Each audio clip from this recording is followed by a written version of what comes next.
Hello everybody, welcome to the stream. We are continuing with our more optimized Lunatic Plus playthrough today. My goal for today is to beat all of the chapters between Chapter 5 and Chapter 12. I don't know if that's actually going to be possible.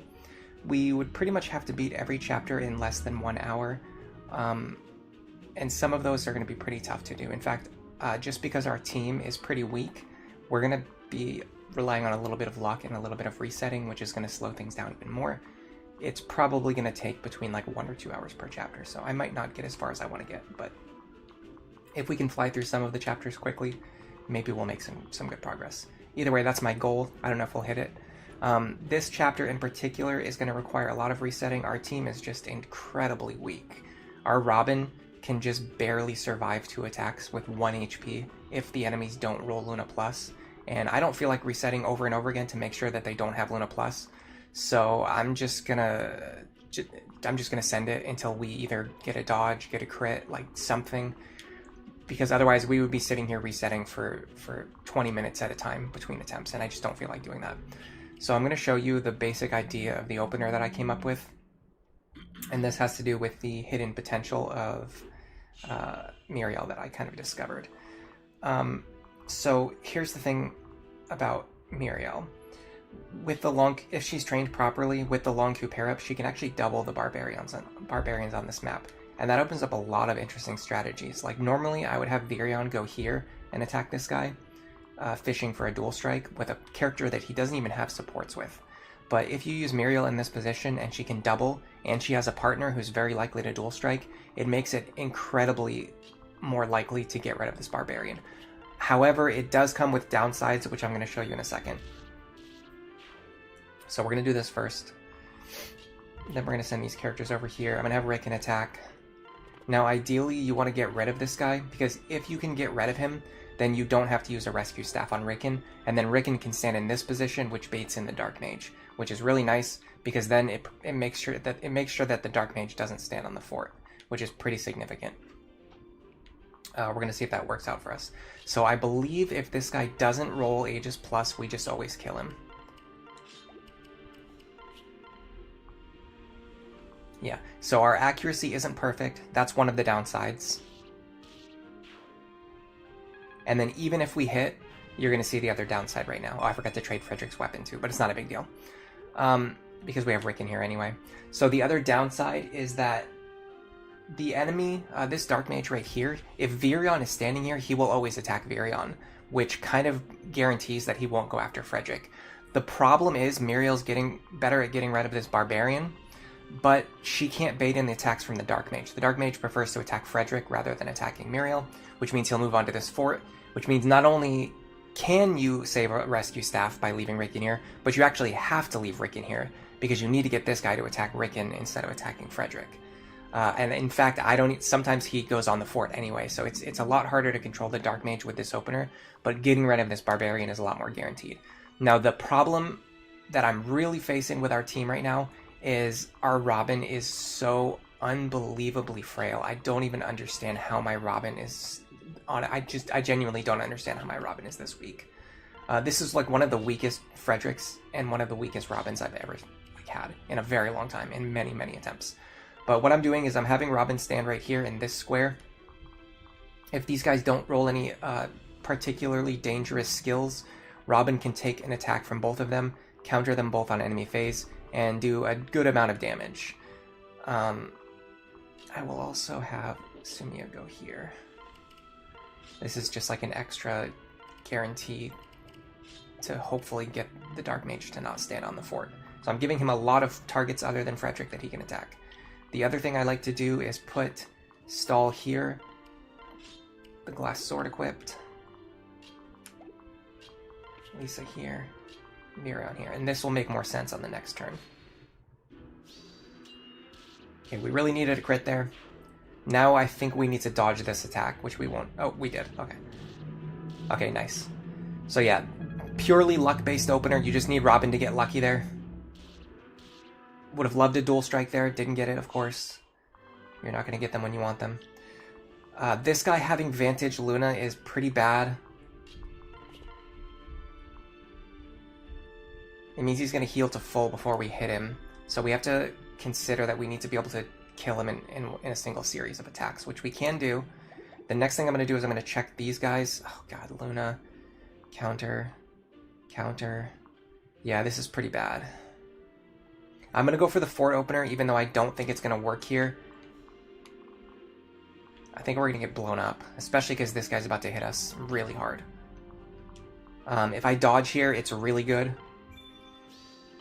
Got it.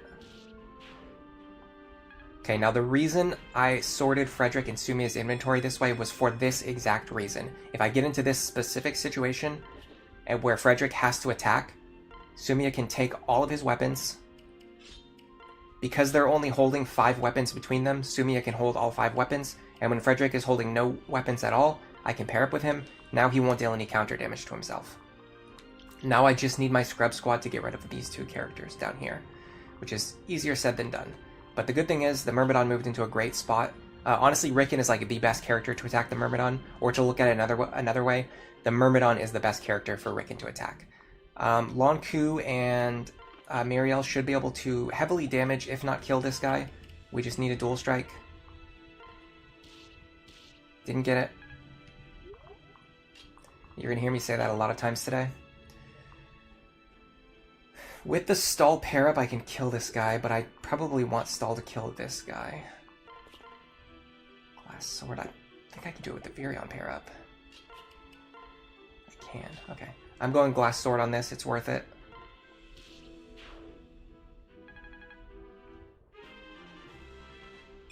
Now, another issue with this team and with this opener is because our team is so weak, we have to use pair up bonuses to secure kills. And when you're using pair up bonuses to secure kills, a lot of your characters end up being stuck together. Like, instead of having... at the most, we could have 1, 2, 3, 4, 5, 6, 7 actions next turn, and instead we only have 4 actions next turn because all of our characters are paired up, and we have to use Lisa to heal. So we can't even use her to unpair anyone. Alright, let me calculate if Frederick can actually survive this bombardment. So I'm going to take all of the most dangerous attacks onto Frederick right now and see how that looks. So this is definitely going to hit him. 21. Minus 7. He's going to take 14 damage. God, that's a lot of damage. That is a lot of damage. That's like half of his HP on the first attack. Alright, let me get caught up on chat. Hello, Alpha C. Welcome to the stream. Hello, Mr. Bush Ranger. Thank you for coming today. Chapter 7 and 8 can be done in less than an hour. Yeah, well, maybe. I tend to grind on the boss, but we'll see. Hazel Cord, welcome to the stream. You're going to come back later if you have time. Okay, no worries. Tricky, welcome to the stream. How is the run going? The run is pretty cursed, honestly. Very, very weak team. Our Frederick has horrible strength. You might think his strength looks okay, but keep in mind that's after using an energy drop. In fact, you know what? I'm going to check this because I need to see something. Did he level up strength just now? Did anyone see?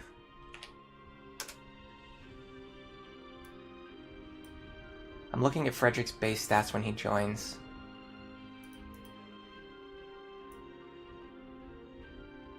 Frederick has 13 strength when he joins. We got 2 from the energy drop and we got 2 from level ups. So this is pretty close to like bare minimum strength level ups, Frederick. If he just got a strength level up right now, then it's even worse than it looks. Me, Mike, welcome to the stream. What run is this now? So I'm actually doing something kind of interesting here, and I wanted to talk about this too. I got a comment during the week that I think really highlights what I'm doing with this run. Someone was asking about the Robin Cordelia pair up that I've talked about before, and they were asking if it's actually good because it feels like a waste of Robin's inheritance. If you pair up Robin and Cordelia, you're wasting Robin's inheritance because they can pass down so many good classes, and Severa already has all of the classes that she needs. And this isn't necessarily wrong. But the thing is, with Awakening, there's really at least 2 different ways to play the game. If you're only thinking about how the child units are going to look when they're optimized at the end game, then yes, Robin Cordelia is a bad pairing because it wastes Robin's inheritance. However, if you're playing no grind and you're just trying to beat the game, then Robin Cordelia is actually good because Robin is strong, Cordelia is strong, you're going to be using both of these characters together to beat some of the hardest chapters in the game. And they also, Cordelia also gives a strength, speed pair up and the ability to fly to Robin, or at least to fly him across the map, which are things that Robin wants. So Robin Cordelia is actually pretty strong in that regard. And I was thinking there's actually kind of a third way to play the game, which is what we're doing right now. So what we're doing right now is we're looking at all of the potential endgame teams and pairings that we want to put together. And from those ideas, we're trying to find a way to beat the game without a grinding context. So this is a lot of people when they're getting ready to play like Apotheosis, for example. Hold on a second. I'm actually going to open my spreadsheet for you guys. So a lot of people, when they're getting ready to play Apotheosis, they're getting ready to play other difficult endgame chapters, they don't actually play, they don't ever really play the game on no grind. They just like play through the game with grinding as fast and conveniently as possible, and then they set up their endgame file, and then they try to beat Apotheosis. What I'm trying to do is something very different here. I'm trying to beat the game under normal no grind restrictions, and then also use the same team in post-game content. And in that context, again, different pairings become better or worse. So let me open this up. I should be able to display this. So this is my regular browser source. And this is my Gen 2 sheet. There you go. So these are the pairs that we came up with. Virion, Inigo as a sniper. For our last slot, we're either using Kiel or Na. I haven't really decided yet. We can actually find out later when we get there, because it's not important. We're not using Gaius or Donal to help us beat the game, so we can just assign them to one of these characters later on. There was a difference between them. I can't remember what it was. I think one was better at like critting, and one just had better flat damage. Anyway, Stall Severa, Stall Cordelia we're actually going to be using to help us beat the game, which is why we're training Stall right now. And then we're going to get a really good Sniper Severa. Jerome is going to have Vake as the father. We're not going to be using them to beat the game. Gregor and Pan can be pretty useful, and they would give us a strong yarn. I don't know if we're going to use them, but they could be used as placeholders. Maribel Crom is probably the best way to just control Lucina in a no grinding context, so you don't end up ruining her build. And then you also get like a decent Brady. I mean, technically, I think we could run Rightful King with Luna, which gives you a pretty good proc rate. Cynthia Henry. So Sumia, we're not going to be using very much early on, but later on, if we want to add her to the team, we can benefit from the Henry pair up. We'll see about that. I don't know about that. We haven't trained with Sumia very much, but if we can get her some levels, we'll do it. She has to be in most of the chapters anyway, even if she's not fighting. Lonku Muriel, this is the big one. So we're basing a lot of our strategy around this pairing. You can use Muriel to supplement your offense, and with the Lonku pair up, she pretty much doubles almost everything, or she can double a lot of things, which really helps with her player phase removal. She's kind of an alternative to using Virion in that slot. So typically you would use Virion Sully, but we're going to be using Muriel with the Lonku pair up, and with that you get a very strong Laurent who has serious potential to actually participate in a no-grind context. Like if we recruit this Laurent early and train him, he could actually have a very big impact on our run. The other stuff is kind of just leftovers. I'm going to be using Robin as a rally character once we get to the very end, but I still wanted to set up child builds that they can use, and what we're going to be thinking about is getting good support skills. Like Morgan is one of the only characters in the game who can learn Solidarity, right? So I was thinking, what if we get Dual Support Plus on them as well? So Solidarity, Dual Support Plus, this is going to be supporting our Laurent build, because he's a Vantage, Vengeance, Wrath build. We're going to be maximizing his crit rate, so he always kills everything before it ever attacks him. And using Morgan's support and her unique access to Solidarity is going to help with that a lot. And then at the same time, this allows us to pass down Gamble to Noir to maximize her crit rate, and she's going to be pairing up with Owain. So this is the most likely, so based on those child builds, this is the most likely carry team we're going to be using to help us play through the chapter. Maribel Crom, Robin Saria, Lonku Muriel, Lisa with Libra, Stall with Cordelia. Then we're just going to be filling things out with like Frederick as a placeholder, staff users. We could use Virion and Olivia for utility, Gregor and Pan maybe if we need good pair-ups, stuff like that. And that's all you guys get for now. He did not level strength. Okay. So strength wasn't quite as bad as I thought. Yeah, the stall level ups have been really good. How far am I going to make it? Is this a normal playthrough or an Iron Man? No, it's not an Iron Man. This is kind of just me taking a break from doing Iron Man and just doing other, like, high-end Lunatic Plus content, but not, like, as extreme as not allowing myself to reset the game. Hello TVP, this might be off topic, but did you use the Seed of Trust yet? I don't think so. No, it's still sitting there. I might sell it, honestly. I'm past the point where I need it. Sothis, welcome to the stream. How's it going? Pretty good. How are you guys doing? How's everyone doing today? No doubt. Speaking of endgame, you forgot to make a Grima killer on your last Lunatic run, so you have to rely on a forged killer bow crit for the win. I'm pretty sure if you super forge a brave bow on your main attacker and like a brave bow on your dual attacker, or you can use a brave axe if you need to, you can basically always kill Grima. I even showed this off on a previous stream. If you watch my, I think the stream title is My Yandere Girlfriend Kills the Final Boss of Lunatic Plus, something like that. You can see I used Saria as my boss killer. Lonku, Noe, Saria, and Robin. I didn't use the Exalted Falchion at all. And I just forged brave weapons, like top level brave weapons onto my characters, and I just used them to kill Grima. And it's very reliable and very easy to do this. Alright, this should be fine. If I put Robin here with the Forged Wind Tome, I don't think they're going to kill the enemy, but the enemy's not going to kill them. This is going to help us get rid of the wyvern. I'm very strongly considering the merits of rescuing Frederick. But my rescue range is only 6. I'd have to move him first. Maybe here.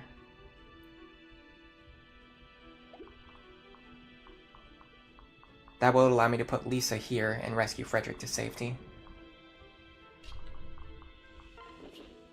I'm going to try this. I haven't done this before. I haven't done this tactic before, but we're in a situation where we really need to come up with new and unique tactics that we've never used before, because this team is so weak that most of my normal strategies don't work. And I like this because it gets rid of this guy. Now, because we saved the rescue staff earlier, we can use it here to pull Frederick back. I'm very strongly considering dropping Virion here, but I think his speed is too low. Yeah, his speed is too low. I'll get some free fort healing on stall. What about this pair? Oh, this is good. This works. This works. So the guy who comes out of here has a short axe. He's gonna go 1, 2. He's gonna go 1, 2, 3, 4, 5. Here. So 2 squares above Virion. If Muriel is standing here with the Lonku pair up, she can't necessarily guarantee a kill on him, but she can absolutely fight him safely. And she will double him, which gives Lonku 2 chances to dual strike. This should remove a lot of threats that we don't want to deal with next turn. We really want a Chrom dual strike here, a Robin crit. We just need something. Lonku dual strike, please. No? Okay, you don't have to do it if you don't want to. That's the problem with our Robin being so weak. We don't have the magic to kill that guy, and then this obnoxious piece of crap moves to the worst possible square. Great, now we're really screwed. Now he's pinning basically every single tile on the bottom left of the map. All we needed him to do was just move to any of these tiles that we can target, and he just kind of today chose that he didn't want to do that. So that's probably going to force a reset. That's another problem with this team. Because they can't use the reliable opener, we can't control these wyverns, which means we just have to sit here and reset over and over again until they choose to move into tiles that we want them to move into. And here's another fun fact. We can't even one-shot this guy, so if he has counter, we can't even fight him safely. We would need the Rickon pair up. So we would go like this. Here, Wind Tome. We have 37 damage. He has 1 resistance. We will one-shot him with this configuration. The problem is we have to get every other character out of range.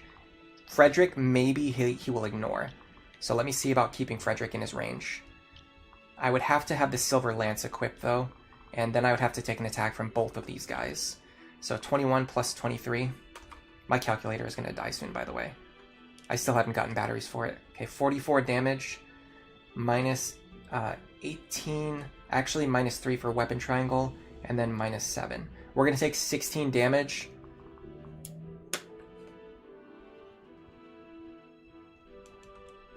We're going to be on 7. No. Yeah, we're going to be on 17 HP. This guy's going to deal 30 minus 18 plus 1. He sees 13 damage on Frederick. Okay, he will not go for the kill here. This is why healing Frederick last turn was important. Frederick is on full HP, Silver Lance equipped. We will kill this guy, and then this guy's going to damage us, unfortunately. We can't do anything about it. We need to get rid of him. I really need Long Ku to attack here. Thank you. Okay, no Vantage here. Virion should be able to grab the kill. Let me pair up. I think I want Lisa with you. I need this to hit. I'm going to use the underdog. No, it's 99%.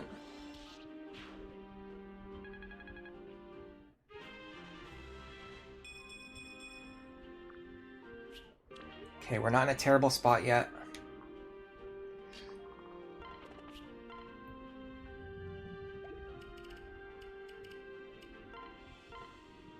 I can get her health back up. Now I can use stall to unpair some characters. Alright, let's see how this goes. I think we're fine this turn. It's just next turn I'm really worried about. We have a lot of enemies to deal with next turn. So the one-shot prevents counter damage there. Now we have to clean up these three guys while getting ready for these guys. They both have counter Luna, of course they do. Of course they do. After all of that nonsense that we just had to deal with, of course they're both going to have counter Luna. There's no situation where they wouldn't. Okay, we're fine. We're doing our thing here today. How do we get rid of all three of these guys? I don't think we do. So the question is, who do we leave standing? He doesn't have pass. That's very important information.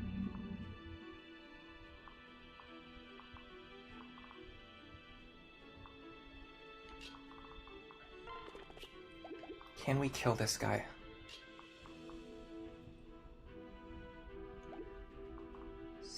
Speed. I need my Crom Para back, but that's fine. Is it? How do I get Crom back? How do I get Crom back now?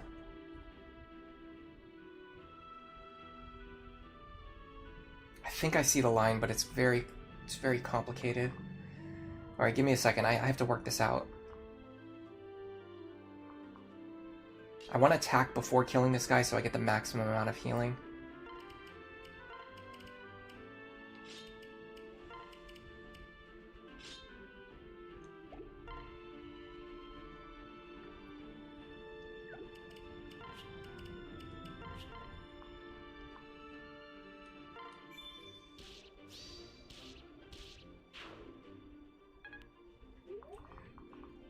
Okay, I'm going to put the Silver Lance back into his hands now. So if the Myrmidon attacks him, he'll one-shot the Myrmidon. Now I need to get Crom over to Robin. I don't think I can do it anymore. Yes, I can. Yes, I can. Yes, I can. Lisa first. This guy is going to be able to move 1, 2, 3, 4, 5. He will not be able to reach Robin. Or he will not be able to reach Lisa in this tile. Get Robin back to full.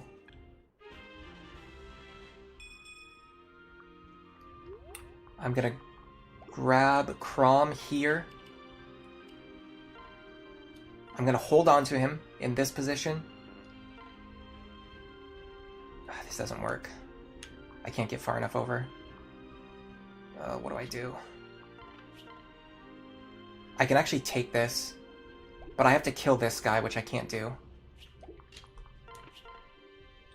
Crap, what do I do? I thought I was going to be one tile closer. I should have checked before I did that. I thought I was going to be standing here, and then Robin could grab him.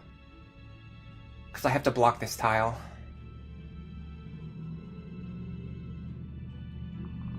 And nobody else can get over there. Yeah, we're just kind of screwed. There's one thing we can do.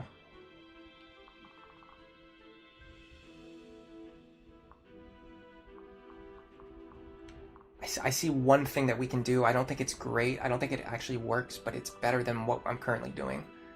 So I'm going to grab my Crom pair up.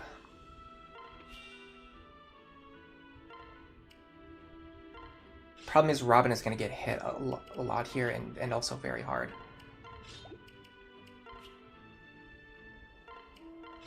I suspect that this isn't actually going to work.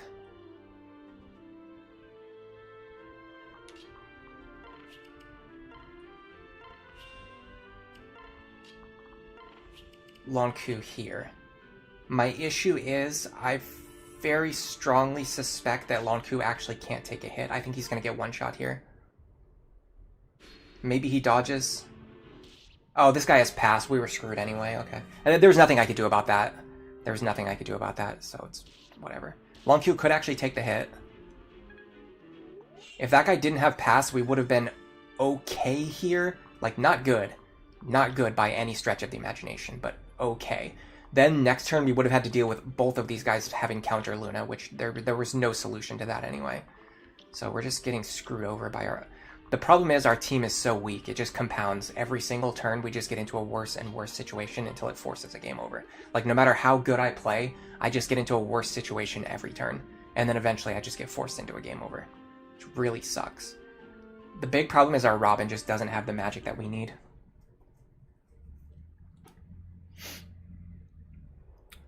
Is it worth burning a rescue staff charge for this turn? For that turn, no, it wasn't worth it. I only want to use one rescue staff in this chapter, no matter what happens. Alright, here's the deal. I'm very tempted to go grab something, which is known as the Spirit Dust, because this Robin is just getting on my nerves, and I'm pretty sick of it at this point. If I can't one-shot these wyverns, it ruins the entire run. There's just nothing I can do here other than either grabbing this Spirit Dust or spending probably an extra hour or even 2 hours on this chapter that I just don't need to spend. And it's just much better to just do this. Because we're going to get it later on anyway, we might as well just use it now.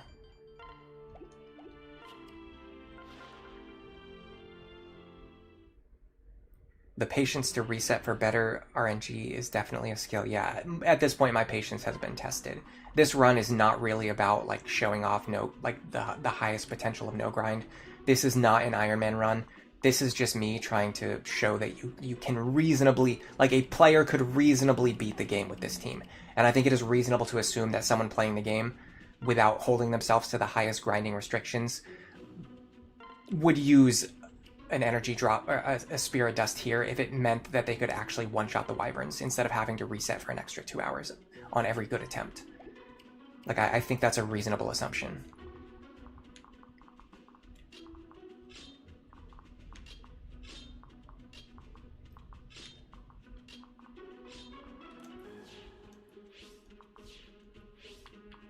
This should be fine. I need to switch these ones.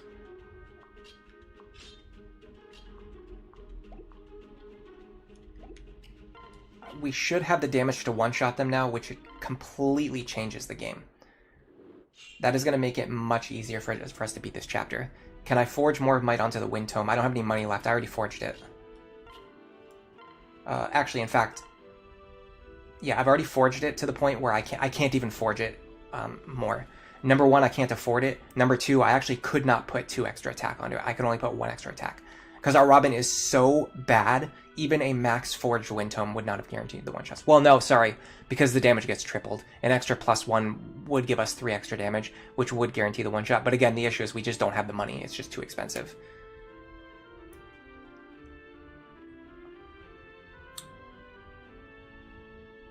Do Kiel and Na have any good support classes or skills for Inigo?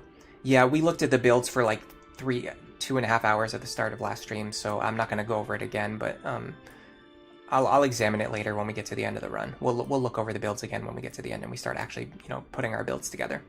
Do I ever use Gaius in Lunatic Plus? Sometimes, yeah. Not on this run, though. It's not useful for this run.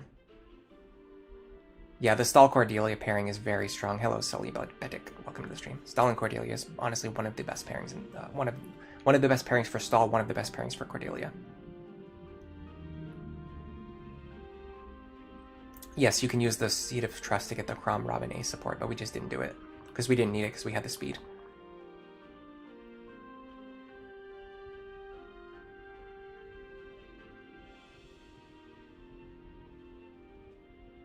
Let me just make sure I got caught up. I didn't miss any important messages.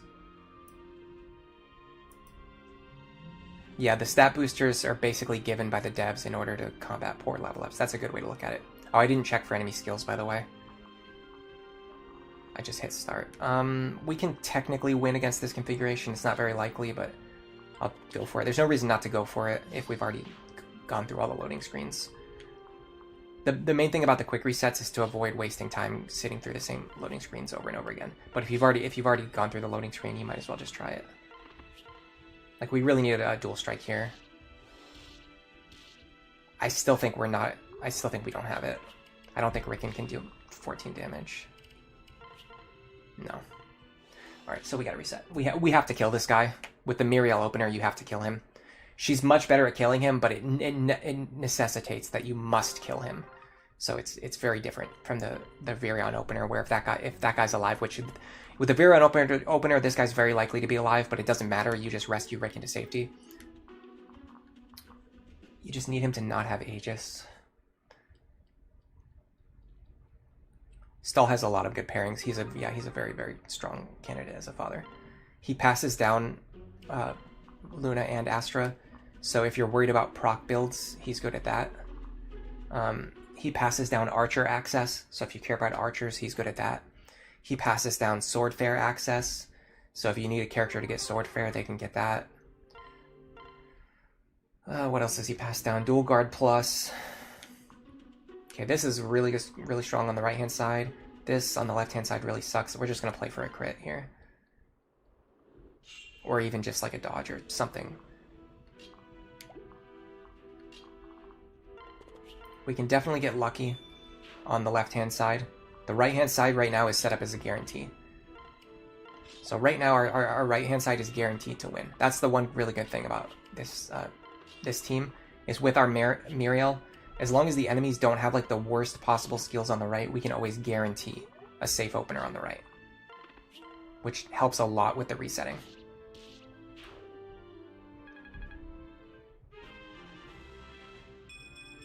Now it seemed like moving Sumia into this position actually helped move the wyvern.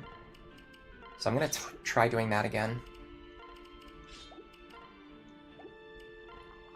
Okay, so Robin is going to be here. We basically only get through this if we land a crit or if we dodge some attacks. So don't get your hopes up. This is most likely going to bomb.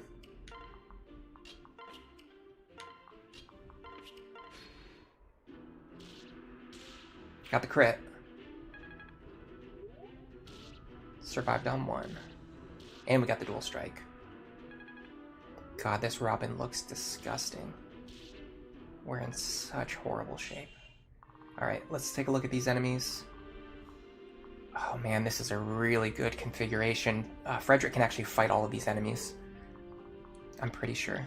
I'm gonna go for the sweep here. I'll calculate it to see how likely it is, but I'm going for it anyway. No matter what happens, I'm going for the sweep here. Oh, this is the problem. I don't think we can one-shot this guy anymore. We can't one-shot him. That sucks, man. We're going to have to dodge this attack. All right, let's assume that we're taking all of these hits. Where does that leave us? 28. 23. That guy has Luna. That's a problem. 19.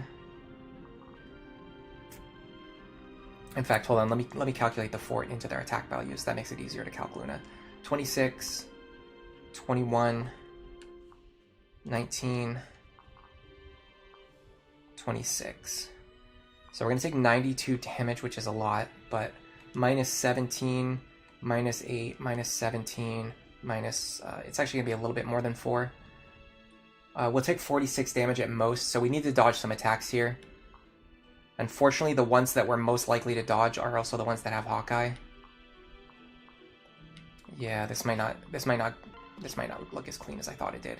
If this guy didn't have Pavis Plus, we might be okay here. But we need to dodge this attack. We need to dodge this attack. We need to dodge this attack. And then these guys right here both have Hawkeye, which means we're gonna get hit by them no matter what. Let me pair up with Sumia before I attack. Technically, if I dual strike here,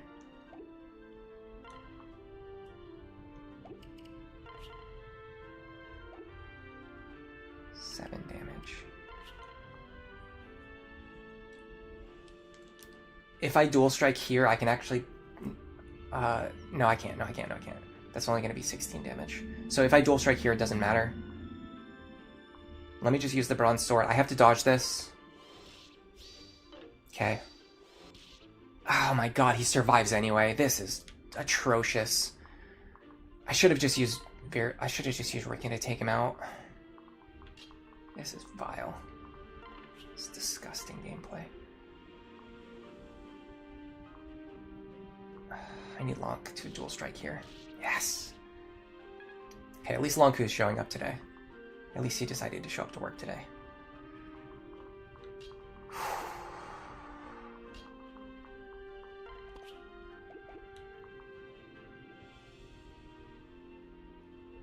I think I need Robin to attack this guy no matter what.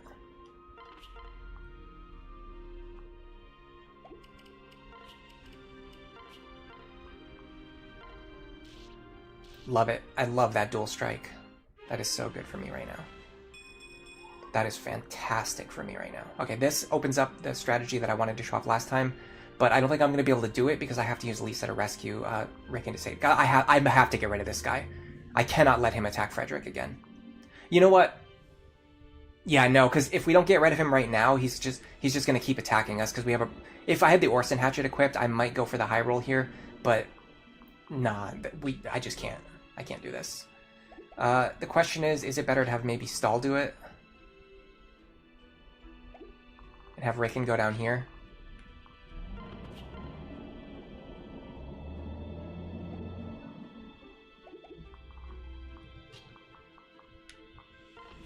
So Virion here.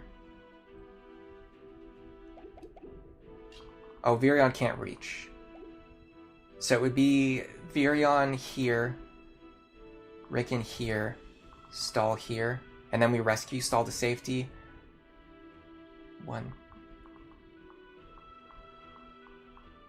That actually presents some issues. I have to check to make sure that Lisa will actually be safe. She will, okay. This might be better. Let me confirm that Stahl can actually get the kill. The guy's on 5 HP, so I need to deal 10 damage to him. I mean, Riken is definitely better, but it ends up wasting some experience. Is it enough to care about? I mean, this is a level up for Stahl. I don't know if I can pass on that.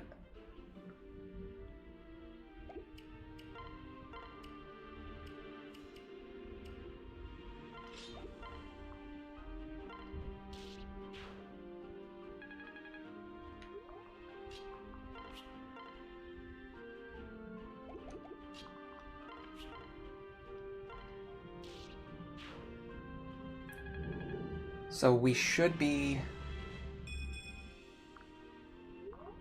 If we grab this guy right now...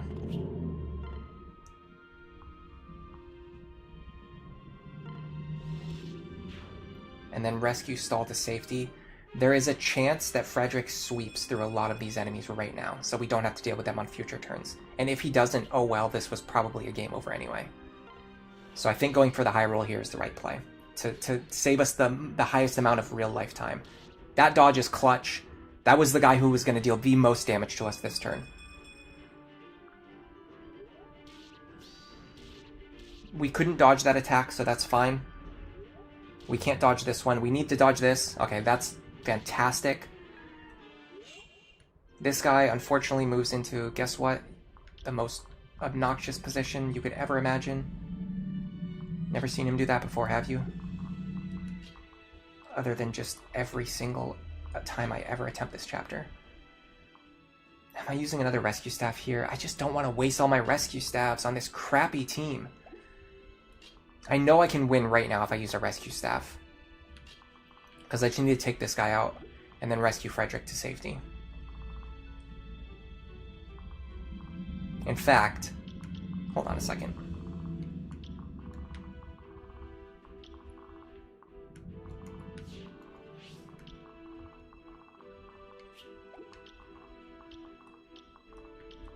Do I even need to?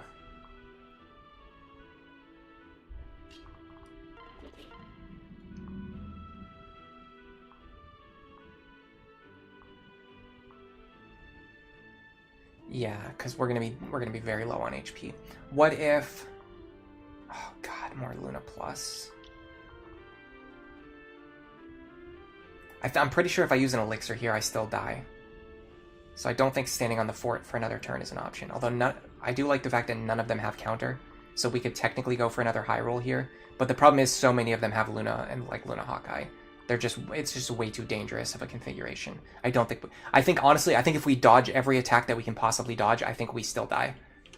I genuinely, I'm not even gonna calc it, but I think so, because this is 20, this is like a 28 damage attack with Hawkeye Luna Plus. This is 19 with Hawkeye. This is... So even if we just take these two attacks and dodge everything else, I think we might still die. 28 plus 19. That's 47. Minus 4. Minus 8 is 35. Yeah, we actually die no matter what here. If we stay on this fort, we're dead. Well, no, the fort will protect us. That will reduce that down to 31. Technically, we survive on 2 HP if we dodge every single attack that we can dodge. But these guys are very likely to hit us, I think. Yeah, we'd be playing against multiple coin flips that are weighted against us, and we'd have to win every single one. So if I was going to win from here, it would be like this.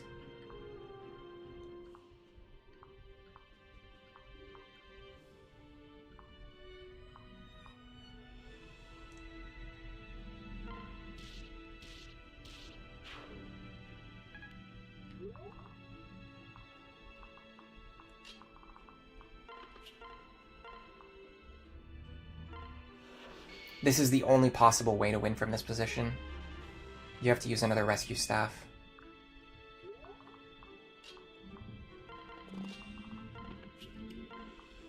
Block this fort here. Now, who actually reaches us? Is it just the wyvern? It's just the wyvern, okay. I'm pretty sure Lonk can fight him. 28 damage. No, he kills us. We need a defense tonic on Lonku before the next attempt. We can dodge his attack, though. Oops, don't do that.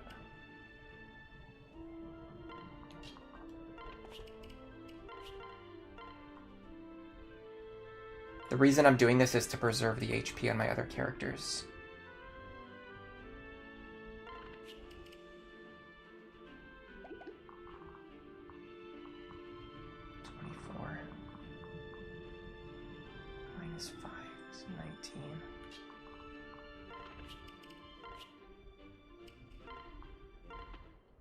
This should be guaranteed. So this turn should be guaranteed. Nope. Well, other than the fact that we need Lonku to dodge an attack, which of course, Lonku is not really known for his dodging abilities, so that was fine. That was like the ultimate like crapshoot attempt. Honestly, there was like probably like a 40% chance we could have won there. But I wouldn't have liked wasting that rescue staff anyway. Okay, we need a defense tonic for Lonku. We might already have one, in fact. Let me check.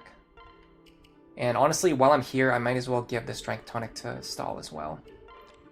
We're just struggling so much on this chapter. We need tonics on our hitters. I carry only the finest. So strength on Stall, defense on Lonku. Do I also want strength on Lonku? It's not really necessarily needed, I don't think. We haven't really been having problems with Lonku's damage.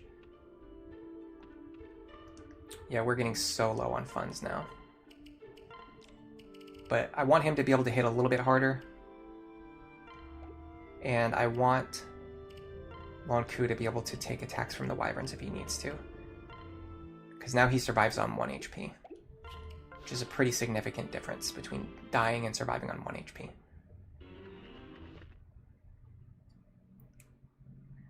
You guys shouldn't be getting too excited about the good stall level ups because we're probably just going to have to reset away most of them anyway.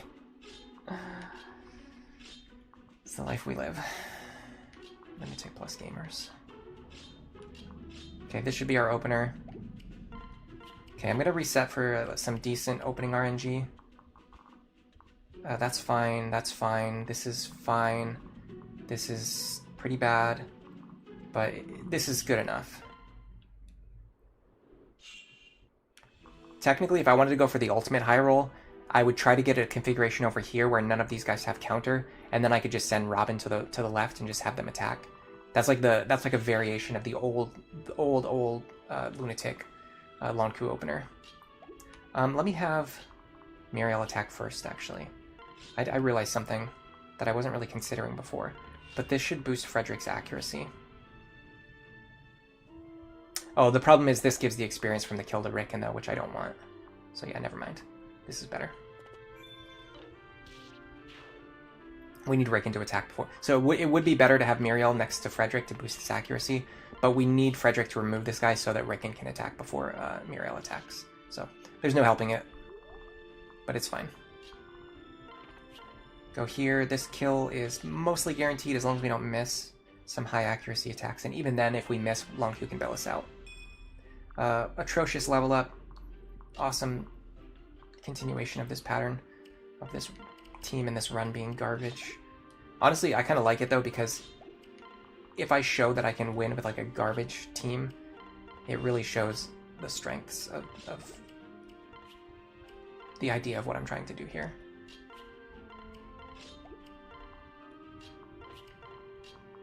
Okay, maybe I can actually show off... Oh! I've never seen him do that before. Why did he do that? Why did he do that? That completely screws over every single thing that I need to do next turn. And the guy moved on to... What? Okay, sure. They're just kind of deciding that today they want to behave completely... What? Not just one. Not if it was just one enemy, okay, like maybe something's going on here. Every single enemy just behaved differently from how they normally behave. He doesn't have Hawkeye, so it's not that. He didn't do that because of Hawkeye. He just decided that he would prefer to attack stall. And then this guy goes onto the fort. Now this guy having Hawkeye might be the reason why he went after Frederick instead of Rickon. I can see that being a factor because Frederick's avoid is higher. It's very annoying when he does this, but I can understand why he did it. But this guy moving here and blocking the pass is extremely frustrating. If he didn't do that, we could honestly work with this. Paper bag, you hate when you get an amazing level up and then you have to reset because you made a big mistake. Yeah, it happens all the time. In fact, at this point, I don't even really like consider level ups to be like a factor. I just take whatever stats I have at the time, I just run with those. I don't worry about like what level ups I got in the past or which ones I'm going to get in the future. I'm still flabbergasted by what I just witnessed. We're resetting for these guys to not have exactly the one defensive skill that blocks my entire strategy, which generally takes more resets than you would imagine. That's fine. That's fine. Okay. This should be fine. This we need to dodge, but we'll take it.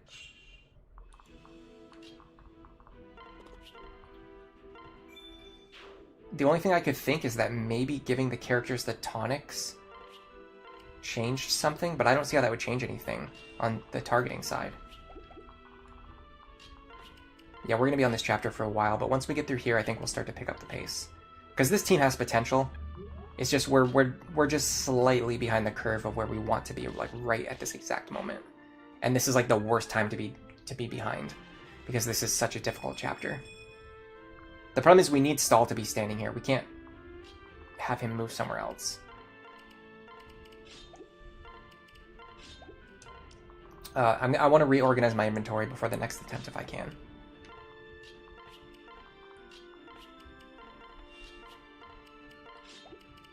Because I'm wasting a lot of time switching characters' inventories around. Okay, see, this is what he's supposed to do. Now we have to dodge the other attack. Got it. And we got the dual strike. Okay, this is pretty strong opener. Okay, the guy didn't move onto the fort. Rickon got a dodge. That's great. No vantage here. No counter here. Counter there, okay. We will have to play around counter. Luna. This could be a very strong argument for backing up. I could see a very strong argument for backing up here.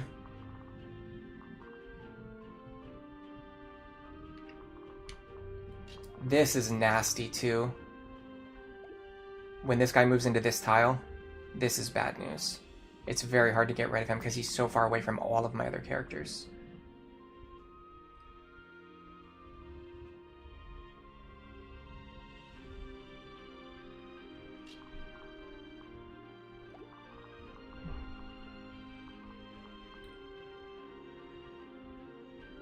You want this level ups to be static, like in Fate's Lunatic? I actually don't really like that, because if you get a character who just, like, sucks, there's no possible way to fix it. They're just completely ruined for the entire run. There's just no way to undo it. You can't be like, oh, that would, say you really, really want to use Arthur for whatever reason, and then he gets, like, 4 atrocious level ups in a row. Like, there's almost there's no coming back from that. Whereas on this, like, if I really want to use Sully, and she gets like 2 or 3 bad level ups in a row at the very start, I could just go back to the previous chapter, like to my previous save, and just redo it. Just redo her levels so that she becomes a usable character.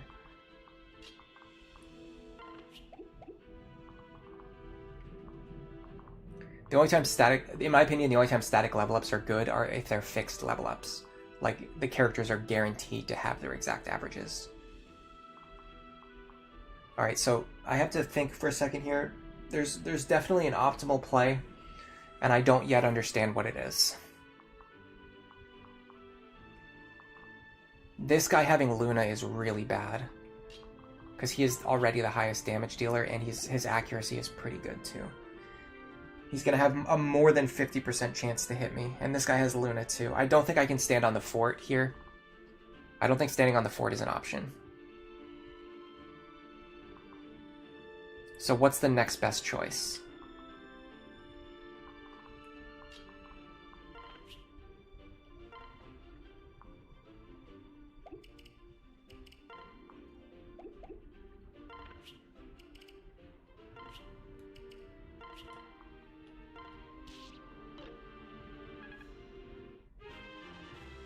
Average.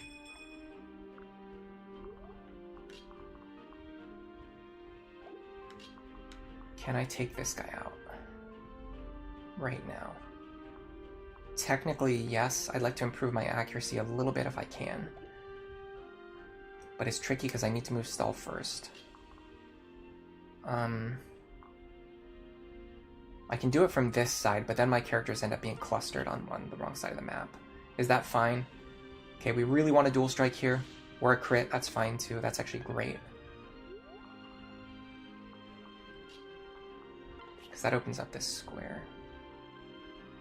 85, is that the best I can do?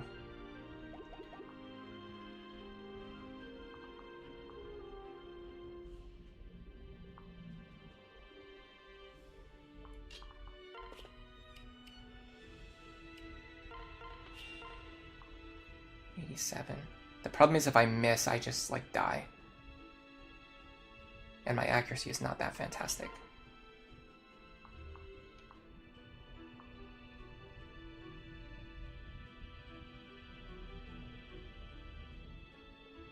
With this, if I miss, I don't die. Plus it gets experience onto Longtube, who's a little behind on the curve right now. Alright, so this is what I've been trying to show off. This tech right here.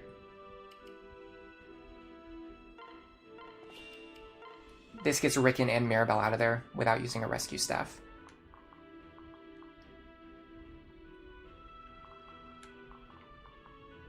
Counter Luna. counter. The problem is we need Robin to be standing here right now, and he's just not in the spot where he needs to be.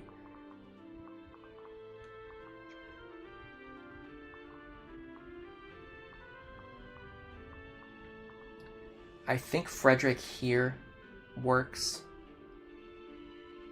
to get rid of this guy. He's gonna heal to full, but I don't think that matters.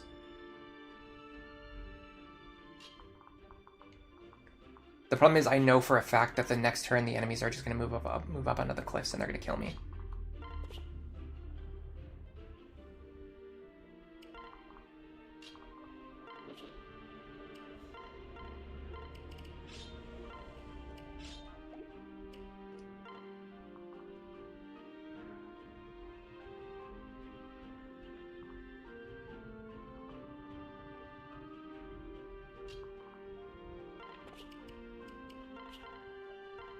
Like, the wyverns are about to fly into the worst positions you could ever imagine. I know for a fact that's what's about to happen. There's no getting around it. Okay. So that guy's gone. This is actually not that bad. This is pretty close to my normal opener now. I'm surprised that worked out. Okay, hold on. So this guy having Luna Plus encounter is not a big deal because we should be able to one-shot them now. We still don't one-shot. Oh my god. We don't one-shot them with the Spirit Dust? What world am I living in right now?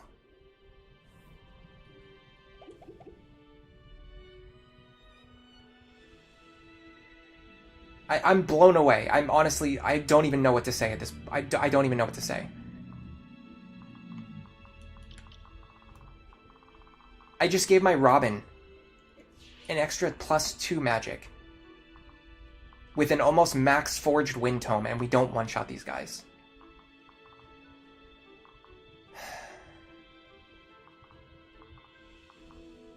Can I take back what I said earlier about fixed level ups? The issue is Frederick can't fight this guy, which we really need him to do. I wonder if this is the time to use a rescue staff.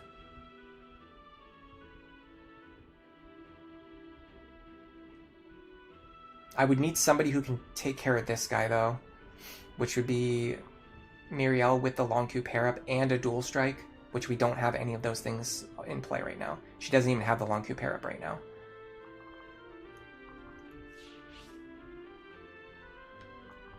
This is obnoxious. So I start with this.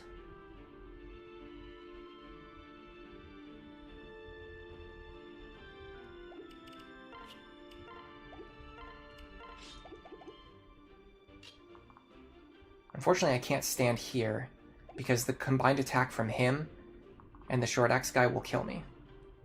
Unless I dodge. What are my chances of dodging? Not very high. Okay, no, I'm not risking that.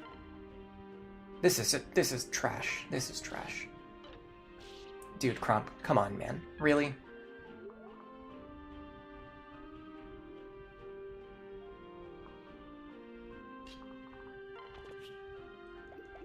Is there any way for me to get a speed pair up onto Virion? I doubt it. Is there any way for Frederick to get involved in the action, considering the fact that the one guy that he wants to fight is also the guy who exactly has counter? I don't think so. This is the point where I would want to get Frederick back onto the fort, which I can do. Because I unpaired him with Sumio last turn for that exact reason. But can he actually take all these attacks? That's a question. This guy still has Luna Plus. Another Luna Plus here. I would need to dodge a lot of attacks.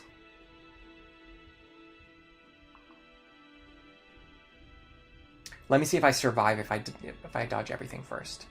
So 19. Well, if I dodge everything, yes, I survive. Because most of them, none of them have Hawkeye. Let me see what the combined Luna hits do.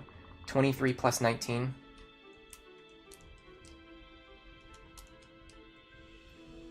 -8, -4, 30. So if I get hit by both enemies who have Luna, it drops me to 3 HP, and then I die to just literally any other attack. And this guy has more than 50% accuracy. And this guy should have more than 50% accuracy. So I don't think the fort is the play yet. We might be able to get onto that fort, but it's just not an option right now. Can we fight him with the bronze sword? 29.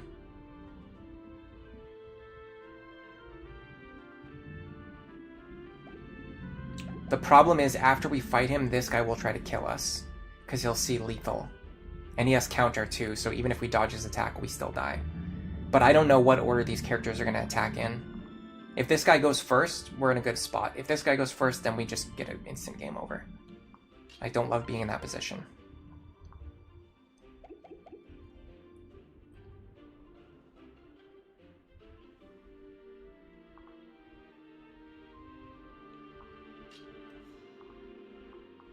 But I don't know if we have an option. We also have to waste an elixir here. Ugh, sucks.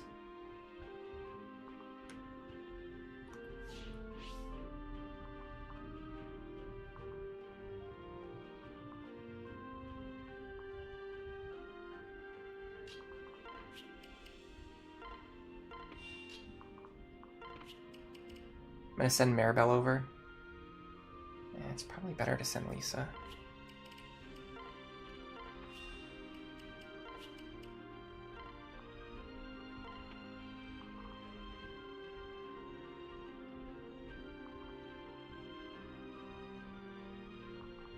How do I get through this?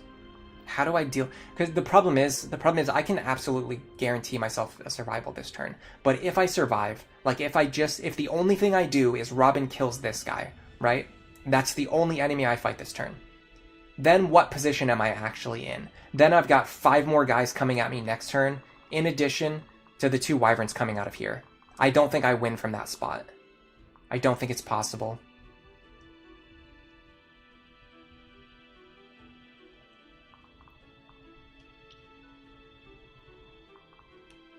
I think we just have to hope that this guy is going to attack in the order that we want him to attack in.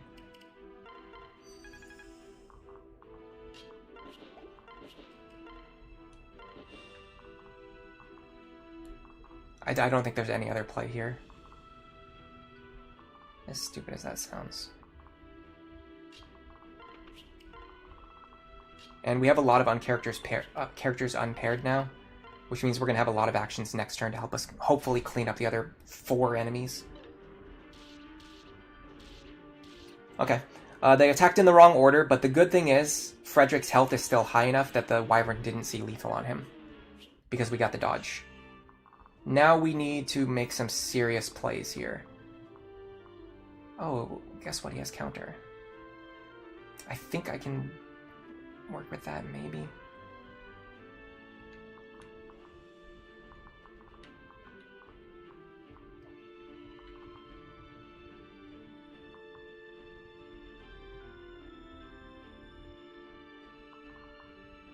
I would have to kill him right now, which I think I can do.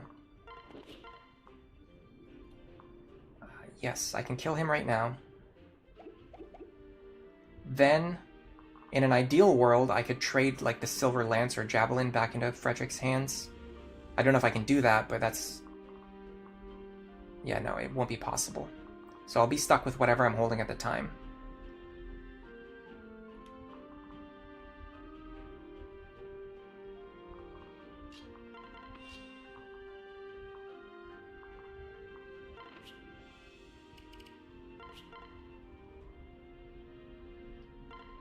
Crits, dual strikes, yes.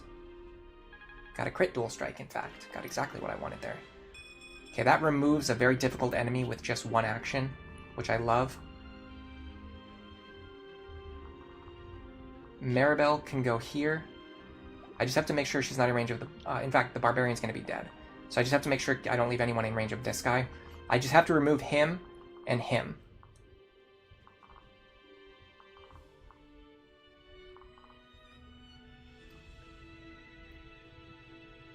How do I accomplish that? Okay, I see one play, and this is why I paired up Lisa with Robin last turn, so I could do moves like this.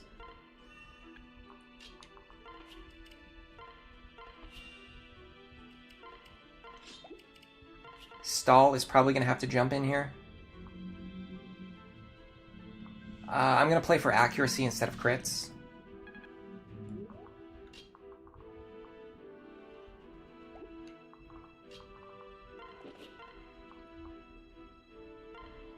Get rid of him.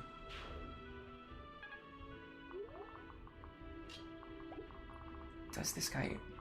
Surely he doesn't kill Stall. I mean, he can damage Stall, but he's not going to kill him. 19. No, it's not even possible. Vantage here kind of sucks. It's not the end of the world, but it's a little bit annoying. I'd love a Bronze Lance. Can I get one from the convoy? I can. Interesting. Let me get a skill pair up before I go over there. Improve my accuracy a little bit. Grab a Bronze Lance from the convoy. I think the Bronze Sword is more accurate. It is. Okay, sure, why not? Hold on. Pavis Plus. Pavis Plus. Don't be a fool. Do not be an idiot here. Good catch. Bad catch, because I just accessed the convoy, which means I can't change my position anymore. I have to use the glass sword, and I have to hit.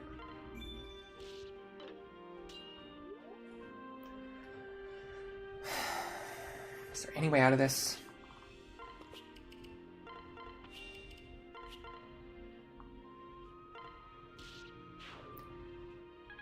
Problem is... Cool. Cool story, bro. 19. This guy, he actually just kills Stall now.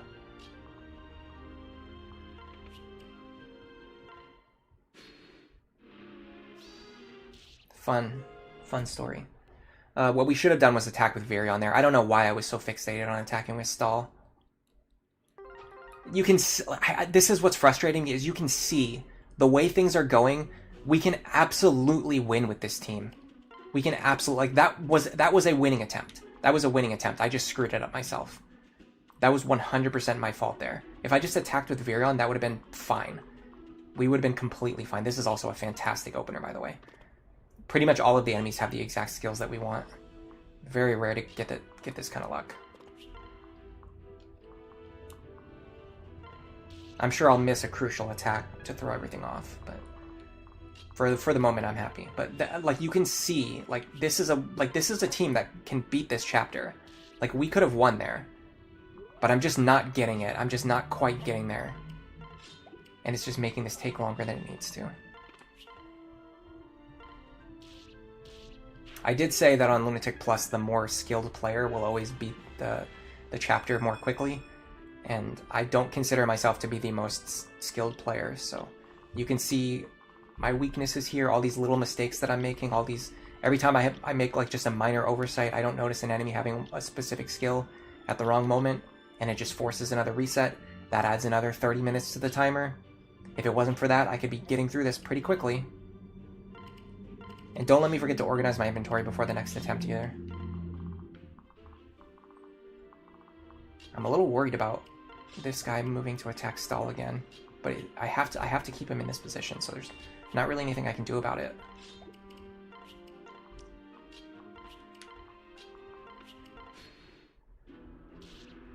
Okay, we should survive on one here no matter what. If we dodge or guard, it's even better. And the dual strike. Fantastic. Very strong opener here. We got Rickon in the right spot. Very good. I don't care about Rickon's health, really. Okay, so let's look at the top configuration.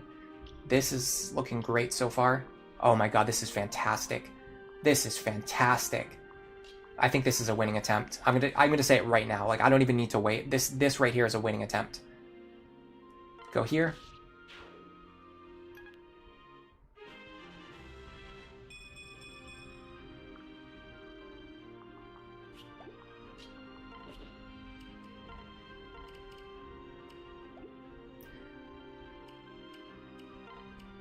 The only thing I wish is that I gave an iron sword instead of a bronze sword to Frederick. I should have thought about that, but it's fine. We can still win from this position very easily, in fact. Very easily.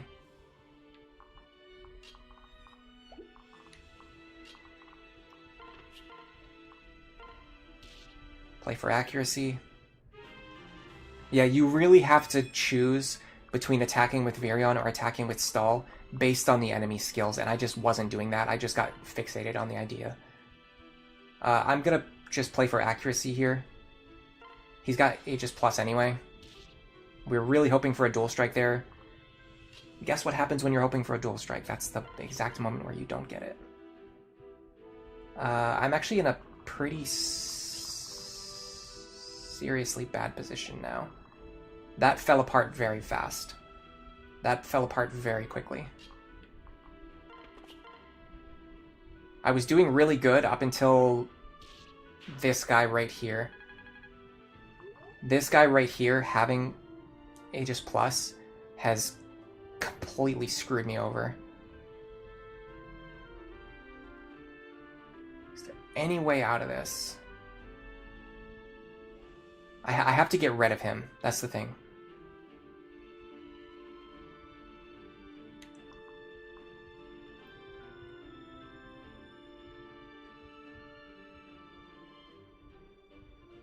Longku would need to crit or dodge. Because Virion's not going to do enough damage. Virion's going to do 11 damage. Man, this sucks. This is such a good opener on the top side. This is like the best opener I've gotten on the top side in the last like 4 hours of just straight gameplay. All I need to do is get rid of this guy. How do I maximize my chance of doing that? How do I maximize my chance of doing that? Because I can't guarantee it. I have to maximize my chance here.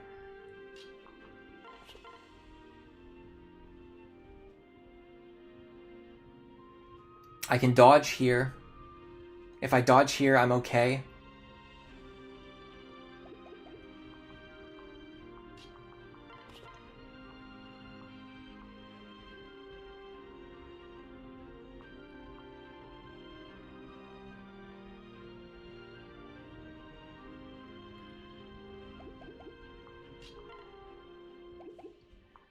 I can't guarantee anything even with Virion. If I had a defense tonic, I could actually fight this guy safely. Or are we going back to get a defense tonic for stall? I think... I'm pretty sure dodging here is a higher chance than Longku critting. So I'm going to go for this dodge first. Didn't get it. Okay, fantastic. Beautiful. Wasted that opener. Did a great job there. That was so wonderful. I love the fact that that happened. That was amazing. Well, we learned something new. We need another defense tonic. We are running out of money. Oh, we also learned the fact that Robin can't even one-shot the wyverns anyway, so this whole plan just sucks. Hello, Nef Champion. Welcome to the stream. You don't want me to attack with... Oh, you're probably talking about the previous attempt.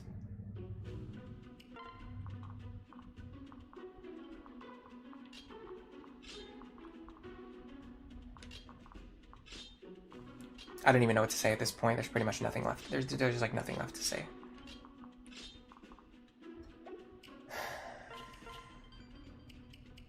I guess we're getting solid defense tonic for the 1 in 50 times when it's relevant. So that we don't get screwed over again. Okay, let me organize my inventory now, because I said I was going to do that a million times and I haven't done it yet. I want this equipped. You want this equipped.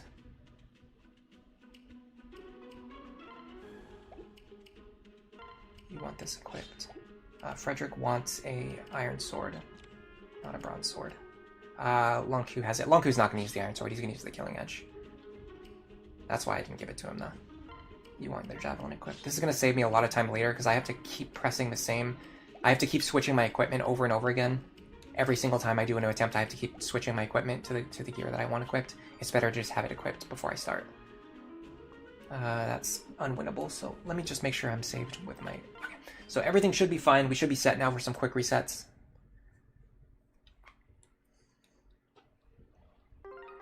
Yeah, chapter 5 is... The thing is, I have a more consistent strategy that works for this chapter, but I couldn't get my team ready to do that strategy. So, because with the team I'm using, it's just not the right. I don't know how to explain this, but this team isn't capable of doing the consistent strategy, and as a result, I'm forced to rely on RNG openers instead. And you just have to play it out. The thing is, it's only been about an hour. Like, if we win on this attempt, we're still doing okay. Like, we can still make a lot of progress today. Oh, crap. That was a misclick. You can tell I'm getting tilted now. I got bailed out there by that dual strike crit.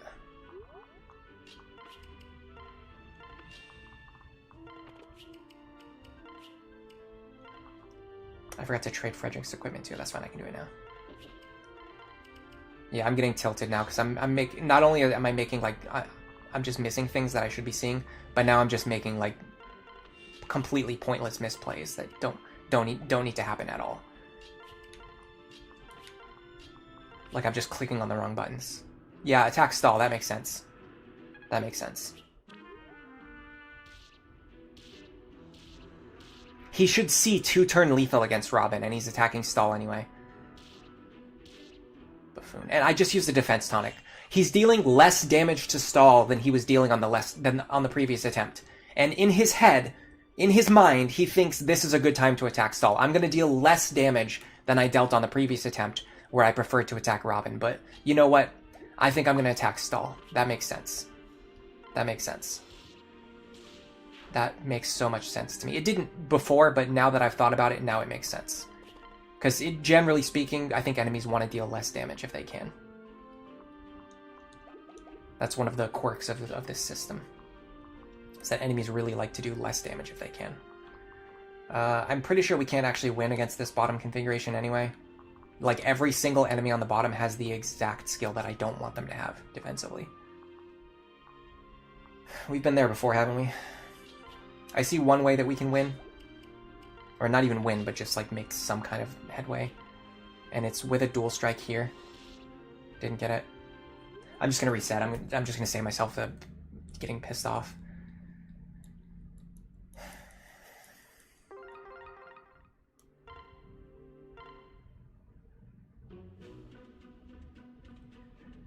Olerin, considering this is an endgame file, you'd always grab a stat booster from the Renown Rewards to patch where you were stat screwed by RNG. Oh, here's the fun part. We already did that. We already did that, and our Robin still can't one-shot the Wyverns. We already did that, and we're still too weak. So isn't that fun? TVP Absolute Cinema, Mr. Bushranger, LOL. I know it's entertaining when I get tilted, but we're there today. We've already reached the we're already on the level that I did not want to be at. 6 hours to go.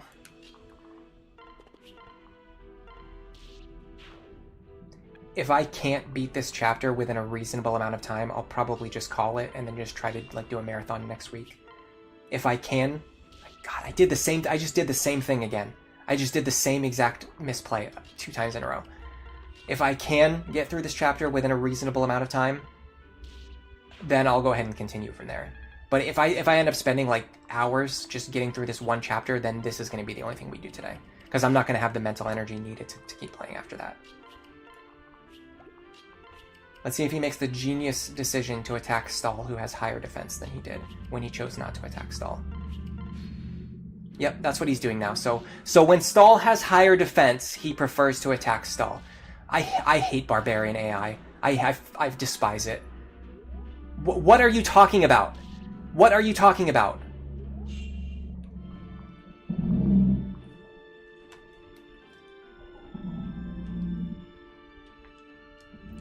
So if he deals 17 damage to Stall, he prefers to attack Robin. If he deals 15 damage to Stall, he prefers to attack Stall. Make it make sense. Someone, please, make that make sense. Anywhere, on any planet that's ever existed, make that make sense. How does boosting Stall's defense make him the better target? What are you...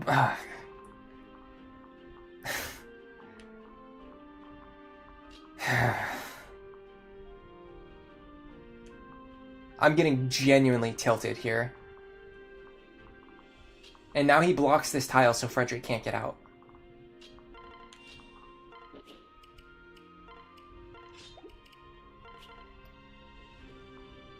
Oh, by the way, this guy has the exact defensive skill. This is like the most mad I've gotten on stream in the entire last year. Joey is gonna win. Welcome to the stream. The masculine urge to play a game that enrages you deserves a like. Yeah, everyone leave a like for how just ferociously angry I am. And I have no reason to be angry today either. I had a great morning. It just is, and I was having such a good morning, and then I decided to subject myself to Chapter 5 with a team that can't beat Chapter 5. You think it's because I have a one-charge glass sword equipped? No, that doesn't make any sense. The only factor that enemies... So in Awakening, the only factor that enemies consider is how much damage they are going to deal to you. That is the only thing they care about. They do not care about anything else. All they care about is how much damage they can deal to you. So if I increase Stahl's defense, he should be less likely to get targeted. But for reasons that are beyond any comprehension, somehow that has changed the calculus so that he prefers to attack Stahl. Seemingly very consistently, because he's done it twice in a row now. We somehow made him more likely to attack Stahl by making him less likely to attack Stahl. Which really sucks for me because my team is already extremely weak. I cannot deal with extra layers of inconsistency. Oh, plus strength level up on Muriel. Wonderful. That's just what we need to get through this rough patch. What do I do? What do I do from here? Do I have to back up? But if I back up, that screws up my next turn strategy.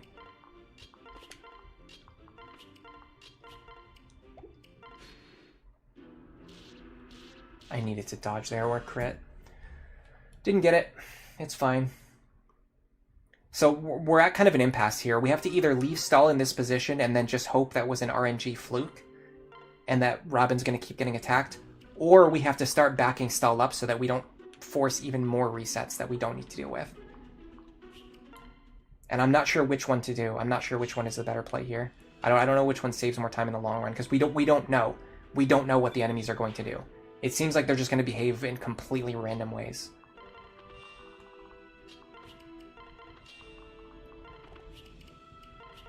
It's not even random, in fact. It's deterministically doing the opposite of what they should be doing.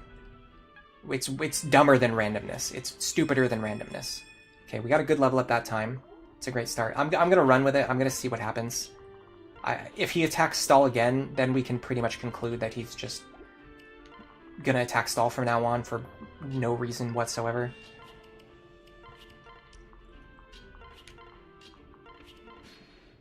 Okay, so something happened. There was like a fluke there. We need to dodge an attack now. And we got the dual strike. Okay. We're doing okay on the bottom side. He went for Muriel there. That's interesting. I'm very happy with that. I don't know why he did it, but it's fantastic.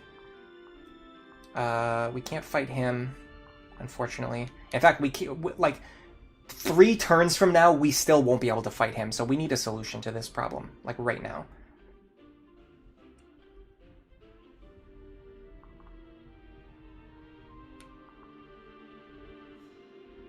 I don't yet know what that solution is, but we need one.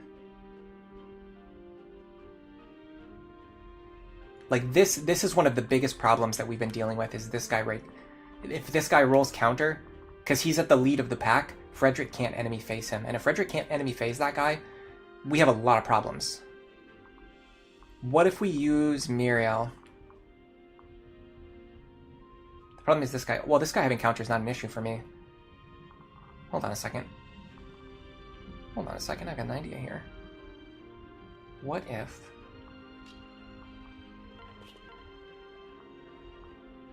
Iron Sword here. I'm going to play around here. I'm going to experiment with something. All of the anger that I had, by the way, just evaporated from my body. When I get mad, it just goes away really fast. Like, it's just gone. I'm not mad anymore. I'm not even tilted anymore. Alright, so Javelin here. And then we pair up. Now, if Muriel can get this kill, which is actually not that likely, but... In fact, we don't even need to kill him, we just need to weaken him enough. The problem is that means the characters down here have to do, like, everything without Frederick's help. And that's kind of a problem. Yeah, I didn't think this through. Maybe we can do it. We would need Elwind here to hit, which it did. Glass Sword hits. Okay, hold on. We might be onto something here.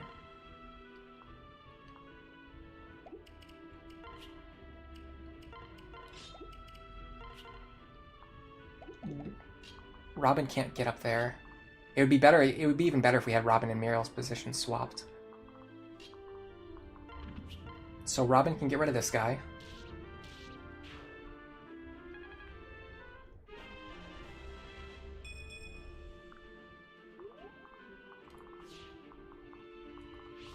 Stall takes you out. Can I get better than 80%? Probably not.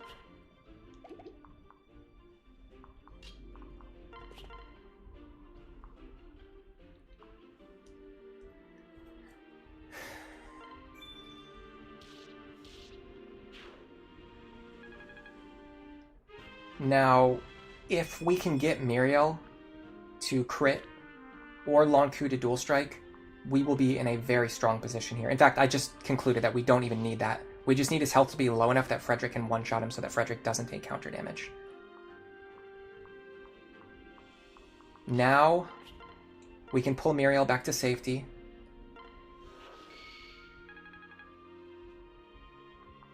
And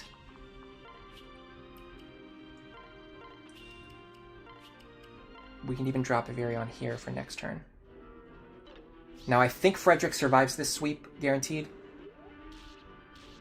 That was the point of having Muriel attack there. Because we killed that guy with one hit, we didn't take any counter damage. And that allows Frederick to sweep here. Instead of just surviving on the fort, we sweep. Now that we swept a bunch of enemies there, now we're in a very strong position. Now we can't fight this guy safely, but we can back up now because we cleared enough enemies that we're pretty safe right now. I would like to heal Robin and have them end their turn here if possible. Let me make sure I can do all of those things.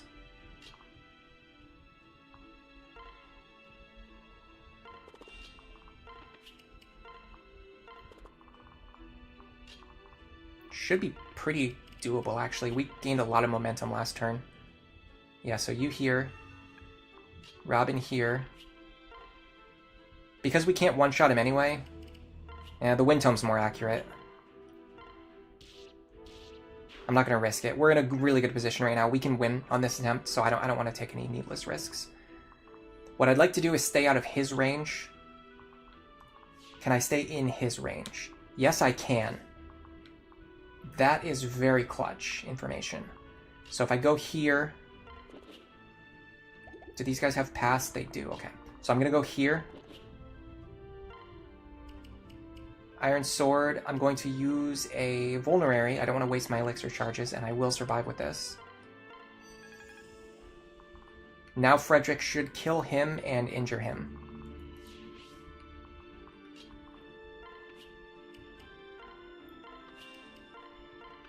We can even start unpairing characters. Okay, I think this is the attempt. This is the attempt. I said that once already, but this is really the attempt. Like, this is it. We've gained so much momentum from that opener.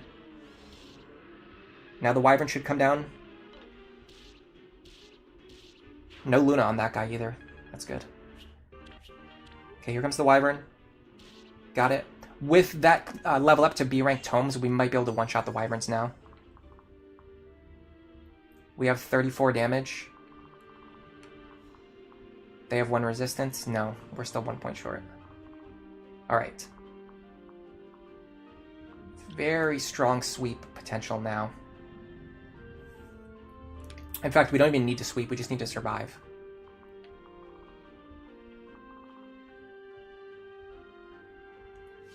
And then clean up these last 2 enemies on the next turn.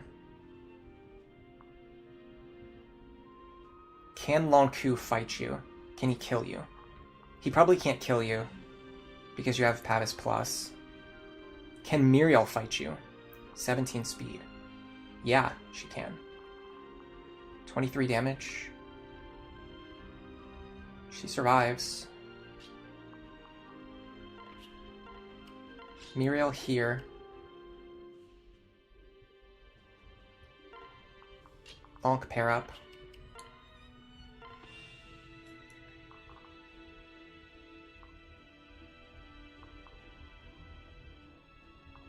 I'd like to get rid of this guy right now if I can, but I don't think I can.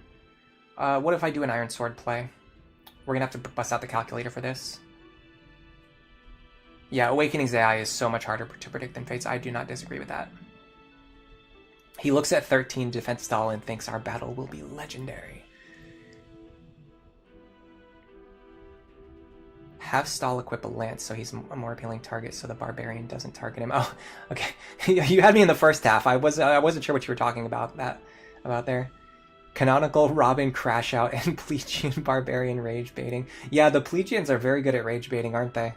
Maybe that's why the barbarians have such atrocious AI. He's a horse denier. Can Orson's hatchet one round the fighter? Yes, but then we're stuck in this position where I don't want to be. I want to back up.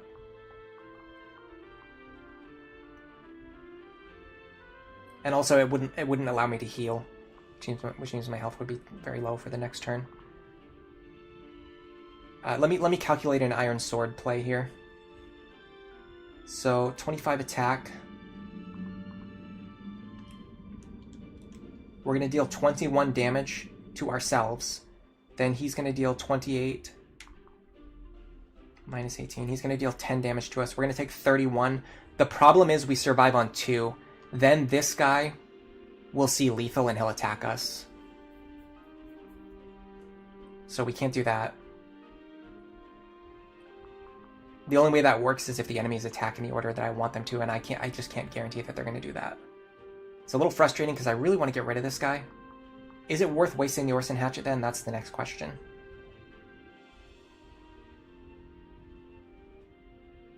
I think if I was going to do that, I needed to be more aggressive. Especially with regards to Robin and Muriel.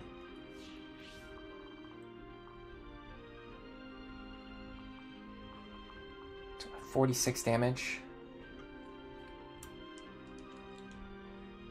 They can't kill Robin. Okay, hold on a second. This might work. Orson's Hatchet here.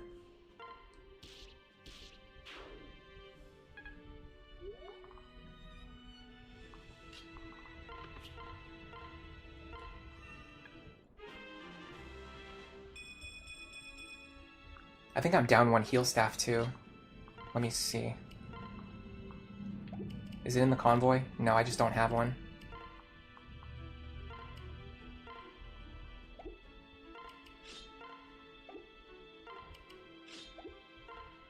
Alright, I'll just waste a mend here. Now, even if both of them choose to attack Robin, Robin will be fine. Most likely, one of them is going to go after Muriel. Frederick is fine, no matter what here.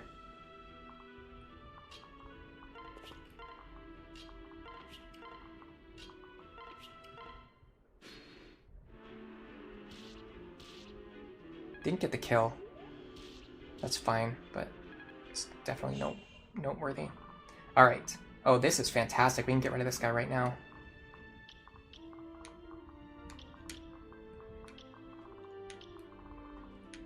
Okay, unfortunately nobody survives in this zone, so we're gonna have to deal with those guys next turn.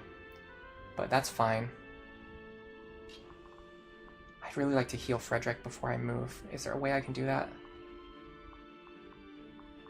Yes, I can get over there.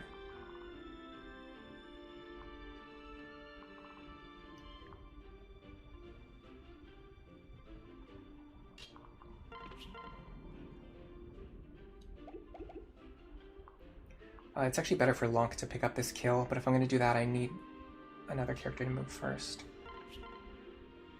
This is just free experience for Virion. You always take those. Now I need you to go here. Heal you. Lonk here. Is this worth a Killing Edge charge? He needs the experience.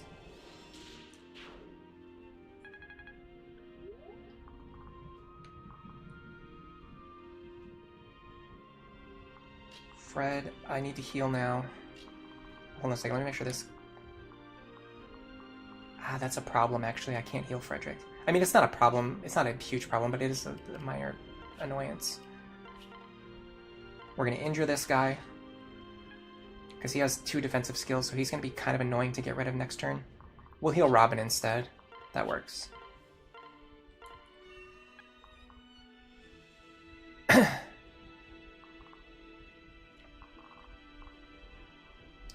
Stall can't take this, so we'll use Robin.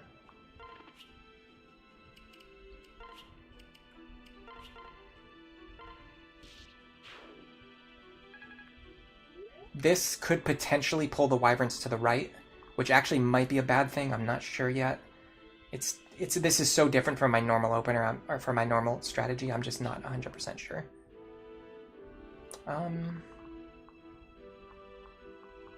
Ideally, we want a character standing here, but it's not a great spot for unpairing. This is fine. Honestly, this is better. This is better. And then Rick in here to block the reinforcement from this fort.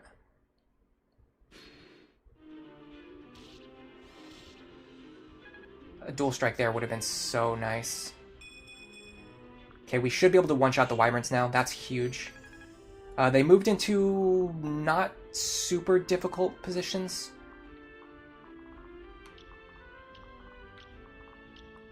I have to be very careful about my positioning of my other characters, though. This guy doesn't have anything that I'm too scared about. You don't, and you don't either. I'm going to leave Frederick right here, I think. He can sweep. So the only concern is getting my other characters into positions where they're safe. Even if just for one turn.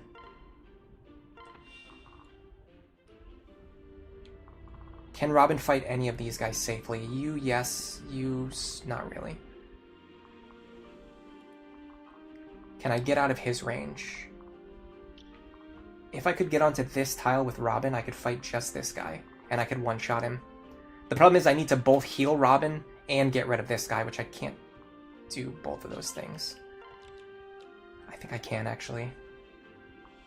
But this guy having the exact overload of defensive skills kind of screws me.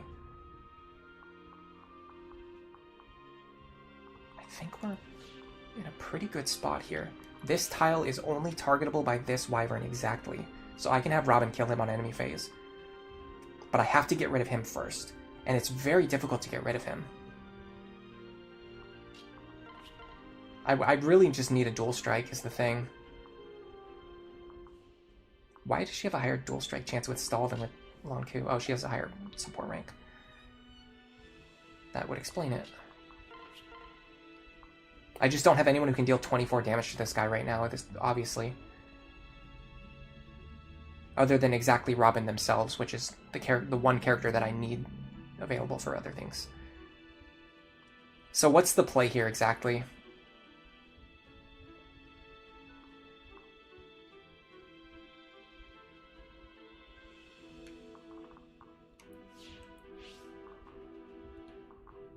+28 plus 28. 56. They deal 34 damage. They just kill us if they both attack us. See, normally my Robin is strong enough to fight 2 wyverns in the same turn. Us not being able to do that really causes a lot of problems. What I could do instead is just back up here. Kill this guy with Robin, which is actually not even guaranteed either. Wow. Okay. We're in a lot of trouble here, guys. But we've already confirmed that Muriel can fight these guys safely, right? So let's do this. Let's fish for the dual strike. Yes! Okay, we're in a really good spot now. Let's go, Long Ku. You earned that level. That was it. That was it right there. That was the moment. I think we could have won anyway from this position, but that was really good. That was really good for what we're trying to do here. Now Robin can stand here. This is a phenomenal tile, by the way. This is a key tile in this chapter. Understanding that in this tile, you're most often only exposed to one wyvern, and the other ones kind of get pulled in other directions. Really helps with just like planning out future turns. Alright, so now what we want is Frederick to have the Iron Sword equipped, so he can sweep again. We got really lucky with the enemy skill configuration for the enemies that Frederick needed to fight in this battle. He's basically been able to fight everything that he needed to.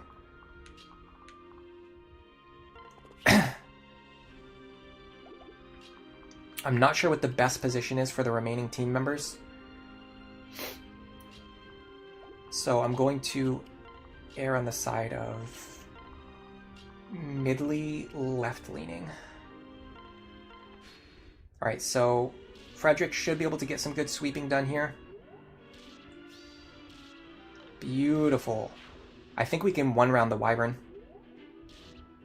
Robin one-shots there because of the magic level up we finally got after 5 chapters. We could have swept that guy or at least damaged him a lot more, but unfortunately him having Pavis Plus put a wrench in that plan. Now Frederick standing here is fine. We can also have them back up if we need them to.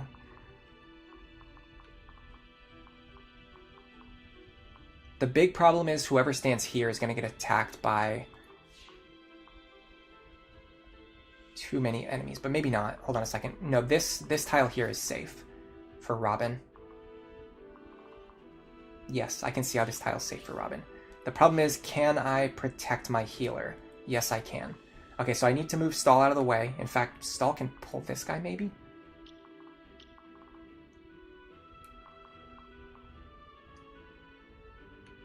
So Stall's going to pull you. Or Longku can do it. Let me make sure I'm doing everything correct. Lonk here.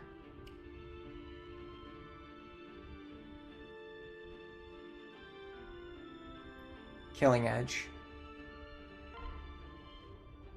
I need to get Stall out of the way. But I don't know yet where I want him to go.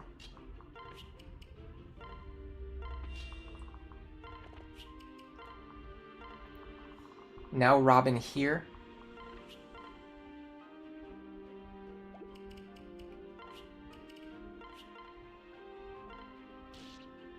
My only concern is that I might need Stall to body block Lisa, but I don't think that's the case. Okay, so if I'm understanding this correctly, this guy can only hit Robin, and this guy can only hit Longku.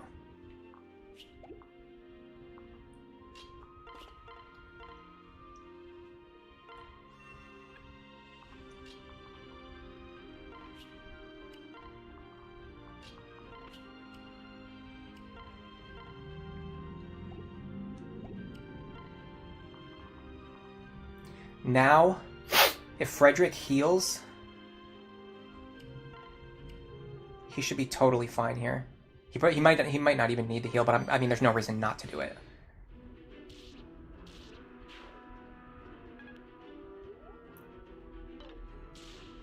I just realized that guy probably could one-shot Longku. I should not have done that.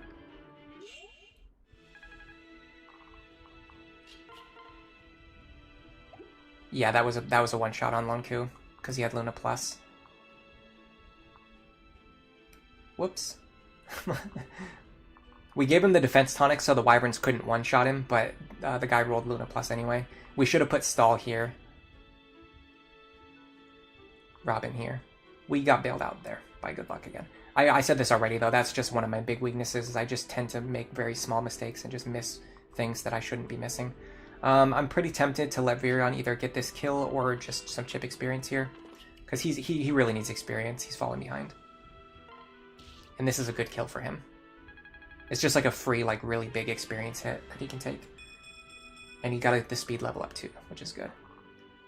And because that guy's level was, like, most of our characters are like 5 to 10 levels above that enemy, they just weren't really going to be getting much experience.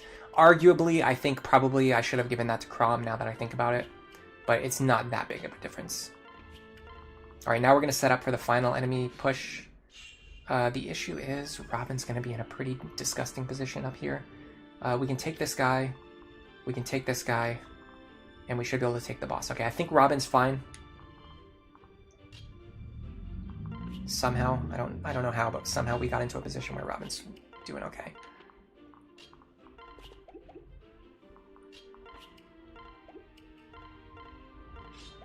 Did we save all? No, okay. For a second I thought we saved all of our rescue staffs. That would have been insane.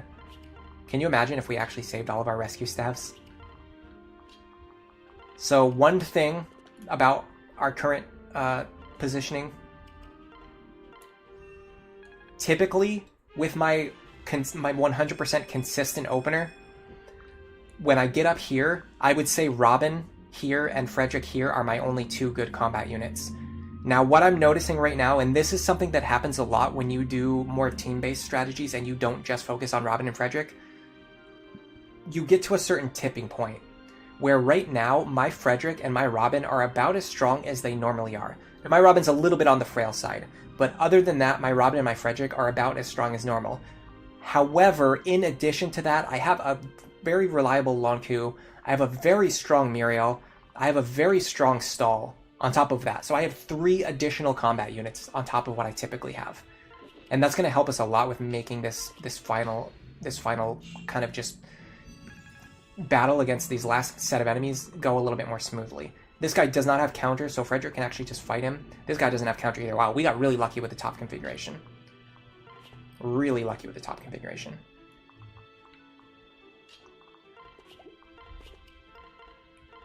I'm even going to give him a bronze sword. Because there's no rush. I don't need to kill these guys fast. Okay, so when we're ready, we're going to put Frederick here. In fact, we could even do... Yeah, no, we can't do that. We can do Frederick here.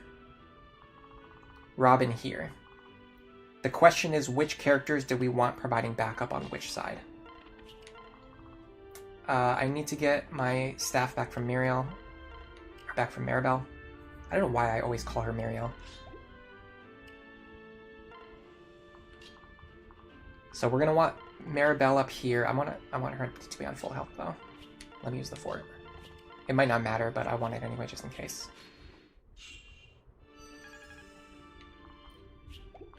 So I'm gonna want Maribel here. Robin is gonna be here. Don't move until you're ready to actually start fighting, because they have linked AI. They will all begin moving and attacking at the same time as soon as I move into that square. I think, honestly, just keep these characters around here to back up Frederick, or just to pick up free extra experience. Might be the play. I know it's a really tough call. I don't usually have this many units available. Alright, so let's see. So you're going to go here. You're going to go here. Now, typically, I would have an extra character here in case Robin and Crom need to retreat, but I don't think that's going to be the case.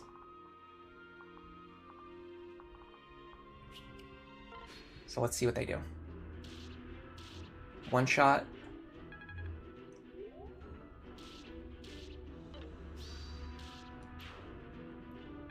Yeah, we can actually even kill him with the bronze sword, which is crazy. Awesome level up. Perfect capstone moment for this. Alright, yeah, we're going to do a long stream today. I got a little bit tilted. I lost my balance a little bit there, but we're back in the game now. And I cleared this chapter in less than 2 hours. I honestly thought this chapter might take me about 2 hours to clear. So the fact that we're done in less than 2 hours means I'm pretty good. Muriel can heal from this position because Robin is going to kill this guy.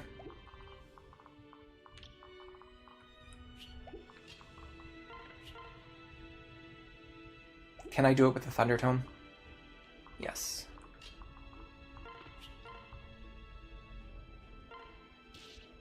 That gives Crom a chance to get experience, which he did, so that was the right play. That was just free experience I just generated out of thin air. Okay, we're finally getting the plus magic level ups. Now, because we killed that guy, the boss can't reach Maribel. Now, we have to keep Frederick out of range of the boss, because the boss, there's a pretty decent chance he'll go after Fred. Now, what I can do is... I can actually let Stall or someone else fight this guy. We could have Lonku do it again. if we really wanted to.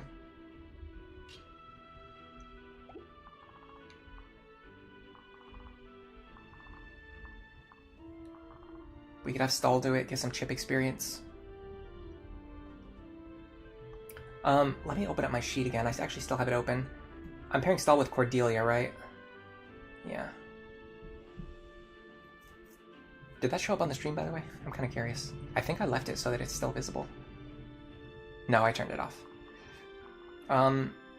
Okay, what is this guy gonna do to me? Oh no, it did. It came up. That's cool. So he's gonna deal 28 damage.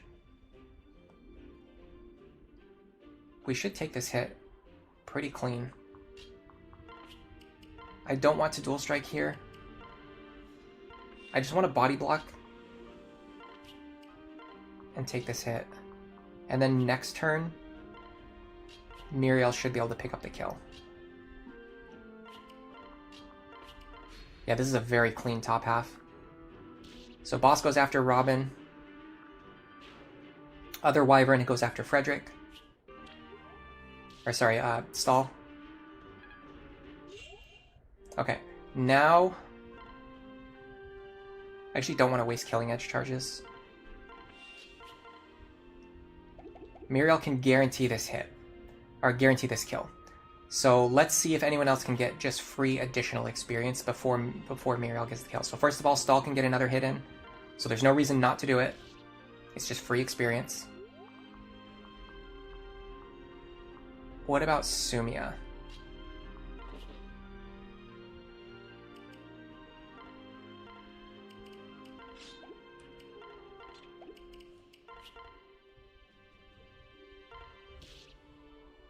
Free chip experience. I'm not training Rickon, so there's no reason to do that. Because Muriel has the same level as this enemy, it's actually worth giving this kill to her. Yeah, she'll get good experience for that. I'm not going to have Lisa do any pointless healing. I don't think I need the staff experience that badly on her. Her level's already fine. I will have Maribel do some healing, but not with a men's staff, because I have serious economy problems right now.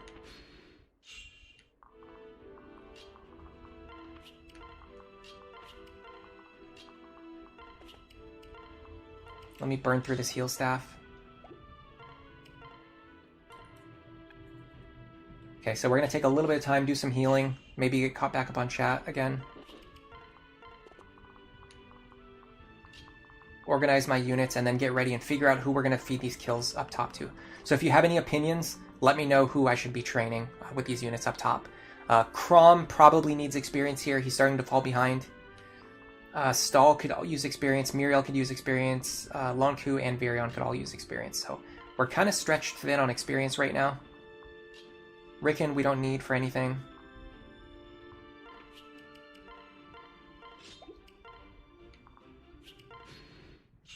Rickon is... where's he even going eventually? I don't even know where Rickon's going. Are we not using him for anything? Virion, Stall, Vake, Gregor, Maribel, Crom, Henry, Lonku, Robin, and Libra. Yeah, we're not using Rickon and we're not using Frederick for fathers. So we do want to phase them out at a certain point.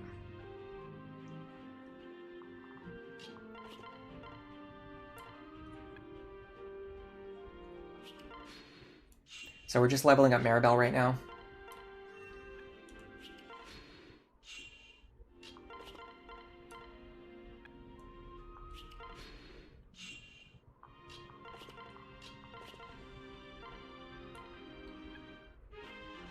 Certified Lonzu moment. He is goated, yeah. Hello, Pixel Donut. Welcome to the stream. You're happy to see me streaming. It brings an up to your day. That's awesome to hear. Thank you very much. I don't know if you heard me raging earlier. I don't know if it makes people feel better or worse when they have to hear me raging about losing in a video game, but it happens sometimes. Yeah, the enemies up here are level 5. I mean, we're definitely going to give Crom at least some of this action up here. Probably this Barbarian.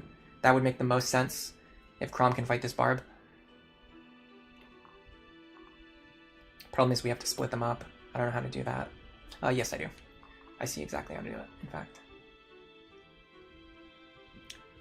You're actually suggesting we push for a character who can level up to 10.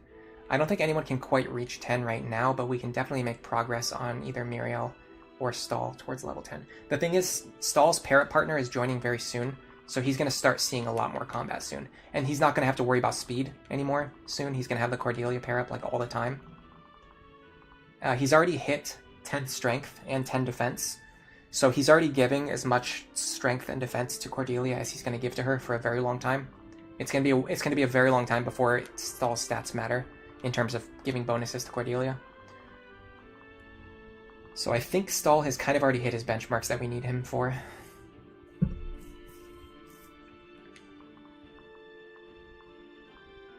Where's the bronze sword?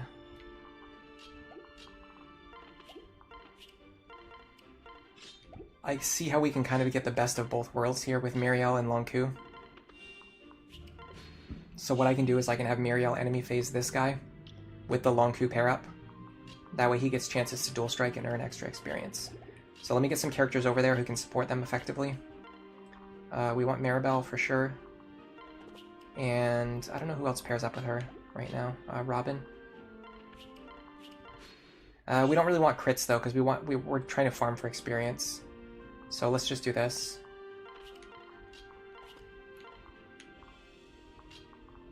Sumia kind of needs a lot of experience. If we're going to use Sumia for anything, we need to start thinking about that like very soon, because she is falling behind like crazy. Okay, we didn't get the dual strike. It's fine. Yeah, now that I think about it, Sumia really needs to fight this guy at least once. He does have pass, so it's going to be very difficult. What if I do this?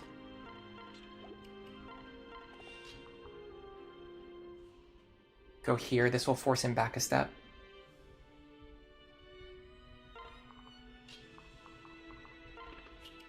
If he chooses to keep chasing after Muriel, then so be it.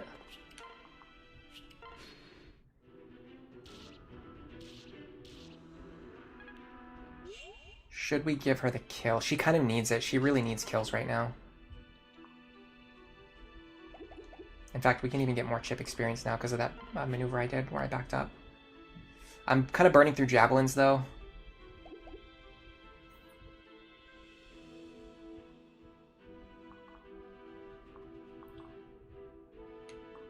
I don't really want to burn through javelins like this.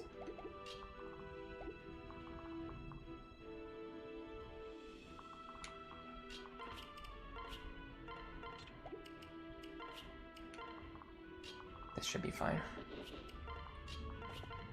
This should leave him alive on low HP. I don't know exactly how much, but it's going to be low. Nice guard. Oh, never mind. We got the crit. It's fine. I specifically mentioned earlier I didn't want her standing next to Robin because I didn't want to crit. But that's fine. We were going to kill the guy this turn anyway. So we got a good, like, 3 rounds of combat against him. Now I'd like to engineer a situation where Robin can fight, where Chrom can fight this guy with Maribel's pair up. And ideally for as many turns as possible. Let me see if I can work that out. So we want him to have the bronze sword. For sure, that's a part of this plan.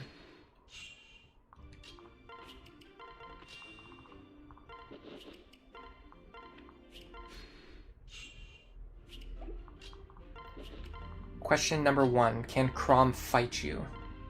14 damage. We're pretty speed tied. Our damage is 14. We're going to deal 10, so we 4-hit him. He deals 28 minus 10. He deals 18. He deals 16. He 2-shots us pretty cleanly, but 22. 6. The vulnerary and the fort healing will actually keep us alive. I think we can actually fight him.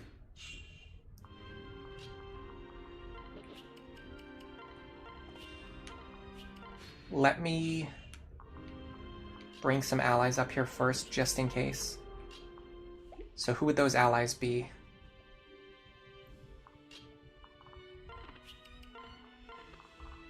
I'm trying to think. I'm trying to think what I would do. Like if I get into an emergency situation and I have to bail Crom out.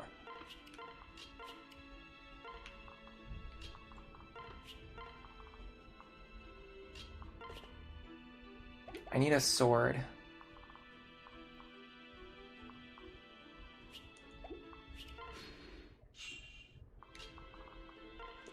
I know it sounds weird, but I actually really like this. Like when you get into this part of the battle where you're just like figuring out how to divvy up the experience from the last few enemies. For some reason, I really like this. I just find it to be really fun.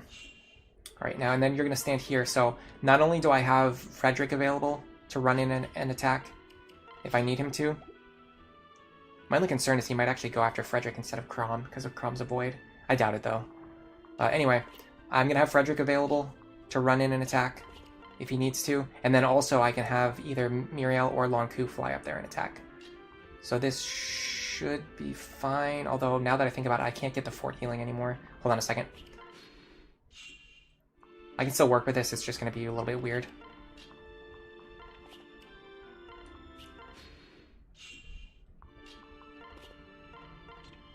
So you do it like this. Just pulls him over to Fred. Now Fred backs up. Now he should attack Crom. Well, I mean, he has to attack Crom this turn.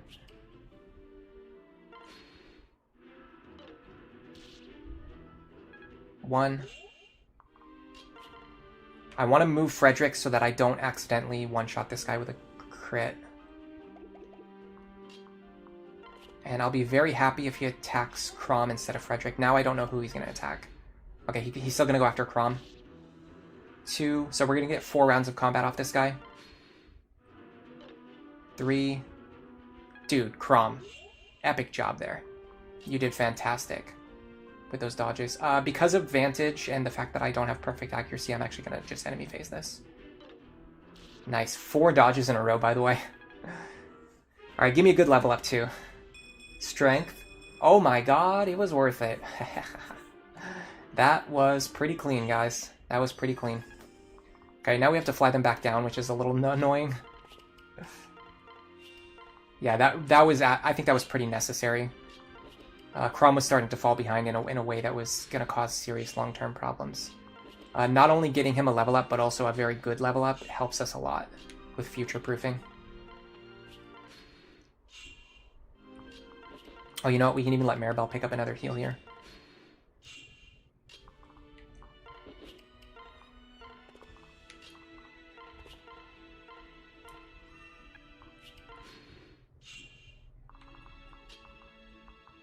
Okay, I want to... Oops, that was not what I wanted to do. I want to give the shiny spot to Crom with a potential for a Maribel +1. Didn't get it. As soon as we get them to +1, we don't need to have them paired up anymore, because they will automatically get married. They'll automatically jump from the C support to the S support.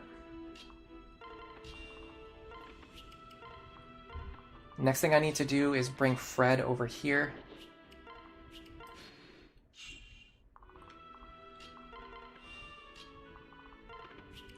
Now this guy does not have pass.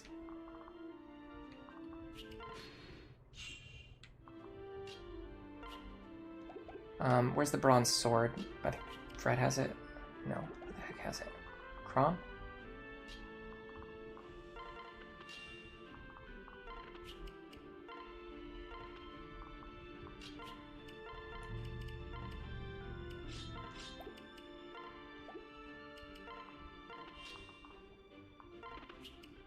Alright, so my plan here is...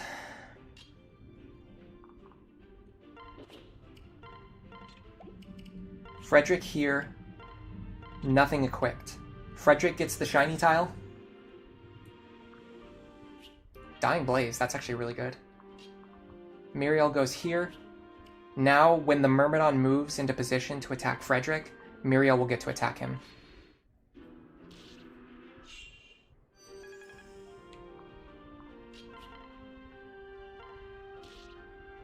If his health gets low enough, we might be able to give the kill to Sumia.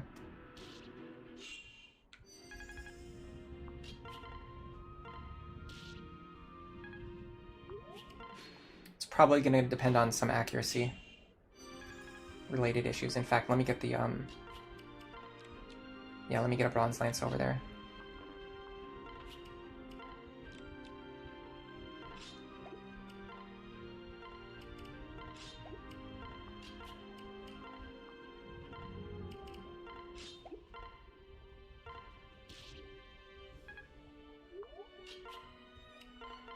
Now,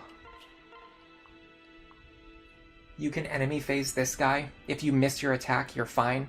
If you hit your attack, you kill him, and you get the experience.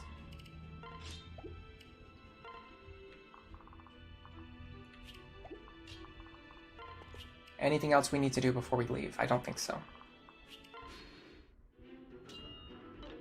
Should we use the Seed of Trust for Crom and Maribel? That's a fantastic idea.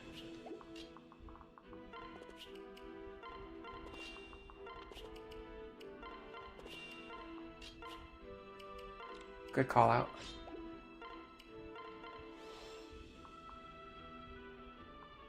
The fact that Sumia missed her attack actually allowed us to do that, which is pretty funny. And it actually gave her... So when you miss your attack, you still get weapon experience. So the fact that we missed there actually just gave us extra lance rank that we would not have gotten otherwise, which is pretty cool. Hello CJ, welcome to the stream. What have you missed? We have been spending the last 2 hours beating this chapter, which is fine. That's about what my estimate was. I thought this chapter was going to take us about 2 hours. I got very tilted in the middle. If you want to see that, it's very entertaining. You can go back and watch the archive. GG, yeah, that was a pretty big hurdle. Once we get through there, which we just got through there, I think we're pretty set for the rest of the run. I think we're in a really good position. And we did get the Crom Maribel pair up, so we don't need to have them fight together anymore. From now on, we just need to make sure Crom doesn't get the Sea Sport with anyone else, which we can manually control that by having him not do it. So Crom can pair up with whoever he wants from now on. We can use him however we want, and he will automatically marry Maribel when we get to the position. Oh, good day, my lord. Hello, Maribel, and just Crom is fine, please. Are you here all alone? Goodness, there's a chill in the air today. Would you care for a cup of tea? Well, I won't say no. Thank you, you're very kind. Oh, please, for a noble woman of Yelisse, serving royalty is a high honor.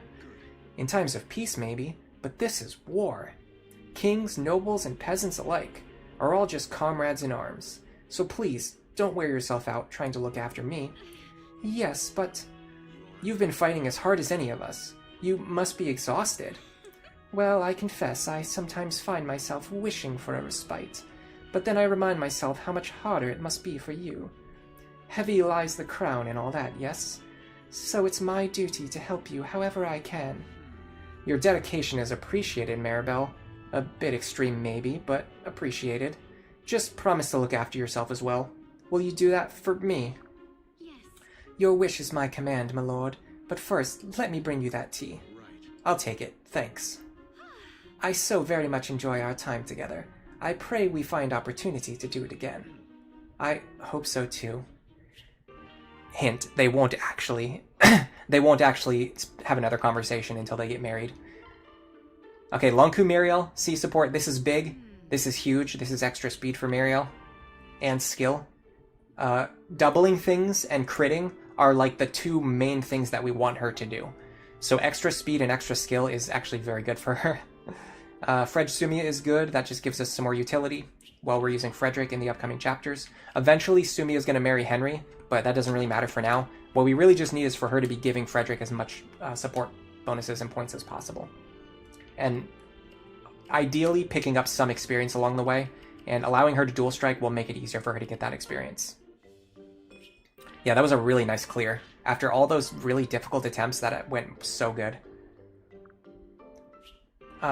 Do I think that Crom and Muriel is the optimal... Sorry, Crom and Maribel is the optimal support?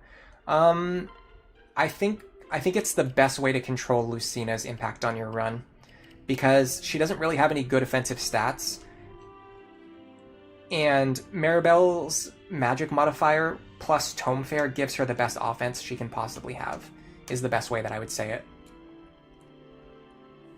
And otherwise, she's just a very frail character who doesn't have good offense and doesn't have good anything. You can at least give her like decent offense with Maribel as the mother, which sounds weird because Maribel's not really an offensive character, but she just gives Lucina like the stats that she needs to actually be able to fight as a sage. Because as a physical attacker, she's just pretty underwhelming. As a sage, you can kind of level her up with staff experience, and once her level gets high enough, it makes up for the deficit in her stats. And then having good mods also helps with that too. And we kind of talked about this last time, but people often say that like the mods don't really matter while you're playing through the game. They don't matter until you get to the end of the game. I really disagree. For one thing, the mods give you an idea of like what a character is going to look like what a character is supposed to look like. But more importantly, when you're grinding or when you're leveling in your base classes, those mods are going to help avoid a situation where you cap your stats that you're still trying to raise. Like for example, our Robin right now, they might end up capping their magic before we promote them, and that would be a very big problem. So having a positive magic modifier allows us to gain additional magic at a higher cap before we promote, which means more stats in the short term, which helps you beat the game.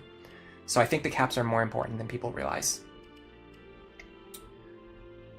If I reclass Maribel to Mage, she can pass Magic +2. Yes, that's exactly what we're doing. Right before Lucina joins, I'm going to switch her over to a Mage, so she passes down Magic +2. That's the plan anyway. If I can't do it, it's not a big deal, but if I can, I'll be very happy.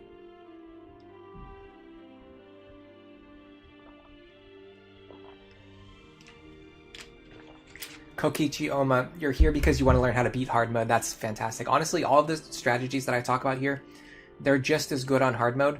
The big problem or the big difference is that hard mode is so much easier that you don't really need the highest level strategies to win, so they don't really seem as appealing. Like bow users, for example, are so good on Lunatic Plus, and they're still really good on hard mode, but the thing is you just don't need them on hard mode, so they just don't really seem you don't notice how good they are, because the strategy of having bow users attack just isn't needed.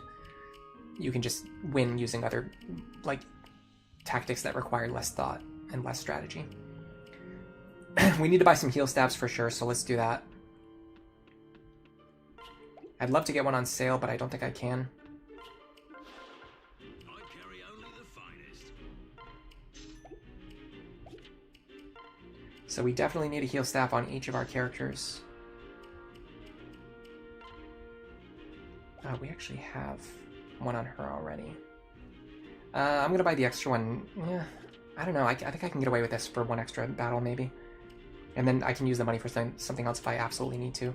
Let me see if anyone needs like a really good weapon who doesn't already have one. I'm actually gonna... I don't do this very often, but this is the kind of run where we're kind of doing this. I think I'm gonna stock all my items and then move everything back out of the convoy. And try to figure out like what my inventory is gonna look like for the next chapter. So Frederick's gonna have the Orson Hatchet. The Iron Axe. Silver Lance we still need. I don't know which sword we want, so I'm going to hold off on that. Maybe I just give him a bronze sword and keep the elixir. Sumia is going to be holding the javelins. In theory, I could give them to Stahl to open up some more strategies, but I don't think it's really needed. Bronze Lance, and then at least one of the low-use vulneraries. I have a lot of Iron Lances, so I might as well just give her one. I'm not going to need to do equipment swapping strategies, so I don't need to worry about them only having 5 weapons. The reason you have to make sure they're only holding 5 weapons between Frederick and Sumia is if you're going to be in a situation where Sumia needs to take away all of Frederick's gear. Because Frederick can equip swords, lances, and axes, you have to get every weapon out of his inventory. So you need to make sure Sumia is holding all 5 weapons. But other than that, if you're not going to need to do that, which we're not going to need to, you can just have them hold as many weapons as you need. Okay, let's look at Muriel and Robin. Thunder. Honestly, I could give her the Elwind Tome. It's the Forged Wind Tome. In fact, 5 might. Yeah, I'll give her the Forged Wind Tome. I don't think Robin needs it anymore. Robin's attack is already high enough. Robin has hit that benchmark where their attack is just high enough now.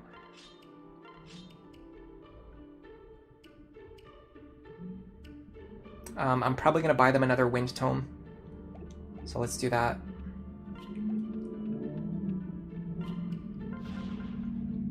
Come on in.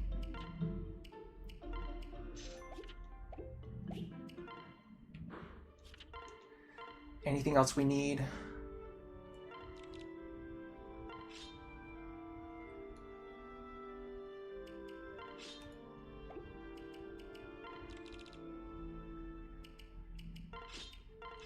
We're going to get the physics staff soon, too. That's going to be a big help in the next chapter.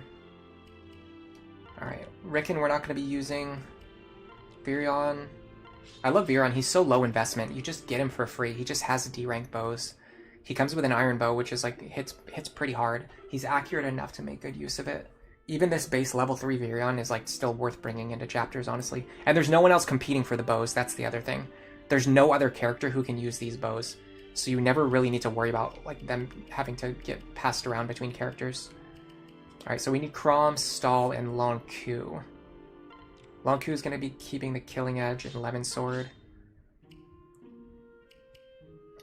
Probably a Bronze Sword. Stall, Iron Sword. Soothing Sword maybe if I need it. Bronze Lance. Iron Lance. You can even has room for a Vulnerary. I'm gonna. Then she doesn't need one if he has one. I'll give Robin one. I'll also equip this Wind Tome.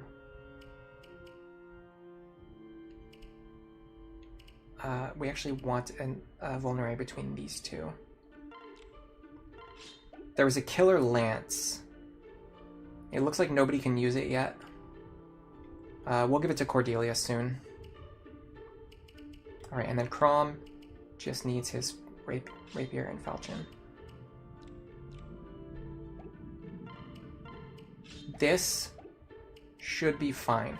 My only concern is that because my Chrom is a little bit weaker than usual, it might mess with my opening a little bit. We have a lot of money too. I'm not going to spend any right now. I'm going to wait, and then if we need the money to help us clear either this chapter or the next chapter, I'll use it. Another staff could help push Maribel up so she can get Demoiselle sooner. I think we have enough staff charges. We're not going to run out in this chapter. I'll buy them later if I need to, but I just don't want to buy... I don't want to buy things that I don't need, because keeping, you know, like thousands of gold in my inventory will make it possible for me to buy and super forge a weapon if I need to. And I very well might need to. Okay, so the idea for this chapter, if you haven't seen it yet, you're in for a treat. This is really good. This is something we actually discovered on stream. It's very awesome. It's a very powerful opener. What you do is you have Chrom ferry your characters across this river so that you don't have to fight these two enemies. And this stops all of the enemies up here from moving as well. Frederick goes on a stealth mission with Sumia, flying up and around here to rescue this village before it gets destroyed. My Sumia and my Chrom are both weaker than normal, so that might hurt this strategy. We might need to rely on dual strikes.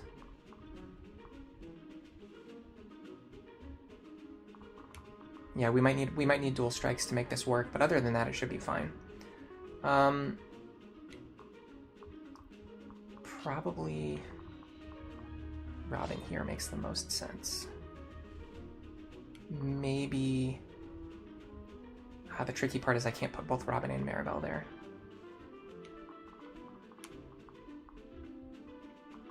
How much speed do these guys have? I think Robin is better because I need to get through here fast. I don't have time to mess around. Alright, let's just see what this opener looks like with our current layout. We're probably going to have to go back, do some shopping, get some tonics, possibly forge some weapons.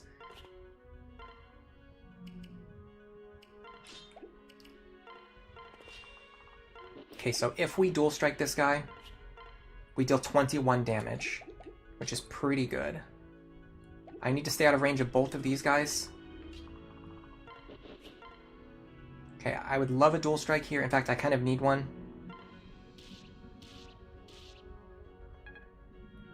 Okay, let's reset until we get that dual strike and then see how things go from there. The Soothing Sword on Crom would be good. Actually, that's a good idea. That might help him. That might help with training him. And I don't think Stall needs it anymore. I don't know. It's actually a tough call. Stall makes really good use of it because his defense and HP are both high, which means he can take attacks and then like really benefit from the healing. Crom, if Crom was going to use it, it would actually more just be for the extra damage.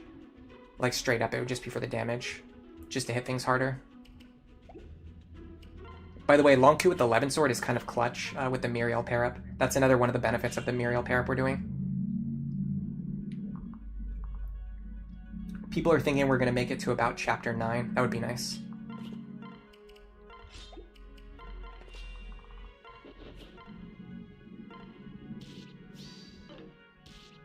Man, he just does not want to dual strike.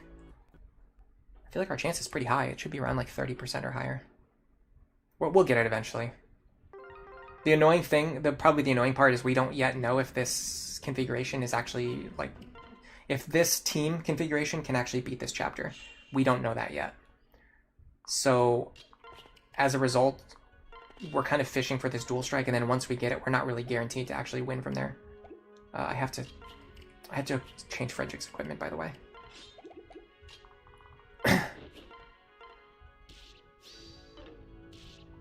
Did not get it, man.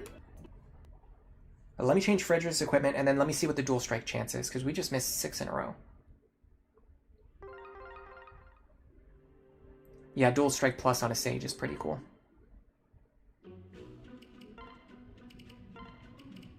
Yeah, let me have the characters actually equip the things I want them to use. That saves time later.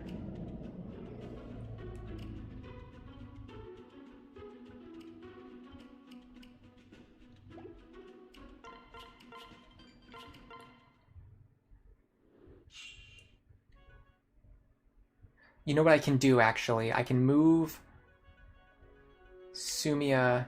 Yeah, Sumia can go here. Frederick can go here. And that allows me to put Muriel in a different position, maybe like over here or something. Or I can put like Robin here and Muriel here. And yeah, I agree. The starting position here, the opener with like the woods, is so obnoxious. So we have a 37% chance to dual strike, and we have missed 6 in a row. 7, 8. We missed 8 in a row. I've mentioned this before many times on stream, and I'm going to keep saying it because the more I say it, the more evident it becomes. I think there's something wrong with the RNG in this game. I really started to notice it after I started streaming. You could say it's confirmation bias, and maybe it is. It's not like I have a spreadsheet. It's not like I'm tracking this.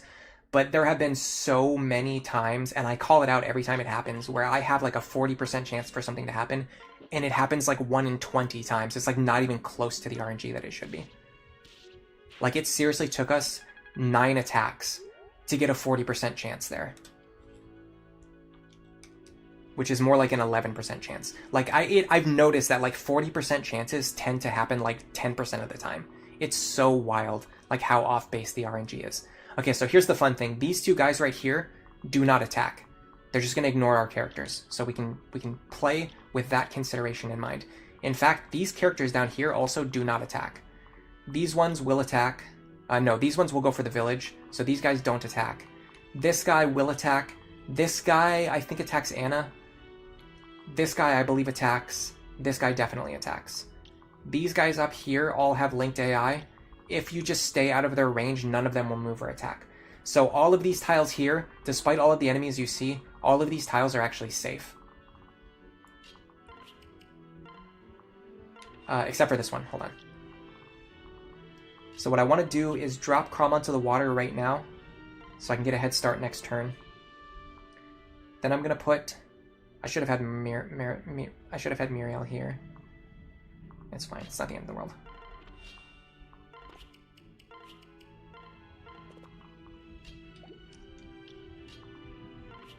Put Lonzu and Muriel over there. Start moving my other characters over.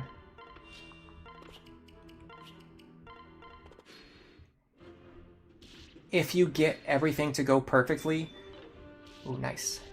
Oh, very good, very good, very good. That's a nice cleanup right there. If you get everything to go perfectly, you can actually have Crom ferry the characters over the river one at a time, and you can really take your time with it. You can basically take as much time as you need.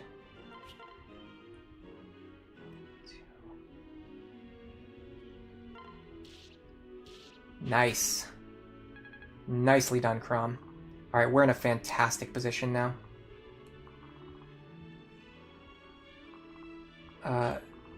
Anna is also being really nice.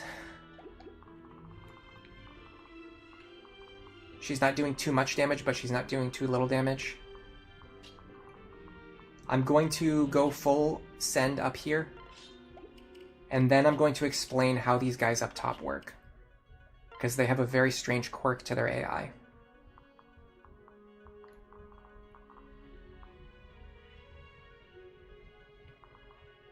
We want to get rid of this guy if we can. He's going to be a problem later, and I'll explain why when I start explaining the enemy AI. Yeah, we actually got the worst. Yeah, we got the worst possible configuration on these guys, and I'll explain why in a second. I know I'm just kind of dallying here, but I will get to it. Trust me. This is legitimately the worst possible configuration you could get for these barbarians. I mean, technically, I guess there could be some that could be even worse than this, but this is like pretty much bottom of the barrel.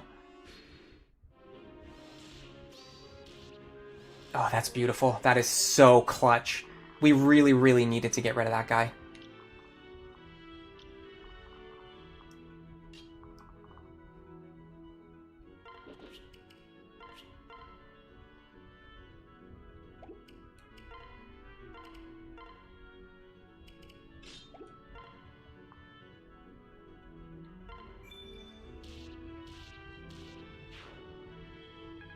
Okay, so here's the thing.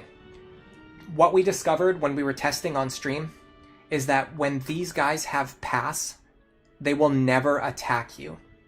What that means is that you can stand on the village without rescuing it. So if we just stand here and you don't rescue the village, these guys won't attack you. What they do is they try to move onto the village using pass because they think that they can move through you because they have pass. So he'll be standing here. He tries to move through you with pass. He can't do it because you're standing on the village that he wants to stand, and then he just ends his turn. He just doesn't attack, which is very, very clutch. The problem is, every single enemy that we got, none of them rolled pass, so we won't be able to do that. And a couple of them rolled counter, so what we're going to have to do is just stand here with no weapons equipped for a very long time, which is going to make this harder than it needs to be. In the ideal situation, what you want is you either want 3 enemies with pass standing here, so that Frederick doesn't get attacked and he can just stand there forever, or what you can do is if you just get enemies that don't have counter, you can just enemy phase sweep them. We didn't get either of those things to happen, unfortunately, but it is what it is. Because the guys on the bottom actually don't attack, we can actually just go over here now. Although I definitely messed that up. I should have ended the turn with Crom on the water. This is fine. Now this turn...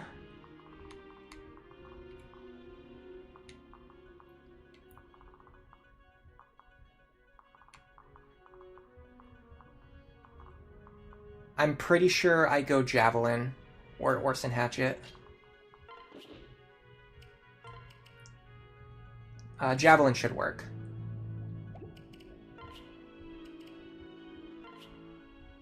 It's very frustrating that we have to do this, but I need to get rid of the archer, otherwise he's going to keep shooting me every turn, and I'm going to take even more damage, and I'm already taking too much damage. And the fact that I messed up my positioning on Crom here means this is going to take even longer on the bottom side too.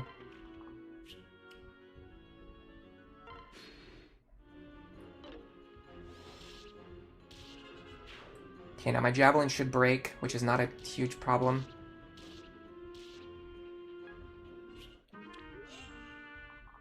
Now, because enemies with counter are coming after me,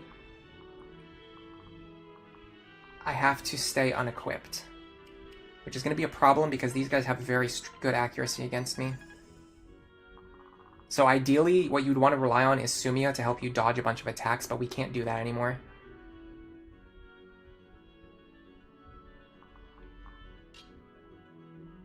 I almost feel like I have to rush on the bottom side now. I don't think I can take my time down here. Normally you just take your time. Oh, I have Tactician Robin still. That means I can go down, I can cross the river twice as fast. Yeah, no, we're not going to be able to survive down here for long. Oh, okay, well hold on. The guy with Hawkeye didn't move forward.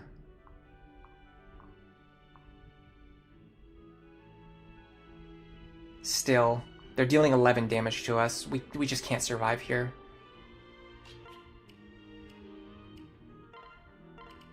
Yeah, I strongly suspect that we're about to lose this attempt. But this gives us an idea of what we need to do. Number one, I should have given a defense tonic to Frederick. There's no reason why I shouldn't have done that, other than just pure idiocy on my part. Just completely missing extremely obvious things. Number two, if we get into this configuration where Frederick is so threatened, we needed to make a move against these enemies at the bottom sooner. Because look, we need to use another elixir now. Yeah, we're done. We're done. We're not surviving. Even if we started moving now, we wouldn't survive long enough to get everyone up there. We need the enemies to have pass. We need at least a couple of them to have pass. And we need them to not have, like, Hawkeye if they are going to attack us, so that we can sometimes dodge their attacks. Alright, so let's go get some defense tonics. I carry only the finest. We didn't really have any problems with strength. We were consistently killing the enemies that we needed to. So I don't think strength tonics are needed yet.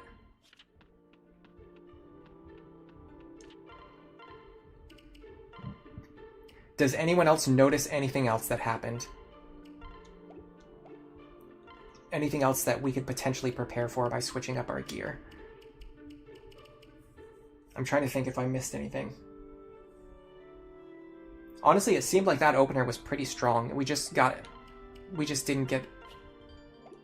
it was a combination of two things. The enemy skill configuration was, like, pretty bad for the strategy that we're trying to use. And then on top of that, I just made, like, multiple errors that slowed down my, my opener. And you just can't afford to slow down.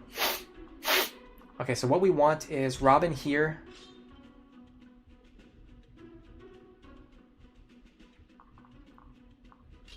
Muriel here. Lonku here. I think we can get something done with this opener. Yeah, we should reset for the barbarians to have pass. At least a couple of them. Like, at least a few of them. Like, there's a pass right there. That guy has Luna. Luna. Luna. Pass. This is winnable. In my opinion, I think this is worth attempting.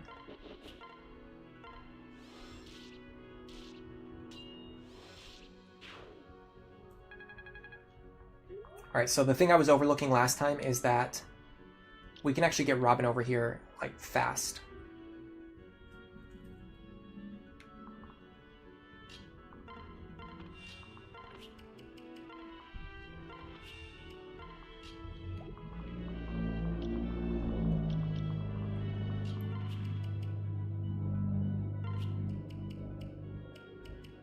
And now we have multiple people already crossing the river. So this is so much faster than the previous opener. This is monumentally faster. This is hugely different from what we did last time. That's not a motorcycle guy, by the way. I think that's just like a loud vehicle. That dual strike would have helped, but Anna's not going to be able to help us as much as we need. There's actually a pretty good chance the archer just kills her before she does anything. Give me a second, I have to figure out what I'm doing here. I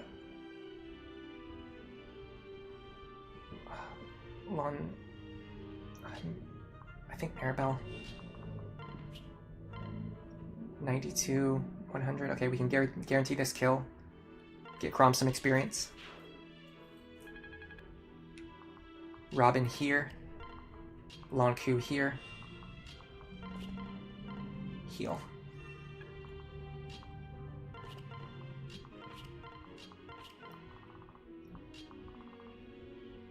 Again, I think I want to go full send here.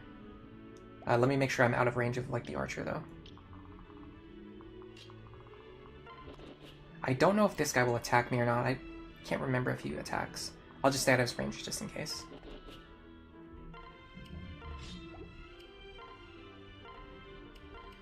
I should have given Frederick another vulnerary. In case I need it. Okay, that dodge really helped. Okay, that really helped. I gotta say, for Anna's credit, she is doing fantastic work here. I should be able to sweep both archers now.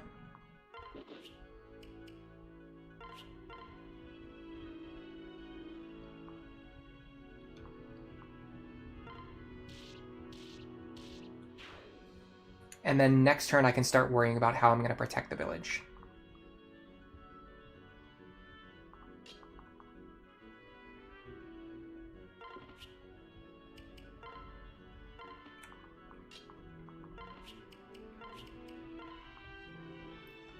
And we're getting across the river so much faster this time too. Because we have two characters with water walking. He goes after Anna. I think that's fine. I don't love it, but I think it's fine. This guy has passed, so we actually want to keep him alive. How do we deal with this? I think we have to leave the archer alive. Anna survived just slightly too long. Yeah, I think we're done. I think we have to lock it in with this configuration. And just hope for the best. Let me grab the healing items. We're not going to be able to fight anything anymore because the guy right next to us has counter. The good thing is he also has pass, so he not only will he not attack us, but he'll also block this square to prevent anyone else from attacking us.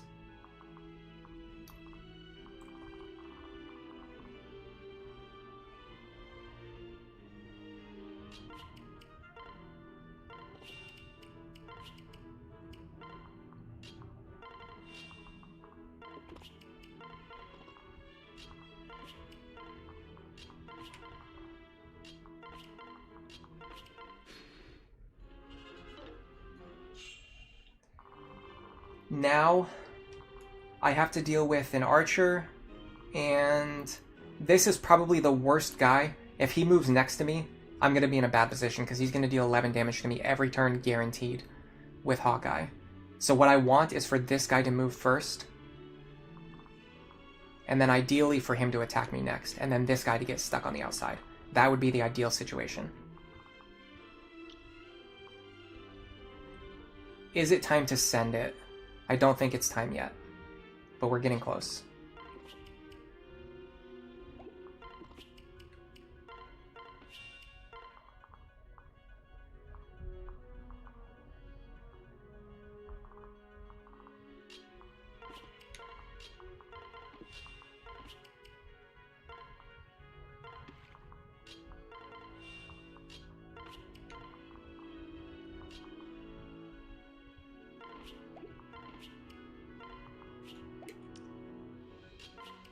So for the time being, Frederick is just going to be ending his turn here.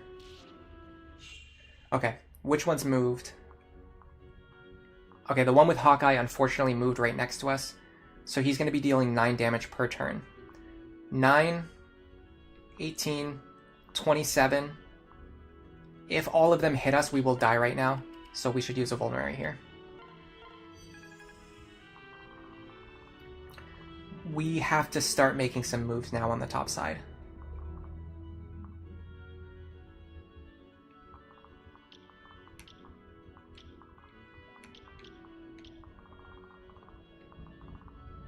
The sad thing is, if you get a configuration up here where Frederick is 100% safe, you can actually even ignore these guys and just very slowly like go all the way around the map. But that takes a very long time and I don't think it's worth it. I can't leave Lisa stranded is the problem.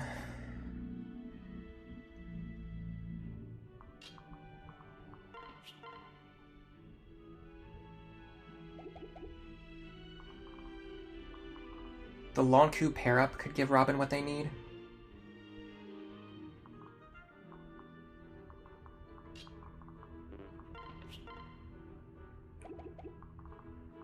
I could see that working, yeah.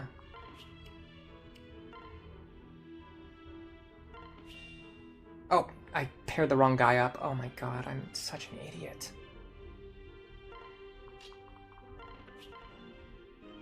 Is there any way to fix this? Probably not.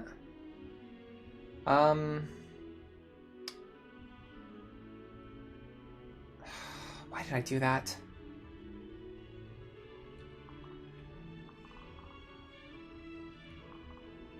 Oh, I left Lonku in his range too. That's really bad. How much does he deal? 28.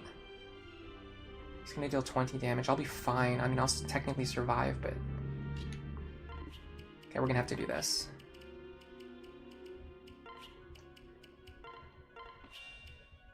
This sucks. This could have gone so much better. That misclick just screwed me. Like, big time.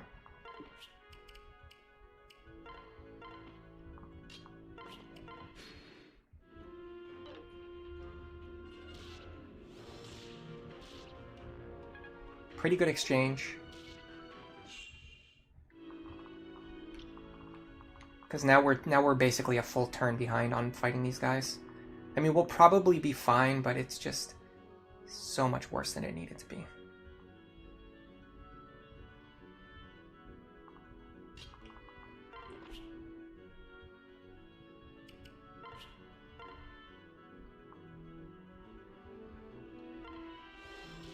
I need to start chipping this guy down as much as I can, which is really not that much. I really wish I could have dodged that attack. What was the accuracy? Come on, man. I really needed to dodge that.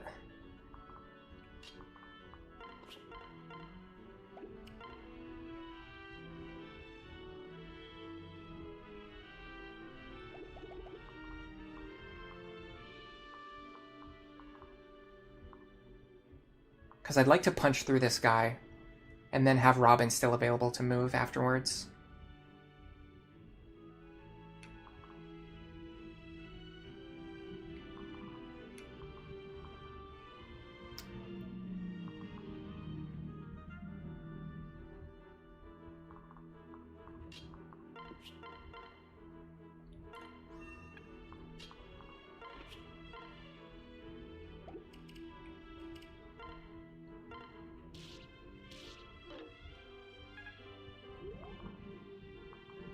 Yeah, no, it's not happening.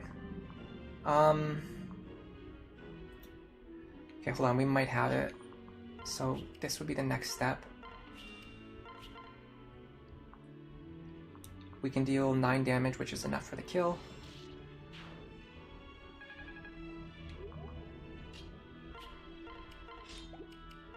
And then Robin here. Now I can enemy phase that barb and get a head start on the next group of enemies. Frederick. See, this is the problem. I need to use the vulnerary or an elixir every turn. I wish I had brought more vulneraries with me. This is such a waste. This is such a waste of this is such a waste of elixirs. Because I have to heal every single turn. Nice crit.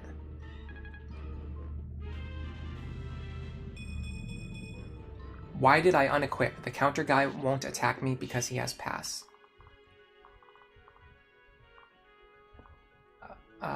Actually, you're right about that. I wish I didn't notice that, because I could have swept these two guys earlier instead of letting this guy attack me every turn. Well, what happens if I equip a sword here?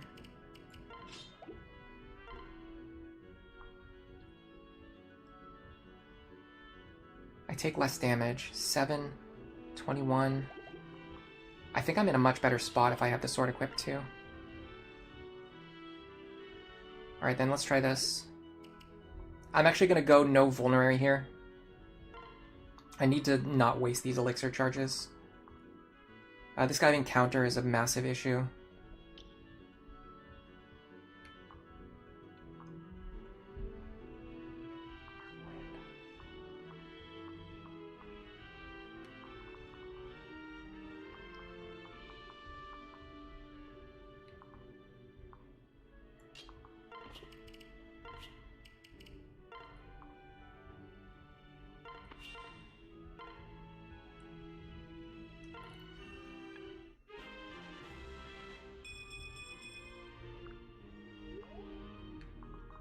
This one doesn't have counter.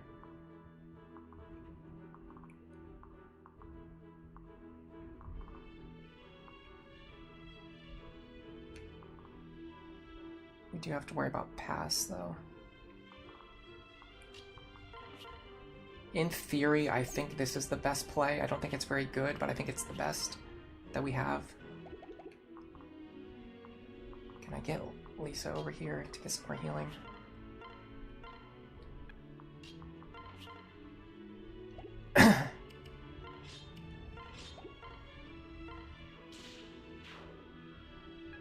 We have to heavily rely on Robin here. 10 res. I think if I put Long Ku over here, the enemy will go for Long Ku. This is a really good use of 11 sword too.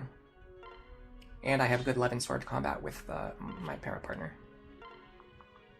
What about Virion? Can Virion take it? 20 damage. He will take 18. There's no Luna in play. Problem is he's very fast. He will double me. Actually, no he won't. Not even if I unpair.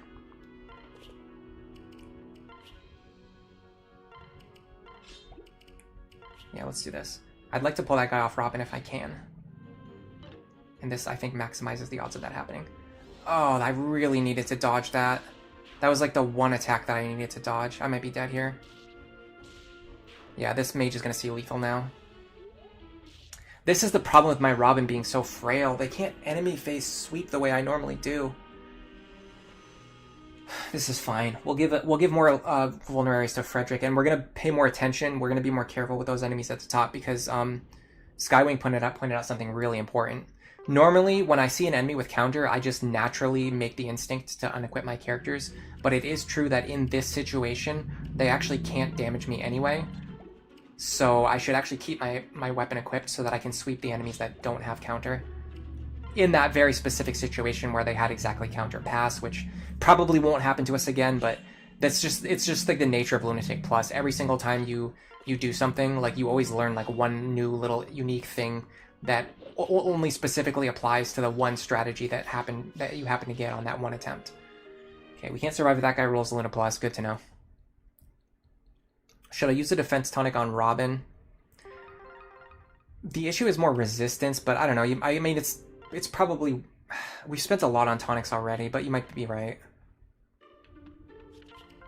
I think you're right. It's just annoying because now that I do it, I'm not going to need it on the next attempt. It's like I would have needed it on this attempt, yes, but most of the time I'm not going to need it. Probably I'm not going to need it on this attempt, on the winning attempt, but I'm just going to use it anyway.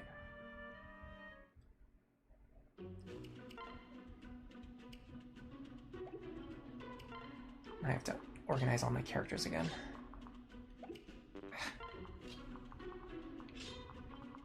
Robin down here.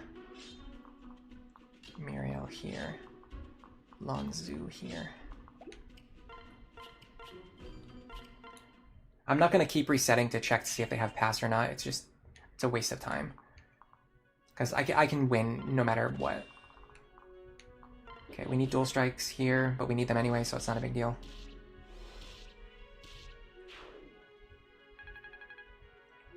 Now we should be able to do something like this.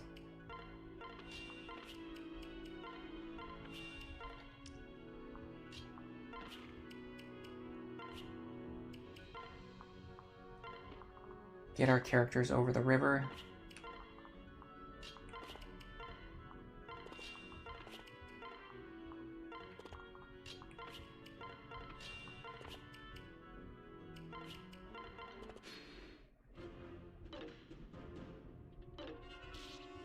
It's a little bit tough because the last couple of attempts, we actually got extremely good behavior from Anna. And if we don't get her to like function as well as she did last time, or the time before that, we could be in trouble. Oh, Luna Hawkeye, that's bad. This guy's pass, that's good. Counter, don't really care. Counter, that's pretty bad. Yeah, this is pretty bad. What we're gonna need to do is kill this guy before anyone else shows up, and then we might be okay. But other than that, I think we're doing okay. So I want to do the same thing as last time. You here.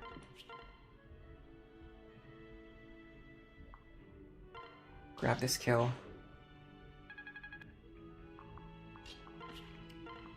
Send Lanzu over.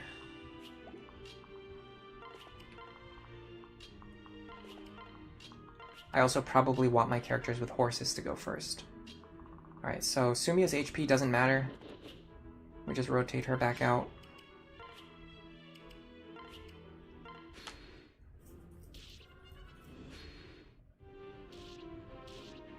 That's fine. Okay, this is much better than the last attempt, because now this archer can't reach Anna, which means Frederick can sweep him. So now we're not going to have the archer attacking us every turn. Game changing. Genuinely. This completely changes the dynamic of the map. Because now this archer is we're gonna kill this archer on enemy phase. And that's gonna free us up, so we're not taking constant damage from him every turn, or at least not needing to dodge his attacks every turn. So we drop Lanzu here. Let me highlight these guys so I don't accidentally stand in their range again. Drop Crom here. And yeah, I want my characters with horses to go over the river first. That way they can help with repositioning my other characters with their extra movement. Nicely done. Okay, now we do need to kill this guy this turn, which Anna helped us with. Nobody else can reach the village. This guy has passed, so he won't attack us anyway. So we should be able to just go like this and just kill him right now. Perfect. Actually, in a way, it would actually be nicer. Well, no, it's actually better to leave this guy alive so that he's blocking one of these tiles so that someone else doesn't attack us later. Alright. Let me get back to what I'm trying to do here.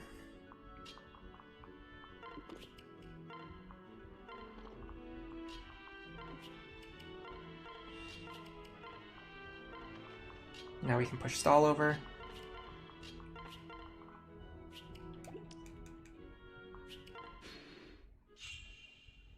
Alright. Now we have enemies with counter to worry about, so we can't keep any weapons equipped. This guy has counter, he does not have pass. So we have to be unequipped now for the foreseeable future. We will be getting attacked 3 times per turn, but the enemies do not have Hawkeye. So their accuracy against us is going to be pretty bad.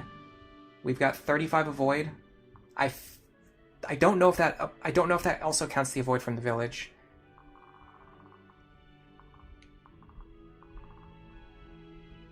Or from my para partner for that matter. I think I get extra avoid from my para partner. And extra avoid from the village. So that would be 40. Maybe 50 avoid. So these guys should have a plus outdoor fighter. It's another 10. That's 10, right? Yeah. So these guys are going to have like sub 40 hit rates. I'm actually going to turn animations on because I want to see what the exact hit rate is.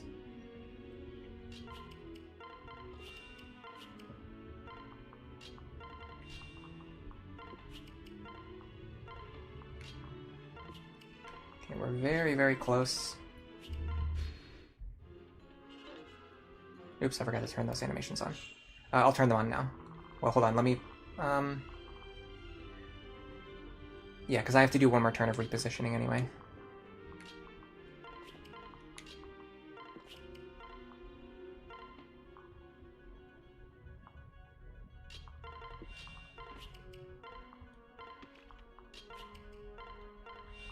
Okay.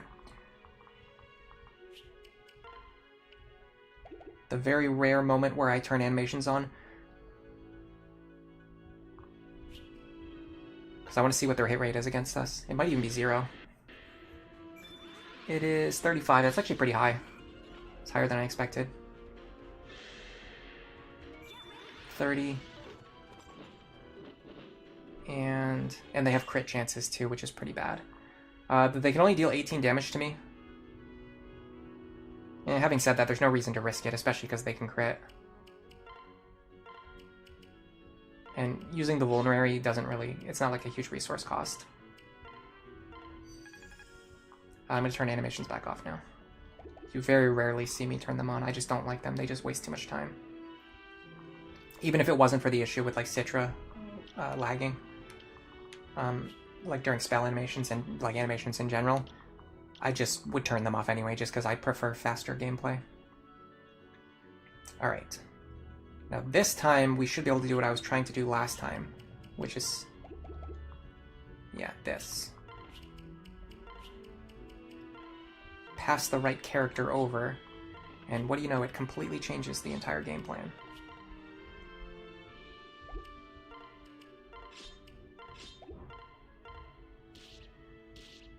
Now we take him down. Now this guy is going to deal 28 damage. I'd like to pull him back if I can, especially because that will preserve Robin's health. So I want to put an anchor unit back behind Robin. So he's going to deal 28 damage. Who can take that? Lonku cannot because of Luna Plus, I think. So that would be 28 minus 4. Sorry, no, it would be 27 minus 4, which would be 23. We would still die. Stall can take it pretty comfortably, but I think he'll probably attack Robin before he attacks Stall, so that doesn't work.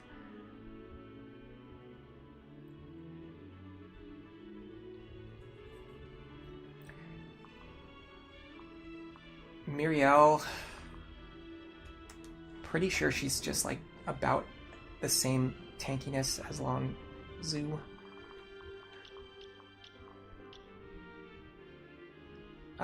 Virion, if we were, yeah, in my Iron Man runs where I plan to use Virion as one of my main characters, I always buy a bronze bow for him so I can train and get plenty of combat. But in this run, I'm not really using him. I'm just having him pick up chip experience where I can. I don't want to waste money training him when I can use the money on other characters. Hello, Joey, or hello, welcome back, Joey. Did we beat the Mountain Pass chapter? Yes, we did. We are exploiting the enemy AI right now. This guy right here has pass, so he'll never attack us. If we just stand here with our weapons unequipped, we'll never deal counter damage to ourselves, so Frederick can just hold this position forever and give my other units time to fight these characters down here safely. It's a little bit of an exploit. I wouldn't even call it an exploit, it's just like a strategy that works on this chapter. I do need a speed pair-up. I can get 1 speed, that's not enough, is it? Oh, 1 speed is enough. If 1 speed is enough, then maybe I use Maribel. So we're going to have 8 speed. He's not going to double us. He's going to deal 28 minus 5, which we will survive. And I want to pull him as far back as I can, if I can. I very strongly suspect that he goes after Robin here. And by the way, these enemies down here never attack until after you rescue the village. Which is why all of our characters can just stand down here and ignore them. They can't do anything to us. I wish that guy didn't have Luna, because then Lonzu could fight him. Okay. Stall did pull him, which is great. That preserves Robin's HP for the next turn. Now we can chip away at this guy. I put Lonku into a bad spot. We don't need to heal anybody, though. So we can just have Lisa go wherever.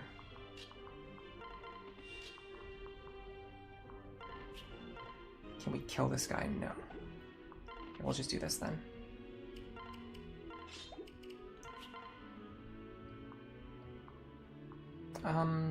If I miss, it's not a big deal. I'll just let Virion or Stall get some experience. Okay, same thing as last time. Maybe we can anchor this guy. Pull him away to Stall. Preserve Robin's HP. In fact, technically we could pull him over to Lonku, but I wasn't thinking about that. We'll use Stall again, it's fine. We need to be wary of the crit chance. This guy has counter. He's going to be a problem very, very, very, very soon, in fact. Given that this guy's going to be such a problem, I think it's actually better to just have Robin accelerate here. We can't afford to waste turns just like sitting around. Not when there's an enemy with counter bearing down on us.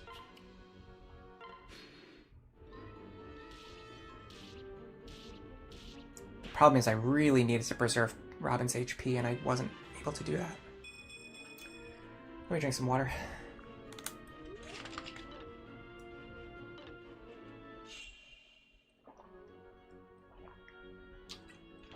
Ergen, welcome to the stream. Miriel with Kellum support would survive here. Yeah, Kellum is a fantastic early game pair up.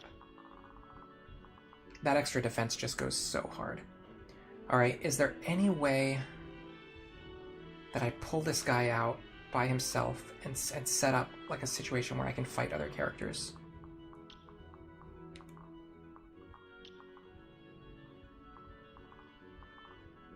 I'd have to get Robin all the way up there into that corner, which I can't do. I'm just not sure how to remove this guy and then not get killed by everything else standing behind him. None of them have paths. That's important information. What did these three deal to Robin? They do have Hawkeye, so I'm not going to be able to rely on dodging. So it's going to be like 28, 23, 20. They're going to deal 71 damage. They're going to deal 40 damage, which I can't take. How do I get out of this situation? My only thought is to try pulling this guy off of Robin with an anchor unit. But it's just tough because you can't really guarantee that they'll actually do that. The other idea would be to have Miriel or Lonku remove this guy and then have Robin move forward to block Miriel and Lonku. But Robin can't actually survive, and then two of these guys have Hawkeye, so we're very likely to die because their attacks will hit us. It's not like we have a chance of dodging our way through it. Like, we will absolutely get hit.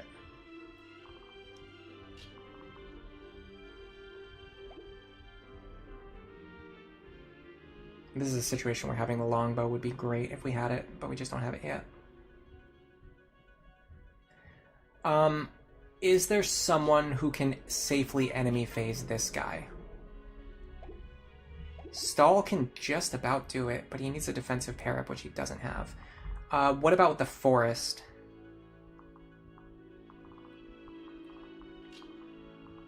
So let me think. With the forest, I'll deal 12 damage to myself. I'll be on 15 HP. Then I'll take 15 from him. He'll have exact lethal on me. I would need the bronze sword. Who even has it? Is it in the convoy? I'm guessing Frederick has it. No, Lonku has it. What's the other idea? The other idea is Lonku dodging. Which is pretty likely here.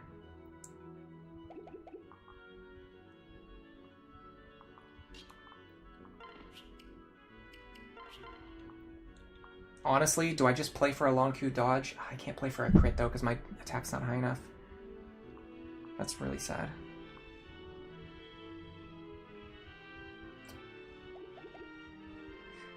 I either do stall with the bronze sword, but the enemy isn't super likely to attack him. The thing is, actually, the enemy's not super likely to attack Lonku either, because Lonku's very likely to dodge him.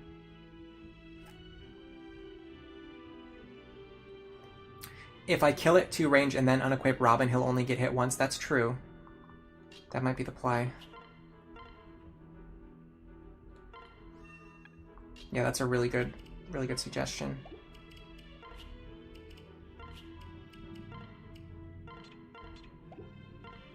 So go like this. Now if I put Miriel behind Robin, take away his Wind's Tome.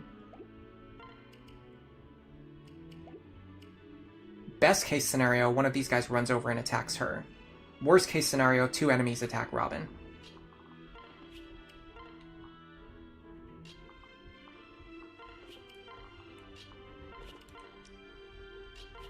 Frederick is kind of just like fine.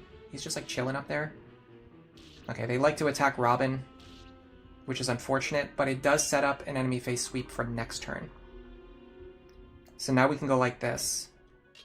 1, 2, 3, 4, 5 here. Go back into the convoy. I'll take out the Thunder Tome. I'll take the Wind Tome. Take out the Wind Tome. Use my Vuln. Maribel heals. God. How much are they going to deal? 28 plus 23. 51. I'm going to take 27 damage. I need Lisa to heal here. Sucks because Maribel needs the experience more. In fact, I'm pretty inclined to just have them both heal.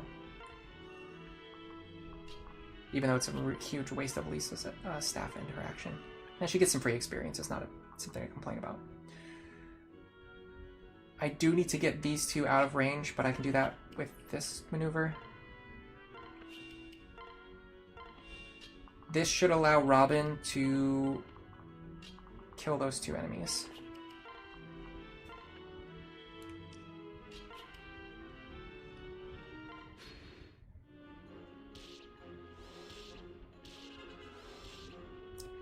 Or at least injure them.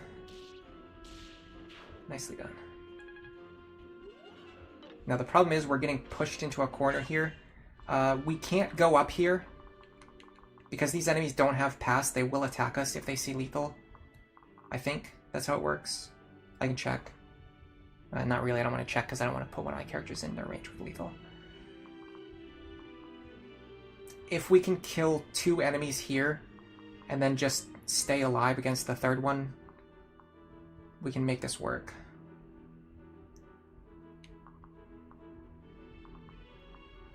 This guy having counter and Aegis is pretty frustrating though. Maybe I sandbag for one more turn. I also need Frederick to heal now. 21. I think I just barely survive with the Vuln. And that's only if all three of them hit me, which isn't that likely. And then I can use an Elixir or a Vuln next turn. I think I'm going to sandbag for one more turn.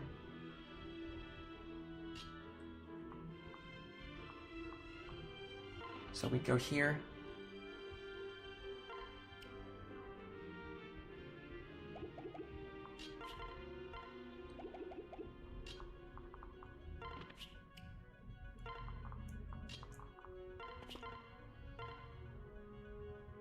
Why did I not use that Vulnerary? I just checked and confirmed that I needed to use it. And then I proceeded to not do it. Thankfully, I still have Lisa's action available. That could have been bad. That could have been really bad. Okay, so next turn we actually want to run out and kill these guys, so we need to be in positions that are going to allow us to do that. So I want stall here, I think. Hold on a second. 1, 2, 3, 4, 5. Oh, yeah, stall here actually works. In fact, not only does it work, it actually preserves Robin's HP. He's going to see lethal on stall. He's going to go for stall, and then stall is going to kill him. That actually plays to my advantage. No, he goes after Robin anyway. Okay, he sees lethal on stall, and he doesn't go for it. That feels like the sequel to the nonsensical barbarian AI that we were experiencing earlier. Okay, so now we have to jump out and finish these guys off. We can't sandbag anymore. Because if I get pushed up here, I might be in trouble.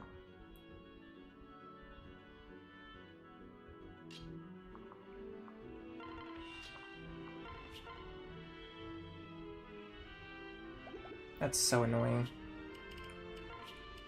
What do I play for here?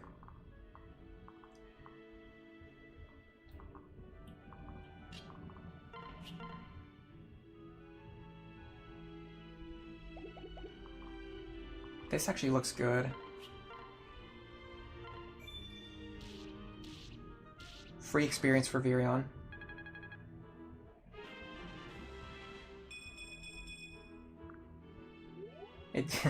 It's not even that stall is ruining the strat, it's that the enemies are just ruining the strat by acting like absolute lunatics. Okay, I didn't get the dual strikes, and you wouldn't really expect to. Not when you need them. Unfortunately, stall can't one-shot this guy, but, I mean, he can attack. There's no reason not to attack. I'm going to attack from here. And I want to raise my lance rank, so I'm going to do that.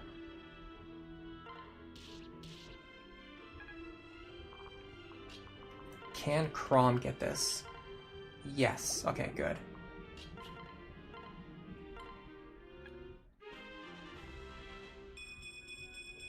Nice level up. Man, I wish I could get this Maribel on my Iron Man. That is a clutch Maribel. Okay, we're in a really good spot now. Crom is starting to catch back up in levels. Frederick's position is pretty stable. Now we start pulling these guys off Frederick one at a time. Now the tricky part is I have to check something. I don't know if they're actually going to attack me. I think they... Yeah, no, they're attacking Frederick, so they'll definitely attack me.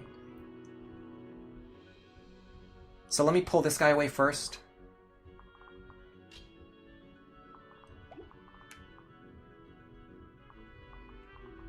So I'm going to go like this.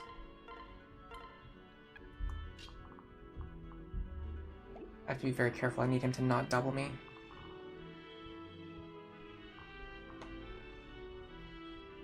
I need to do it with someone he's not going to double.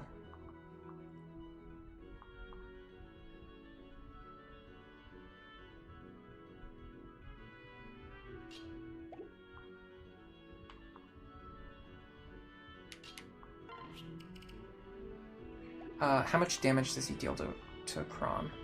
28. Minus 9. Crom should survive.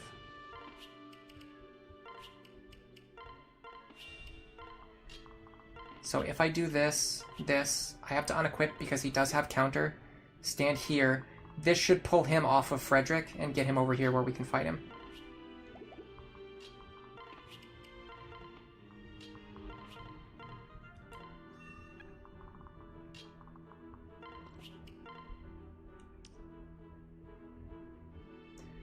I'm not going to Vuln yet, because I'll only get 9 points of healing from it. They're not attacking, okay. Why are they not attacking? I feel like this is one of those things where I know that it works, but I'm not 100% confident, and I really don't want to reset this entire map over again. I think they only attack Frederick because he's standing on the village, and they won't attack anyone else. But it's very, very difficult to confirm that. Because the only way to do it is to move my characters into range where they're going to be, where the enemies are going to see lethal on them.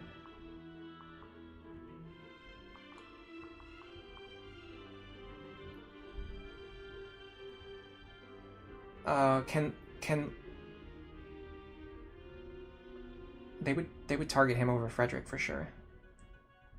Getting the 4% crit guy off of Frederick would be nice. Yeah, I was actually just thinking that already. I almost want to save state here just to check. Like, this feels like another one of those situations where it's, like, good for testing.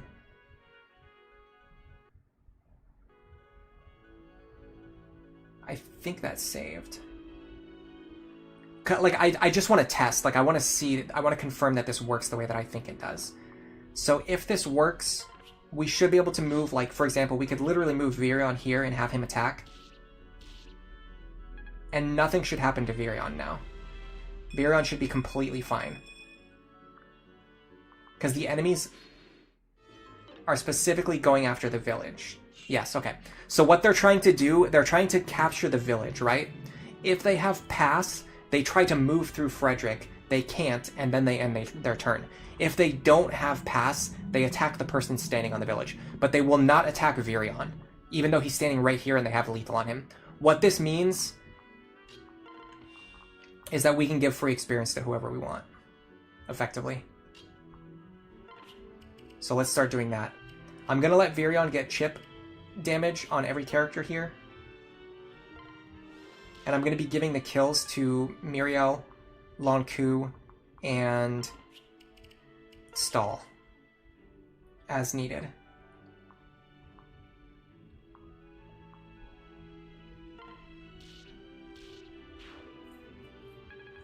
That's going to help us level up our other units who are still a little bit behind. I am a little worried about Robin, though.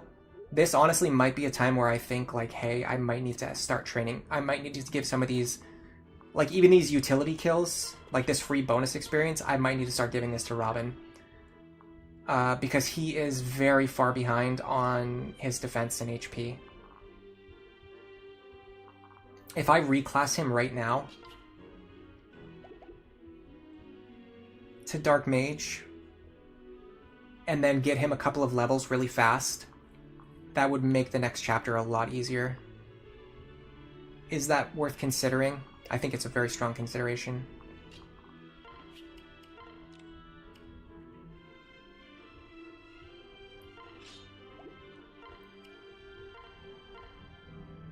The other option would be mage, but that's... Honestly, if our durability was good, I would very strongly consider going mage. But because our durability really sucks, I think we have to go with dark mage, because we need to shore up our defenses more.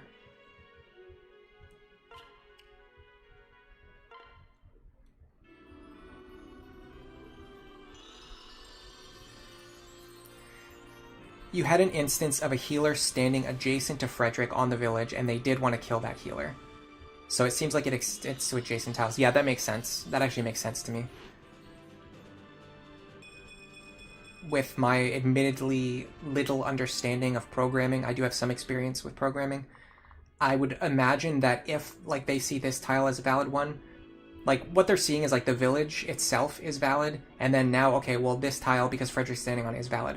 And then this tile next to Fred, because Frederick makes this tile valid, that would make this tile valid. And then maybe, like, because there's a character here, that would make this tile valid. That would be my guess.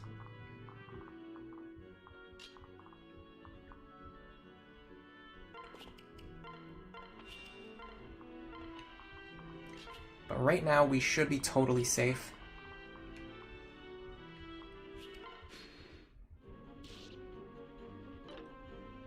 That would have been a really bad time to get crit. Alright, let's get rid of this guy next.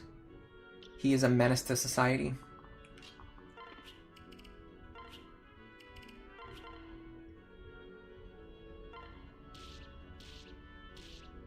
Perfect.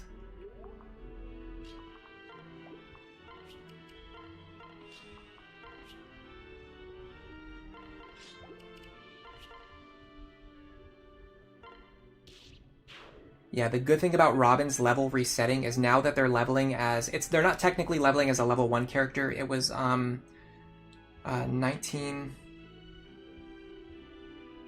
Hold on, is it 17 or 19? Let me check. It's worth it.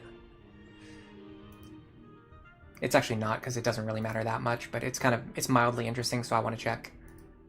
Just so that in future instances, I remember how it works. So, second seals.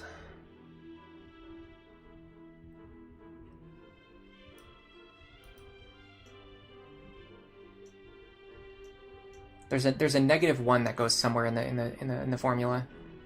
Yes. Okay, so displayed level -1.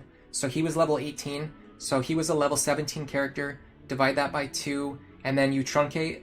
So that's 8. So now his cumulative level is 8.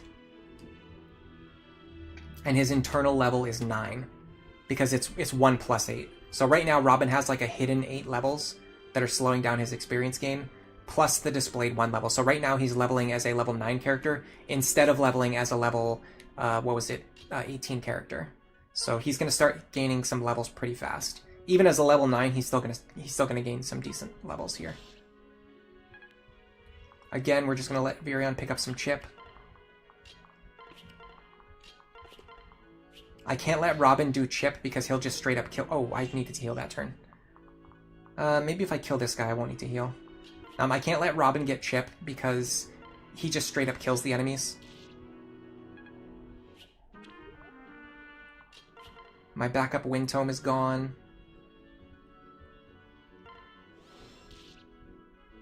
Well, this guy can only deal 9 damage to me, so I actually don't need to heal. Oh, godly level up. Man, this is... If this was the Iron Man run and I got this Virion and this Maribel, I would be so set.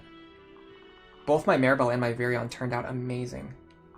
They've been getting, like, back-to-back Omni level ups. Where is Maribel, by the way? Where in the world is Maribel? She's not here.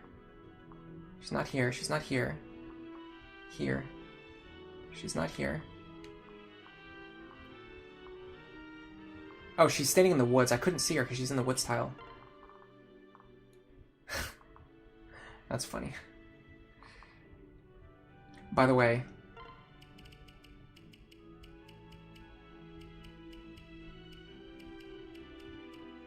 I thought there was a way to turn your characters blue. Maybe that's not in this game. Maybe it's only in Fates. But there's a way to turn your characters blue, like classic, like GBA style. It looks weirder because they're not sprites. But I think it's possible.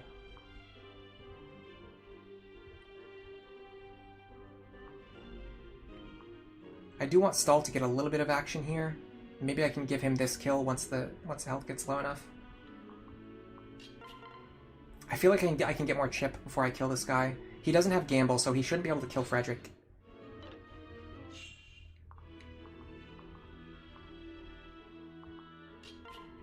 I don't want to waste Thunder Tome charges here, though. Especially because if I crit, I end up stealing the kill from Robin.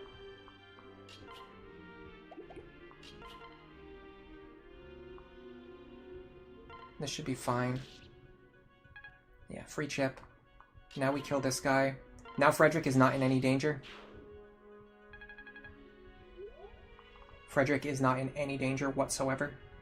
So what I really want here is for Robin to level up, like, speed, defense, and HP. Everything else is fine. Extra magic would be nice. I think it helps with one-shotting the thieves in the next chapter. We might be a little behind on our magic growth.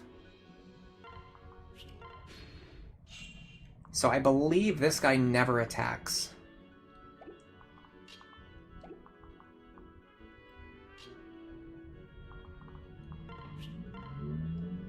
I'm gonna let Viron get one attack in.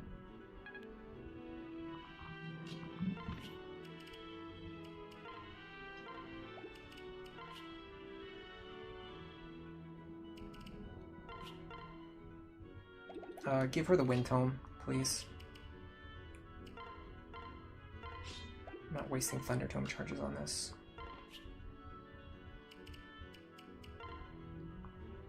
I could still crit. I mean, it's fine.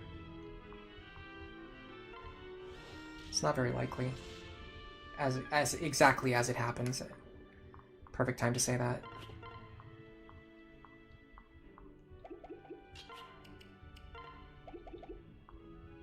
So this kill I should either give to Robin, Lonku, or Stall. Robin is going to see a bit more combat on the bottom half.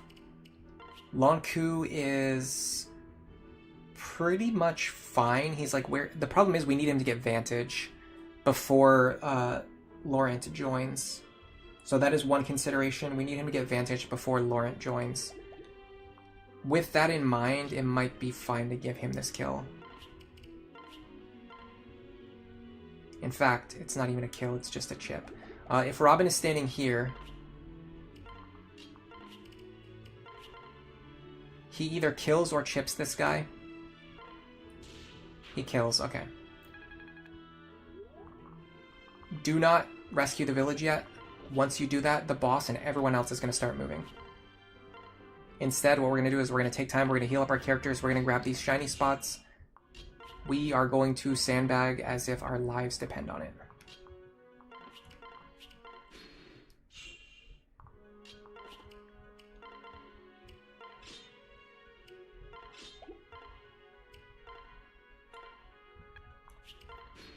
Let me see if chat has anything to say about that. Should I get experience in Lance rank for Sumia? Probably not, honestly. She's more of a long-term project. Like, pairing her up with Henry is something that's going to happen way later. For now, I just need her to be strong enough to act as Frederick's pair-up partner. That's really the only function that she needs to provide for my team, as of right now. Am I going to walk around and heal everyone back up to exactly full? Like the characters that are missing 1 HP? Probably not. I don't think it's worth my time. You're going to stand here. Again, do not visit the village yet. Now we're going to set up. Because the boss doesn't move, you have a lot of freedom to just like set up over here however you want to. Now what I'd like to do is... He does have counter, so I'm going to need to fight him at 2 range.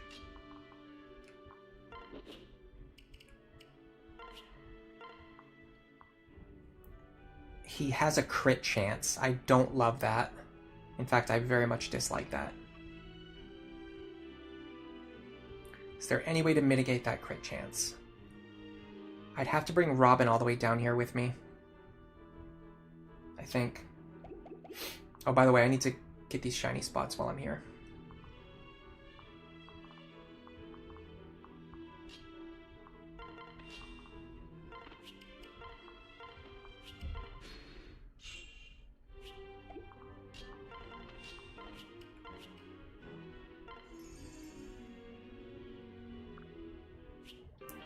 Nice, that's exactly what I wanted. That pushed him just to the point where he'll instantly gain another level. And we can even get good rollover experience too. Do I want to bring Robin all the way down here?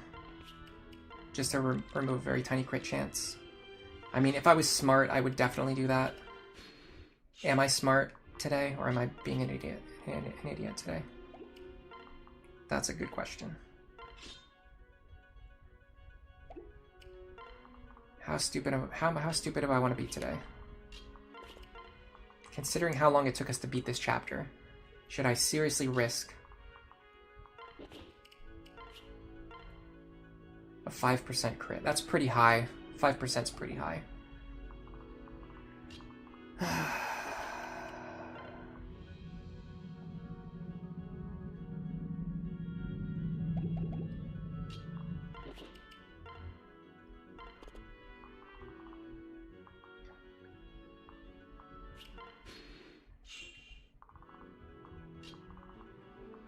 Sometimes I don't know why I put myself through these things.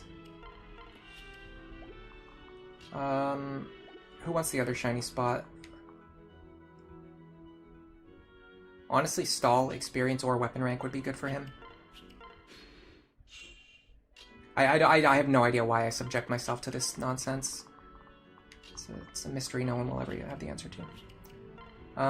I probably want someone over here that Robin can pair up with too, to get away. In fact, Chrom is a very strong candidate for that role, because Chrom can walk on water, which will help me with repositioning.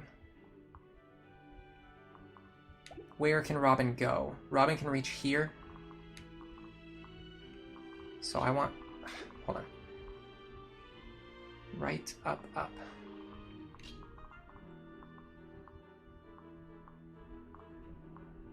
So I want Chrom here. Sumia here.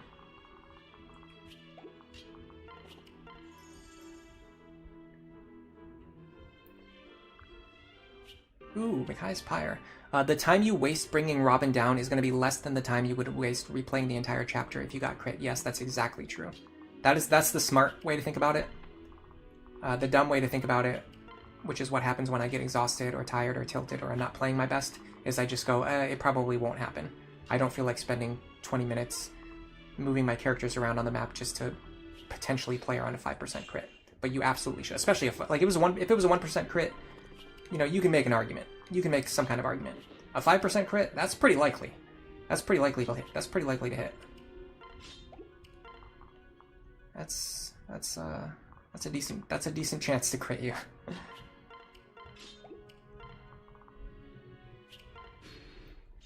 All right. For my other characters,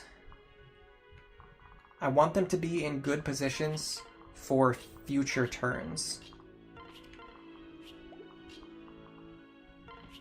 That means gaining control of woods tiles so that we can move over them with pair-up actions in the future.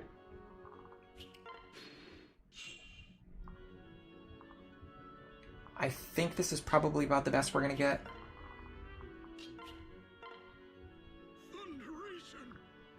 This should be our physics staff. I'm going to turn animations on. Let's do it.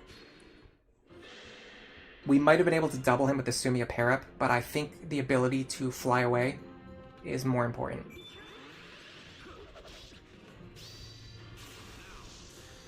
Nice, Frederick. Dude, come on, man. Frederick is goated. He's so epic. You just never get tired of seeing it. Honestly, I'm not even mad about the fact that he just stole like a ton of experience from me. Like, I could have gotten so much experience from fighting this boss over multiple turns.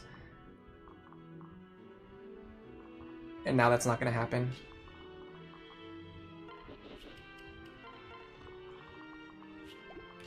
Good example of what I meant by controlling this woods tile. I was able to get Maribel all the way across with a single action. Just because when you pair up on woods tiles, you get around the movement penalty. Now here's the tricky part.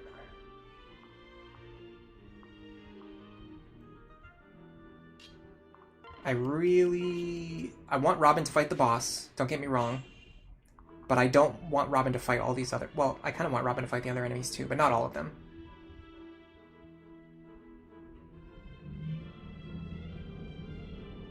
Problem is I don't know how to get back over to the rest of my team now.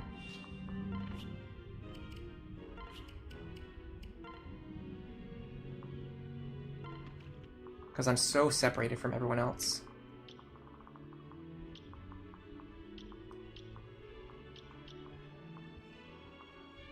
These guys overlap right now, which is pretty bad.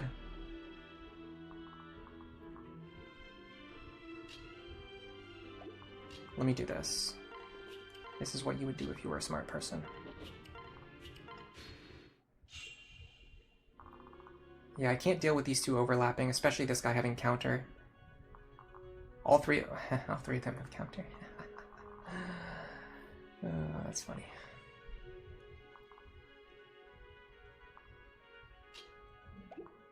Yeah, I suspected this was going to be the case. So you can pair up here, and then you can pair up here. And that gets our characters out of the hot zone. Okay, here's what I'm going to do. I'm going to move all of my offense forward. And then next turn, I'm just going to jump out, and I'm just going to get rid of everything. Because every single one of those enemies has counter, I think I just have to be proactive here.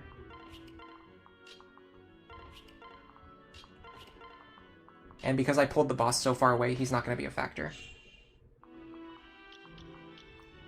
The archer has pass, so I can't just leave him up either. I can't just do a strategy where I block all of his tiles. I have to get rid of him.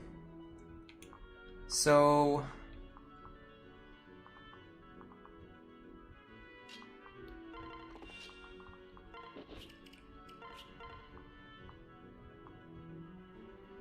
I don't actually kill these guys. Interesting. Why is that? He doesn't have HP plus 5 or anything. Wasn't I one-rounding the other ones earlier? But now I'm not one-rounding these ones? What's up with that? They must be just like a higher level variant or something. Well, in that case, I probably need Robin to take care of at least one of these guys. Yeah, Robin here. Oops.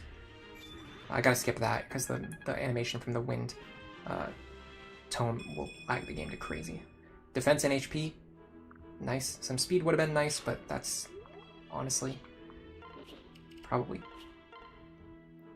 good enough. I'm gonna break this javelin.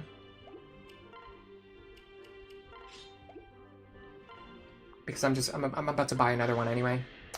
Turn off the animations. Nice dodge.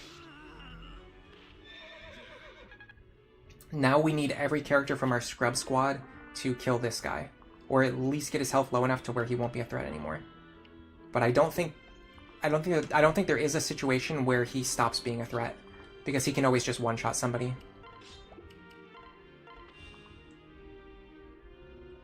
This is tough.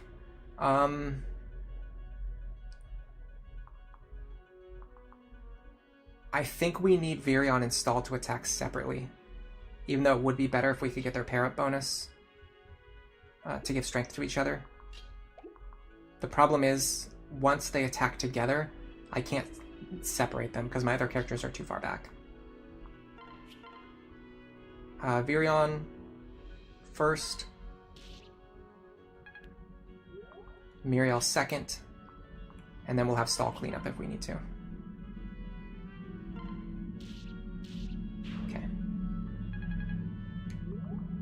Get some unpairing done just for the sake of doing it. It's just a good habit to always unpair. Alright.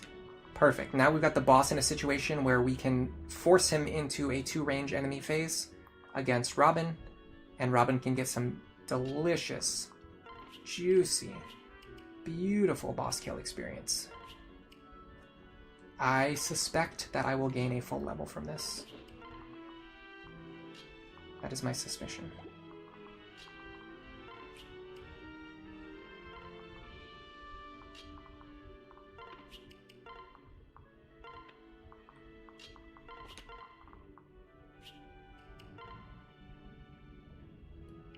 We'll do animations on, even with the lag.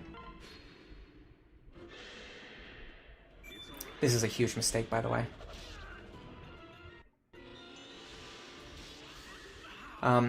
The reason is because if you turn the animations on for the last turn, for the last action of a battle, then at the start of the next battle, you have to always remember to turn them off at the start of the battle. Every single time we reset now, we're going to have to turn the animations back off. That was a huge mistake, and that was a terrible level up too. Absolutely not worth it. And the 2% crit chance. That was a horrible last action.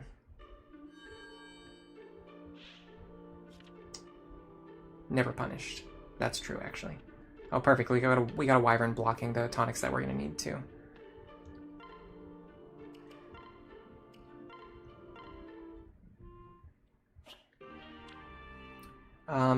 Would having focus on Muriel be good for Chapter 6? I mean, sort of, yeah.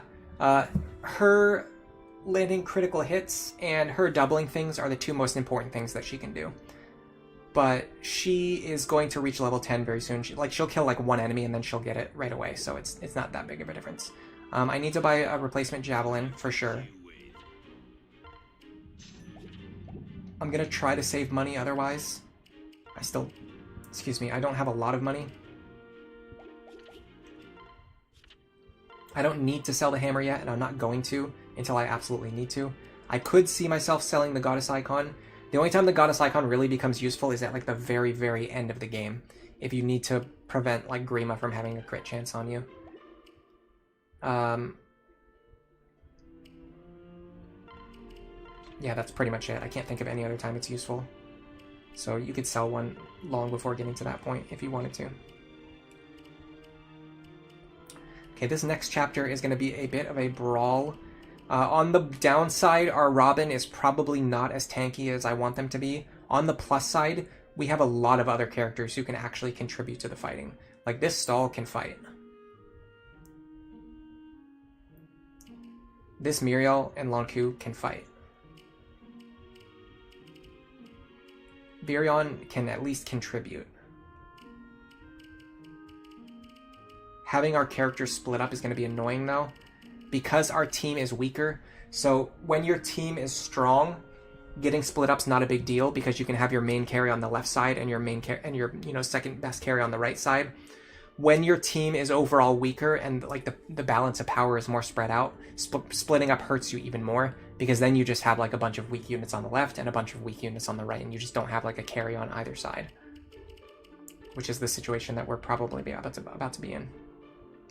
Am I going to reclass Muriel into Dark Mage? No, I'm going to do that for Laurent. I don't need to make her into a Dark Mage. In fact, it's better if she can pass down Tome Fair or Dual Support Plus. So I would strongly consider making her into a Valkyrie first. Before a Dark Mage. Goddess Icon only giving 2 luck is weird. Both the plus luck skill and the luck rally give twice as much as the equivalent skills for other stats. It's actually the same for caps and for assets and flaws on Robin. So the developers absolutely knew that luck is like worth less than other stats. So it is actually, in fact, you're right. It's very weird that the Goddess Icon is the one thing that they missed.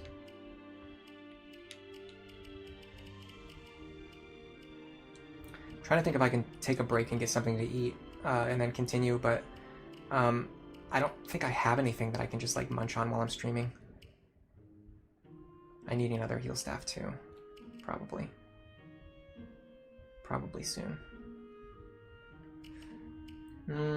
Not yet. I'm not quite at that point yet.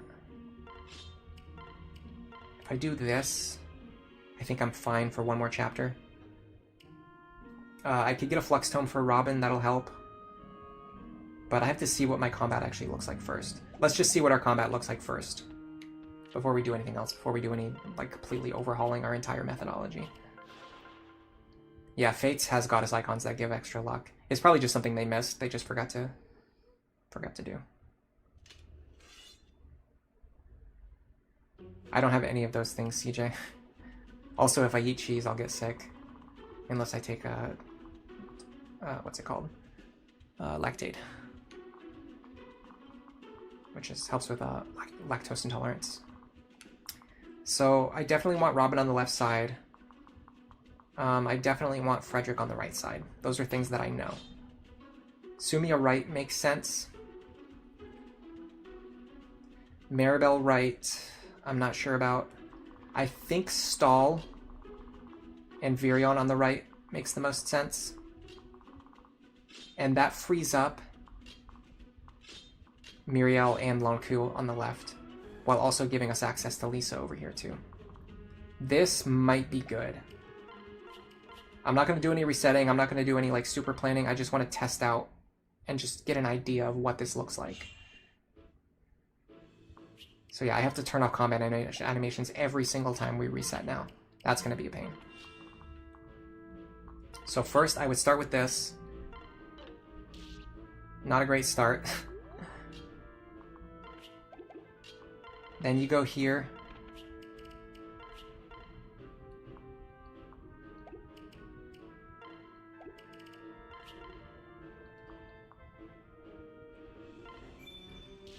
Vantage sucks. I might swap Maribel and Lisa's positions so I can heal through Vantage. Now this guy right here has 30 effective HP. I need a little bit of extra attack to be able to one-shot him. That's important. Being able to one-shot those thieves is extremely significant. This thief, Frederick can one-shot if he had the Silver Lance, which he doesn't, because I'm a buffoon. Alright, let me do a quick reset. I need to sort my inventory. Parrot bonuses, luck is also treated as the same as the other stats. That's true. You can change the settings in the prep screen.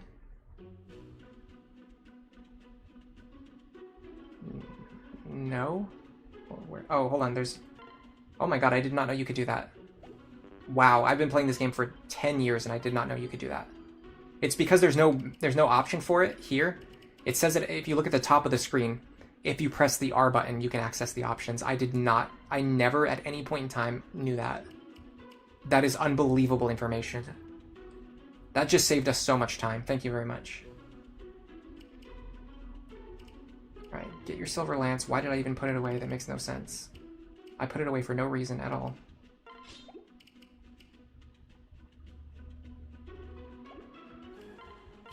Let's try this again.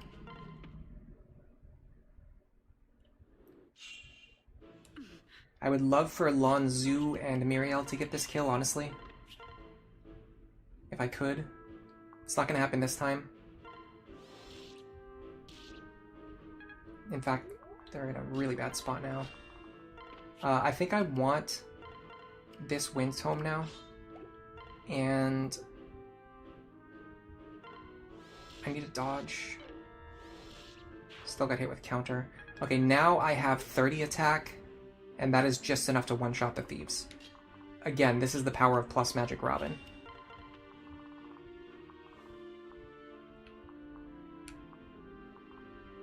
I can do my fast opener with Frederick here. I'm going to try it. Potentially, this could just straight up be a winning attempt, depending on how things go.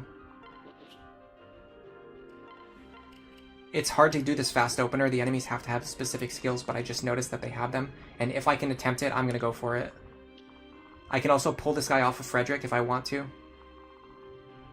But I think I'd rather preserve the HP of these characters up here.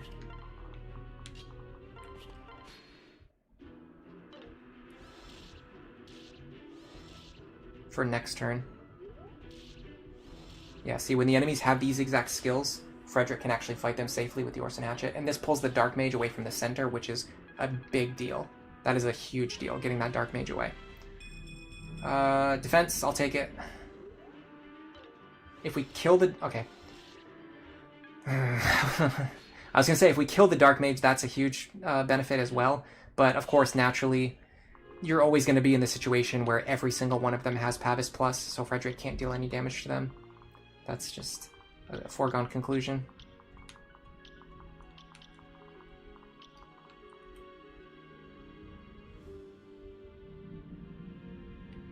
Now, we want Robin in this position, but we also need to get our other characters to safety.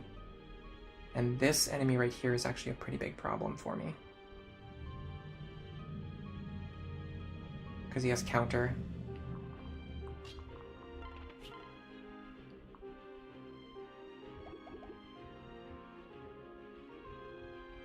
I could rescue.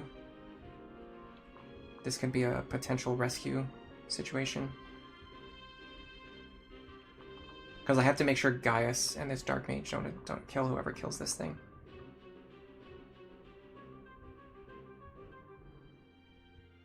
So what about Robin here? Kill him at 2 range.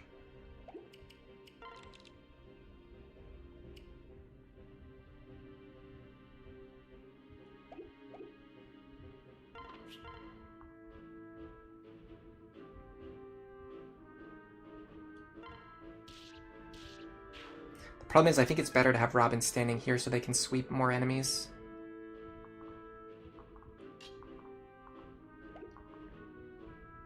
This guy has counter too. Oh my god. Can just like one of them not have counter? I would be very interested in seeing that reality. Where literally just one of them doesn't have counter. I know it's a lot to ask. So you would rescue Robin now. I don't love this, by the way. I really need to save rescue staff charges for later.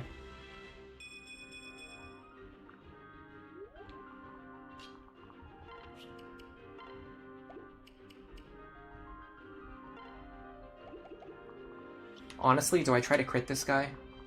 Would I even kill him with a crit? Keep in mind I'm going to have Pan's Parrot bonus. Which is 3 extra damage. So 14. 14 times 3 is 42. I should kill with the crit. Am I feeling... I'm actually going to play safe here. There's a reason why. It doesn't make the most sense, but it does exist. There is some kind of reason in my head for why I'm doing this. I wish I had a hand axe in my inventory. We're going to fix that next time. You just generally don't expect that you're going to use 6 Orson Hatchet charges and not kill a single enemy. That's just not typically what happens. He also needs his healing items. I put those away too. I don't know why I did that. The world may never know.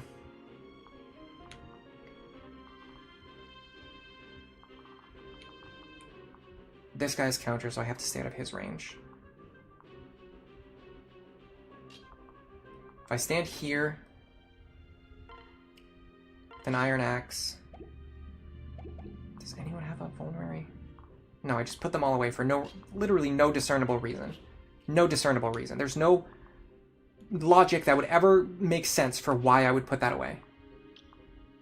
I guess Frederick just really doesn't need his healing. He just doesn't want his healing items. He just doesn't really need them right now, at this point in time. During one of the hardest battles in the entire game. He just feels like he doesn't particularly need them. Go like this. Now we have to dodge through this because I don't have any healing. If I could have healed back up, this could have gone okay. But I think the left side was just screwed anyway, so it doesn't really matter. I'm just seeing this through to see what it looks like. See what a right side... Oh, nice dodge. And there you go, there's the kill. I just want to see what it looks like on the left side. Lucina's gone already, that's a huge problem. Now the enemies are bearing down on the door. So, my idea here is...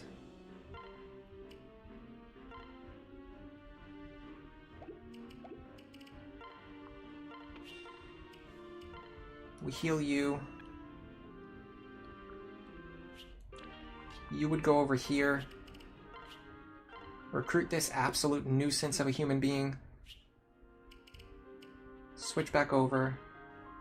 This guy's counter.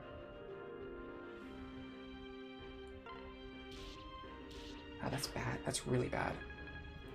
That dual strike actually just screwed me.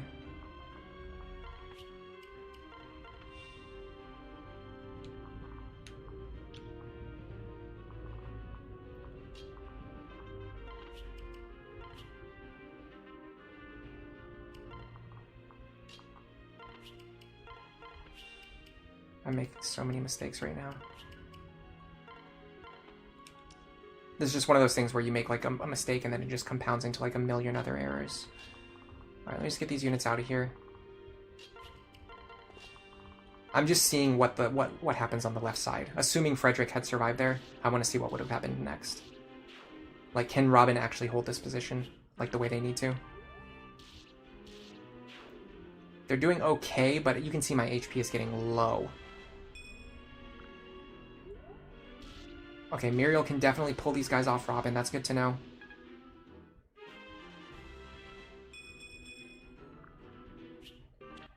And we got focus.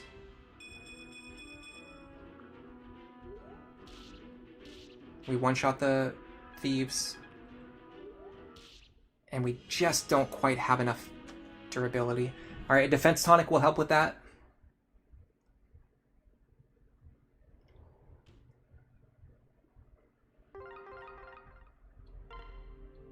We need Frederick to get back some of his items that he lost. We want to give him a hand axe, and we want Sumia to be holding some healing items for him. I literally just put them into the convoy for no reason.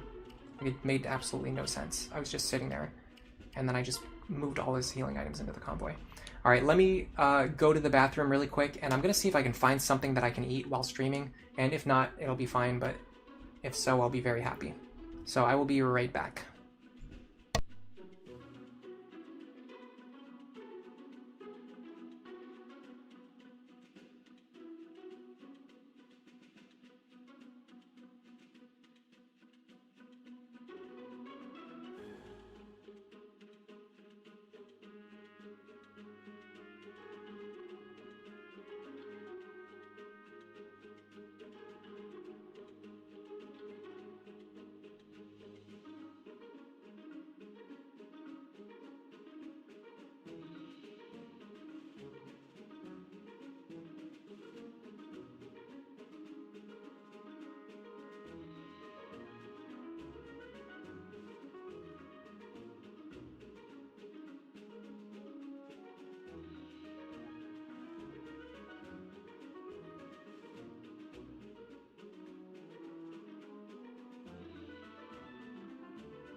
Alright, technically I'm back. I did find some food though. I might make the executive decision to mute my microphone while eating, but I would still continue playing the game. I'm not just going to sit here and not play the game. So we might switch over to a little bit of just like silent gameplay while I eat. I haven't decided yet. Kind of depends on like how disgusting or loud the chewing noises are. In fact, let me turn down my microphone first.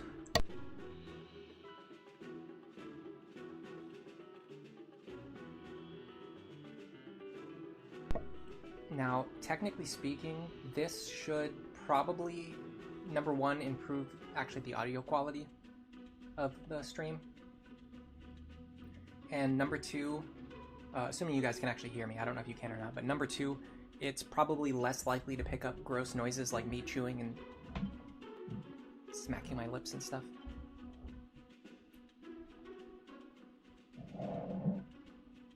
What level did Robin's second seal at? 18. Yeah, this Robin is pretty average at this point. They were honestly, they were pretty underwhelming earlier, but we got a couple good level ups to catch back up. However, while this Robin is average for their level, the problem is my level is a bit behind what it would normally be. So they're not able to perform the role that they should be able to. You can make Robin absolutely hold this position with a very high level of consistency. They just need more levels to be able to do it on average. You can hear me still? That's good. Actually, I might start running the streams with this microphone setup then, because this is actually better for quality. The other one is just louder, but this is like better quality. But if this is still audible, then this is by far the best choice.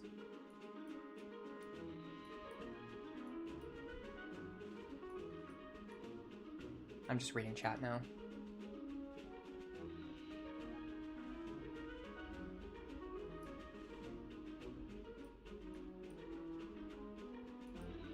You said I could lower the game audio to compensate.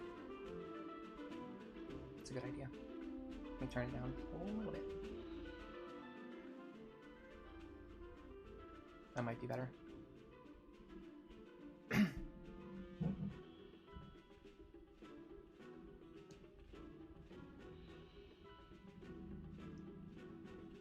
Alright, I'm eating now. Let me know if you can hear my chewing noises. If you can, I'm probably going to mute the microphone. We'll see.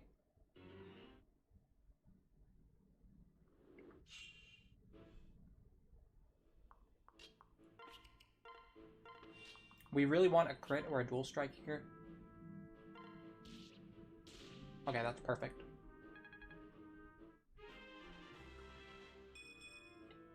Now we want this guy to not have exactly Aegis counter.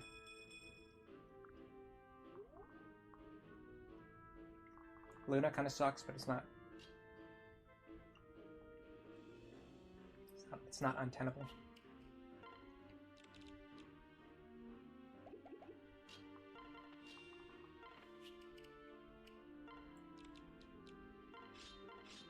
There's also no reason for either Robin or Maribel to not have at least some of these tomes. This is good, this is fine. I wish Robin had something better for spamming though. Oh yeah, what I should do is switch their Thunder Tomes. That way Robin can spam the Thunder Tome when they need to. Yeah, this was a smarter equip. Load out. I'll also give her Elwind, I think. I mean, it's actually not that big of a difference. Doesn't really matter who has it. In an ideal world, I don't want to use any Elwind tomes, because it is one of the best forges later on, because of how much effective damage you get from it and how the base damage is already higher. Unlike the Wind Tome, like the Wind Tome is a good forge because of the effective damage, but because the base damage is only 1, you don't really get the usage out of it. Now, unfortunately, we did not get the luck on the right-hand side. You almost never do. It requires like 4 enemies to all have the exact skills that you want them to have. So typically you're not going to get this fast opener on the right, but the more passive opener is fine too.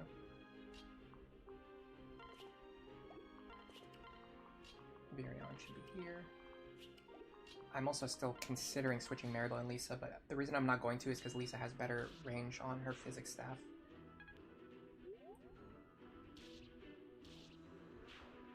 One shot.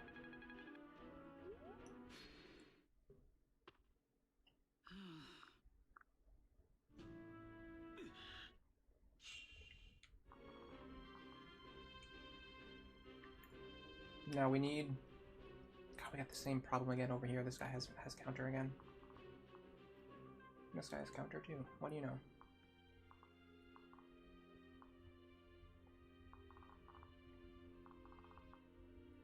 I hate Gaius so much. He's so annoying. I hate him so much. This is like one of my least favorite recruitments, and I mean, this has got to be my least favorite recruitment in the game. It's so this chapter is already so hard. You do not need to deal with, like, you just don't need to deal with this. It makes it impossible to fight this guy safely. Honestly, I might try the wall opener. See how it looks. Especially since Muriel can kill this guy with a dual strike. It might actually be a good idea to get this dual strike here, kill this guy, and then Robin have Robin go over here and initiate the wall opener. Because then we can recruit guys the next turn. That might be better for our left side with this team. I'm trying to stick to my strategy that I use for my normal team, but this is not my normal team. So I need to be more flexible here. Can she do it? With Dying Blaze, the answer is yes. So what if we do this?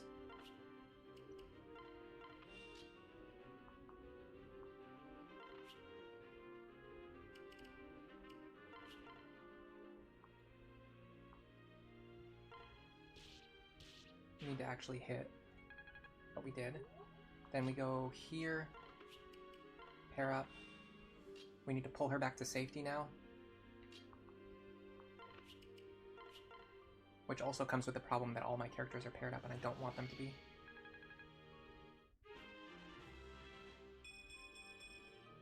You like to just get rid of Gaius? Who is he going to be a father for on this run? Let's check.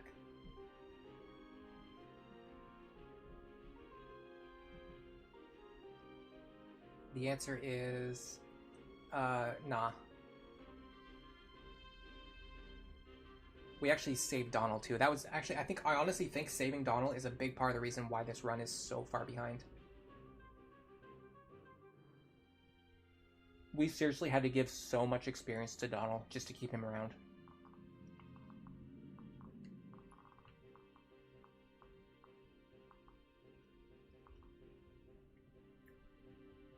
I absolutely would kill him on it, like any normal run if I wasn't doing what I'm trying to do here.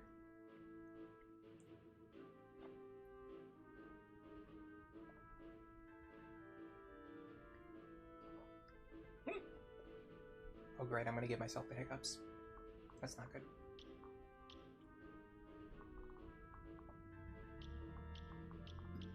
If I can kill this guy with the Orson Hatchet.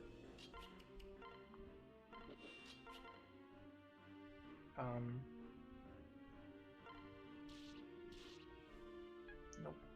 But what I did is I lowered his health enough that Stall can kill him.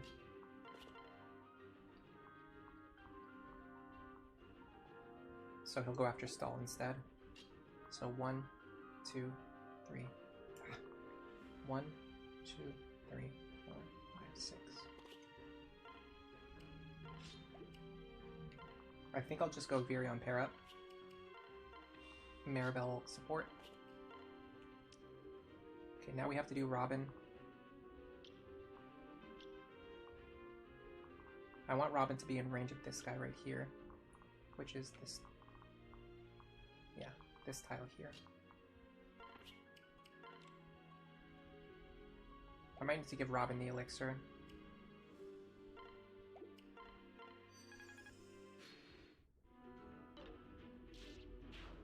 This is why having an anchor on the right side is so helpful. Because if like one of the enemies happens to roll counter or something, you can pull them off of Frederick, even if just for a turn. That really sucks. Why would he go after Robin instead of Lucina? Okay, sure. There's nothing I despise more than the barbarian AI in this game.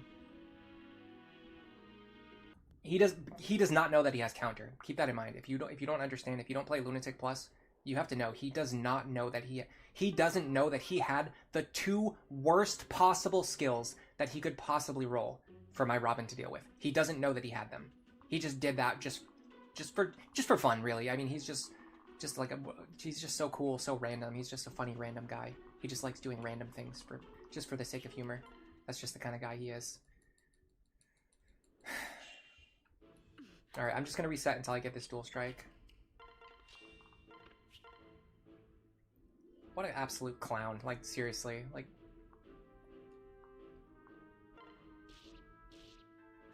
Well, that didn't take long.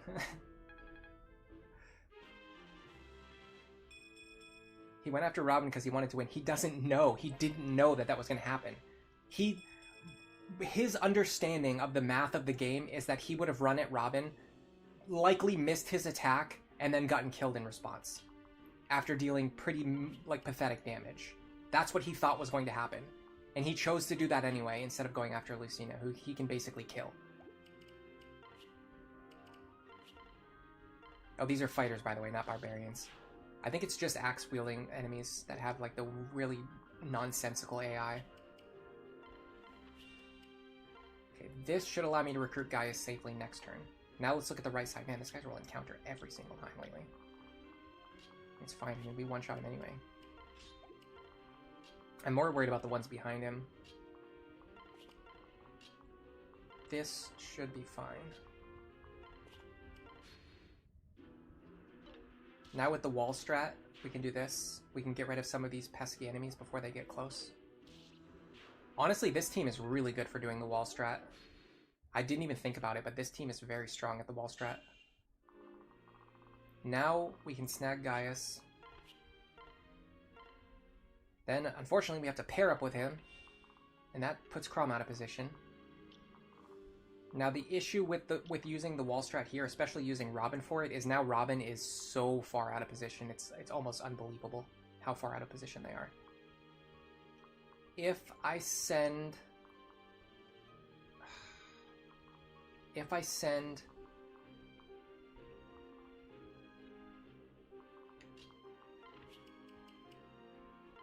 you here. Okay, I'm going to do the opposite next time. Next time I'm going to put Crom here and Lisa here, because that will be better for this turn. But that's just something to keep in mind for an iteration. So I'm going to send Crom back over here. Now Gaius is stuck. Then I'm going to have Robin go here. I'm going to get the Forged Wind Tome, because I need it to one-shot enemies. We're going to exchange Thunder Tomes. I should probably just do that before I save the game.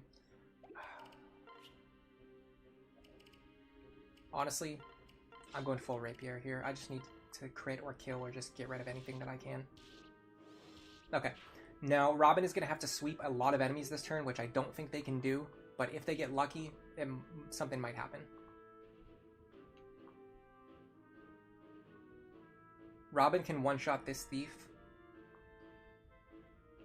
Robin can safely fight these two. Robin can one-shot, or at least two-shot this thief.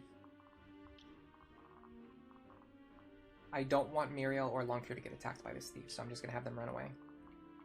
Sorry, Lonzu.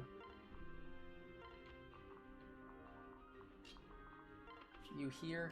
Now, we would actually have Gaius paired up with Lisa, and they could go all the way up here and get really far away, but I messed it up because I wasn't really thinking a turn ahead. Okay, same as last time. If we hit this guy hard enough with the Orson Hatchet, Hand Axe might even just work.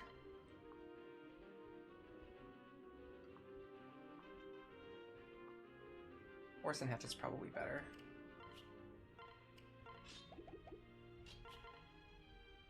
It's 1 extra damage, but we're on very thin margins.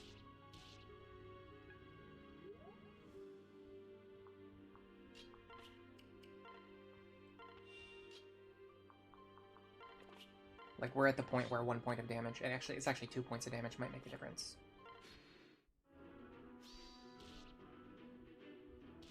And it keeps him busy for a turn. It's fine. The annoying thing about that is Frederick ends up with a worse weapon equipped. That thief surviving is really bad, too. That's a good start. Another dodge would be fantastic here. I'm still eating, by the way. Epic crit.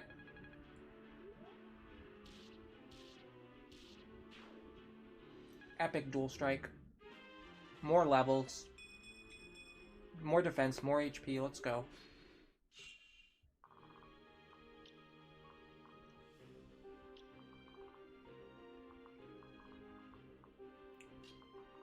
I need to heal Robin with Physic this turn. And I need to kill this guy with a 2-range attack. That will set me up to fight the Thieves. The Thieves are going to deal 42 damage, minus 19. I cannot do that in my head. I think we survive, though. The question is, do we need the Physic to survive? Honestly, just use it anyway. Don't be an idiot.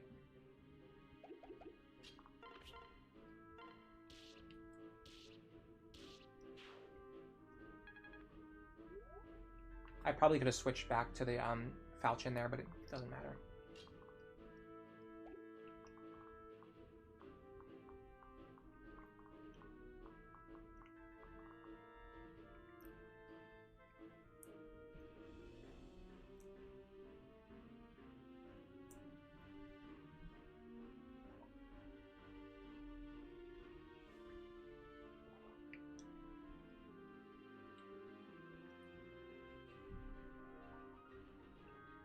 You think in the GBA games, the enemies have a big emphasis on weapon triangle, even when they get objectively worse results. I don't think that factors in here, but the enemies do have some very weird quirks that are not fully understood by anyone, I think. I honestly think there are certain things that, like, nobody understands.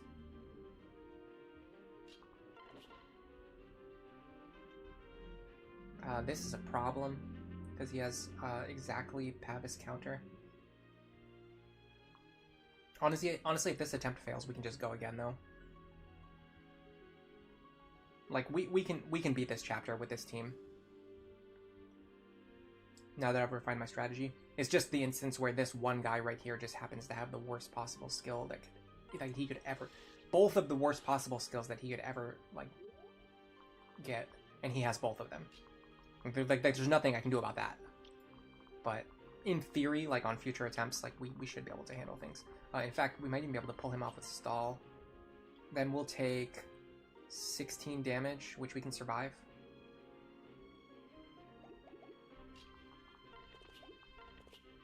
So you'd go like this. Because Stall's a very defensive character, he won't deal as much counter damage to himself as Frederick will.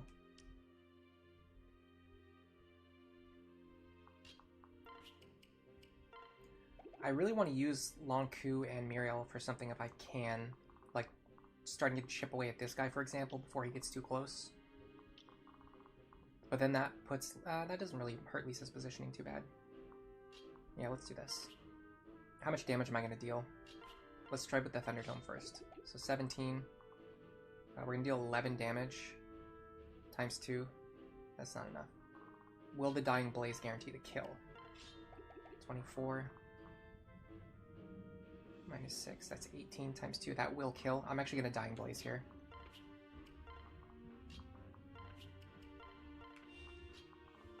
Should be able to Physic from here.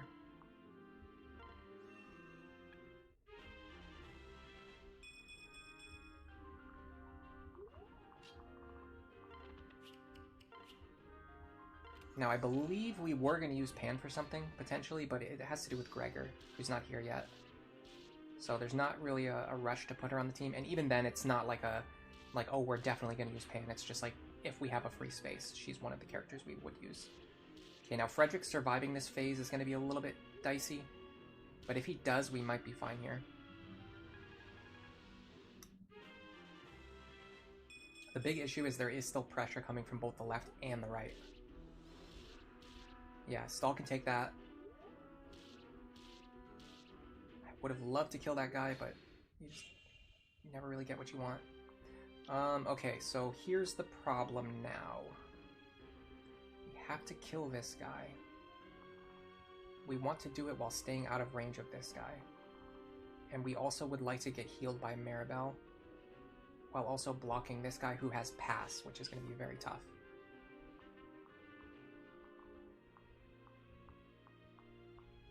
Okay, if Maribel is standing here, we're actually fine. But we have to get...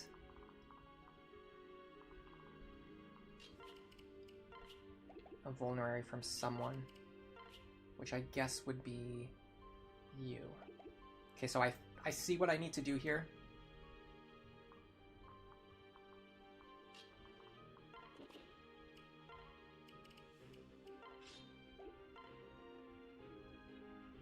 This is not going to work. My Orson Hatchet's going to break, and then he'll still be alive. I need him to die. So I have to do this instead, which is unfortunate because I have to waste even more hand axe charges now.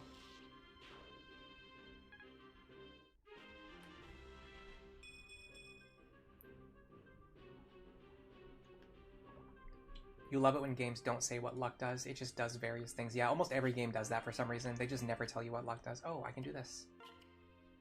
Then I lose my hand axe, though.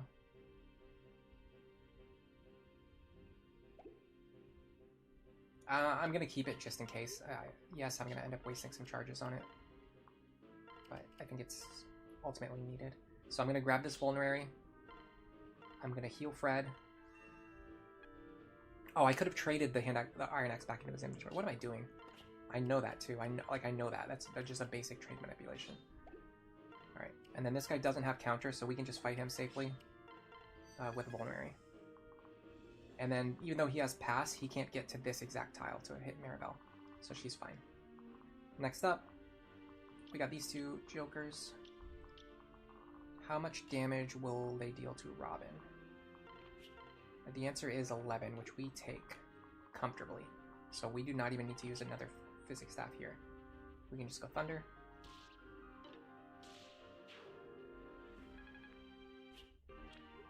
What about this guy? What does he do to you? You can take this hit very well. So I'm going to have you stand here. Yeah, you're going to stand here. Winch Tome is fine. You're going to get some staff experience. And you're going to open this door so we can... Oh, no, you're not.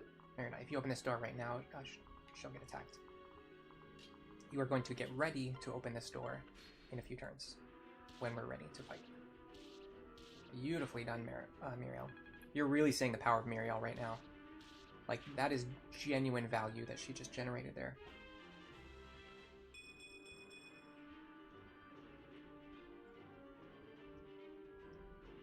Alright, this is my last bite. A really big bite, too. So I'm going to be chewing on this food.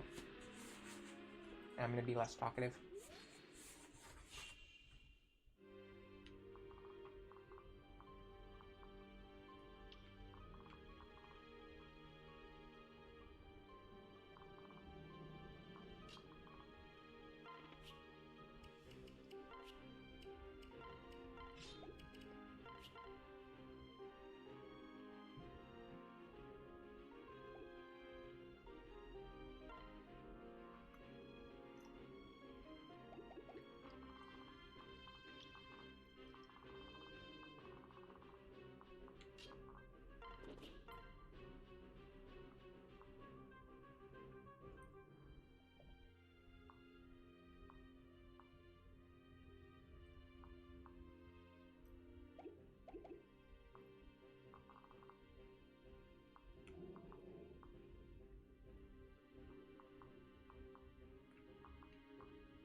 Trying to figure out how to get rid of all the enemies I want to get rid of.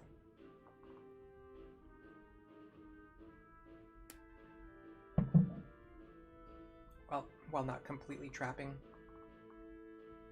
my characters in the corner. This guy doesn't have pass. That's significant. We have a concoction available too. I should be able to get away with this. How much damage does he do to Robin? 32 is a lot.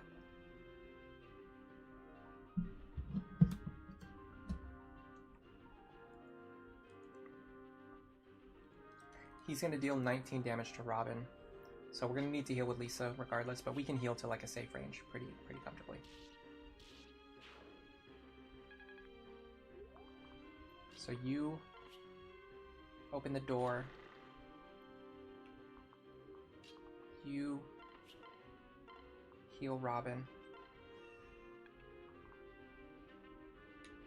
What does he do to Longku and Maribel? Or Muriel. God, why do I always say their names opposite of what they are? 32. He's guaranteed to hit, that's the big problem. So it's actually 31 minus 8. I think that just kills us. Yeah, that's 23. Okay, but she should be able to survive one round. Yeah, she always survives. So we'll use her for this instead. So go here. You. Send Lonzu over. Make good use of him.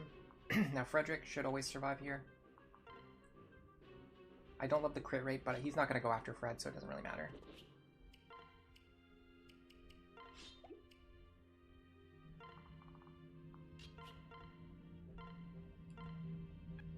Can Stall survive? I'm going to have Stall wait. He's not really needed in the center, and I don't like that crit rate. Yeah, Pan does much better here. Okay, we got a couple of enemies to clean up, and I think we're out of here. And we didn't even use that rescue staff either. And we got Robin's health back up to full. We're in a really good spot. Does he have counter? He does not have counter. That means we can do something along these lines. Nice crit.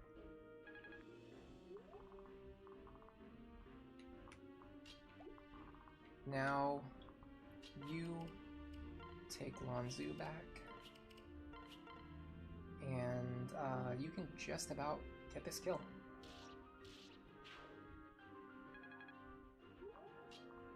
And I can heal you back to full. We can move everyone back to the center. This was nowhere near as hard as I was expecting. I think our team is looking quite impressive right now. I think our team is really surprising me with how good they are right now.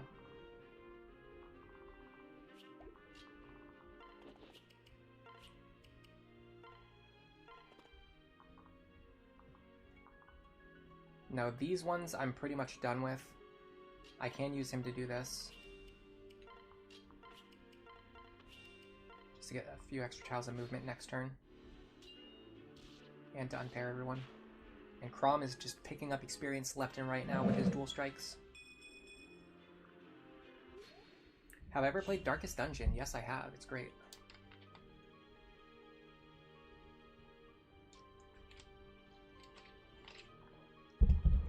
Overconfidence is a slow and insidious killer.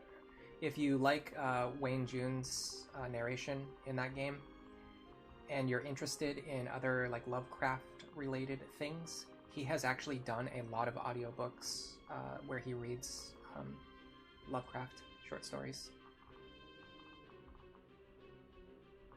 Probably widely known, but if anybody doesn't know it, well, now you know. Okay, so I want to set up a situation where I don't have to deal with Vantage Vengeance next turn. So I want to kill Valadar right now. Or if I can't kill him right now, I want to chip him just a little bit so that Vantage Vengeance doesn't kill me. So my max attack is 32 minus 14. I deal 18 damage twice. That is not enough for the kill. So I don't want to kill him. I want to deal a little bit of damage, but not enough to where Vantage Vengeance will become a problem next turn. Because if I leave him on like 2 HP, I'm opening myself up to like an extra 24 damage, and I just can't take that. So he has 27 attack. His speed is not that impressive. Sumia can do it, but she's not going to damage him for very much. Well, that's the thing, we don't want to damage him for too much. But I need to damage him for like enough. I need to damage him for How much are we going to deal to him? 36. So I need to damage him for around 7 HP. Or more. Can she do that? First I have to figure out who has my javelin.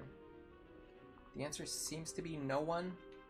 I just decided not to bring a javelin with me.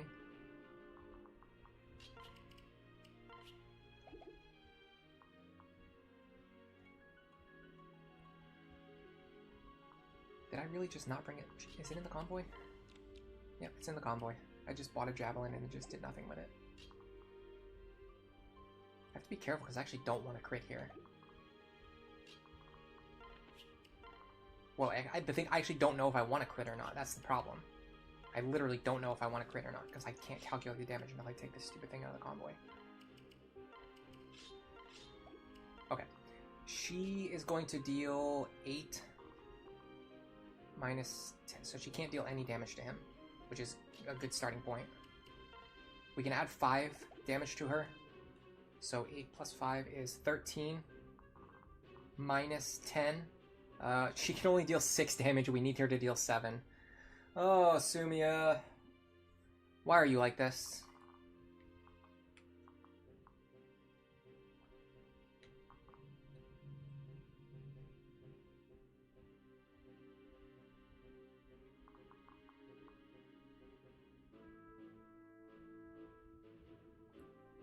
Yeah, I have to lower his health enough so that I can one round him next turn while not taking as much vengeance damage as would be needed to kill me. I phrased that in a very awkward way. How in the world do I get this to work?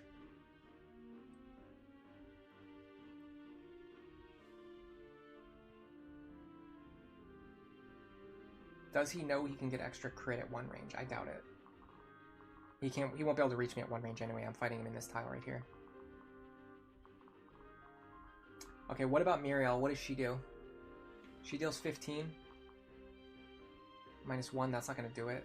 But she has... The Dying Blaze is 24.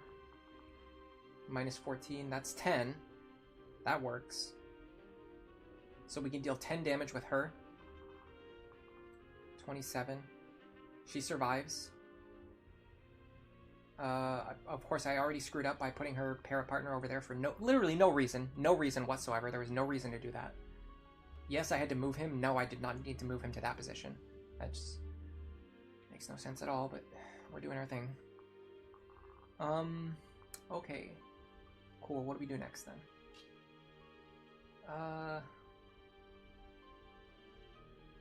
I mean, it doesn't really matter who I pair up with. I could just pair up with Sumia. Go here. Unequip, because I don't want to dual strike. Hit him once with the Dying Blaze. Don't crit him. Hopefully. This should deal...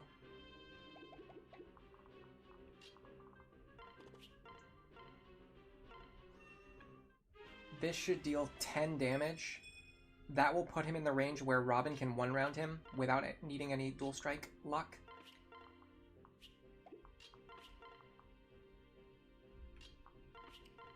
And I won't get killed even if he procs Vengeance. I think this is true. Let's see if this is true. So I should deal 10 damage here. Okay. Now...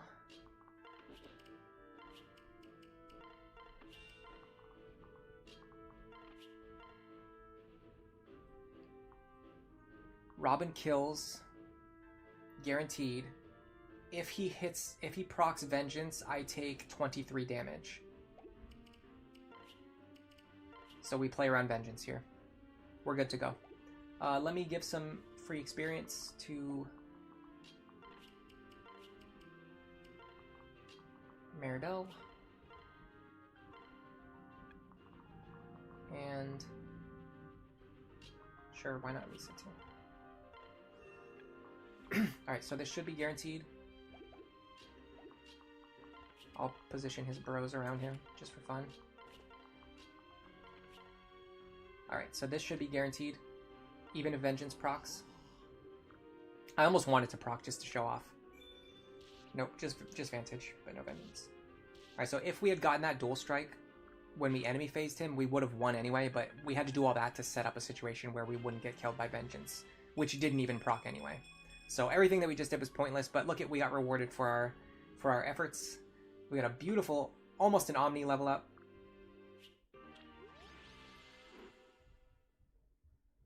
Yeah, in a way, Vantage actually nerfs him because he hits you first. That means it doesn't add additional Vengeance damage to his proc. If it was the other way around, though, we could have just done things a different way. Like if he didn't have Vantage, we could have just enemy phased him to weaken him first and then finish him off while his health was low. So that's what I really love about Lunatic Plus, is that the skills cause you to think about the situations and you have to play them in a fundamentally more intelligent way. Like you have to think, if he has Vantage, you do this first. If he doesn't have Vantage, then you do this first, and then you can follow up with that to make such and such more consistent. Like it's a level of gameplay that no other Fire Emblem requires, not even the Lunatic mode. The only thing that's even close is Lunatic Reverse from FE12. But even I actually find it weird that people hype up Lunatic Reverse so much when it's literally just, like, Lunatic Plus is literally just Lunatic Reverse, but then instead of every enemy having Vantage Plus, they also have, like, a bunch of other broken skills. So Lunatic Plus is way harder than Lunatic Reverse, in my opinion.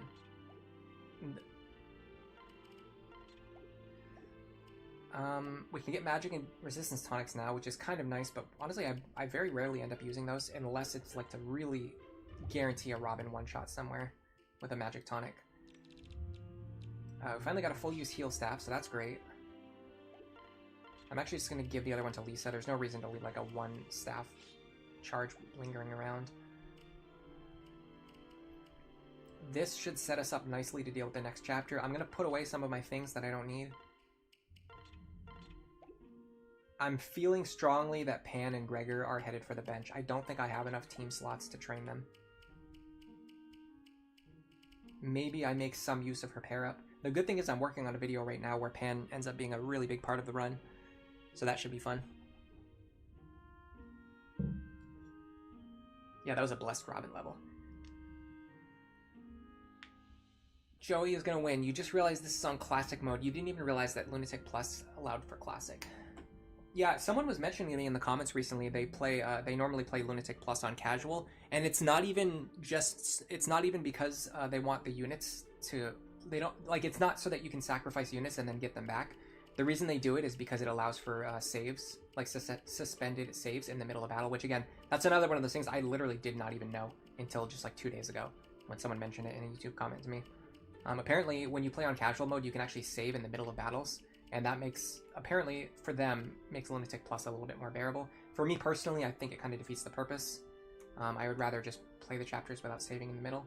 What I really like, honestly, if they would bring back are the save points from Shadow Dragon, where you get like one save point in the battle. I think that's such a good way to handle it, because it makes it so that you don't get stuck in a situation where you have to throw away like an hour of progress over one, mistake, or if you want to attempt one risky maneuver at the end of a chapter. But it also doesn't allow you to just like save like every single turn and never take it and never really be in any danger. So it's a double-edged sword, I suppose. Let's see what we got in the barracks.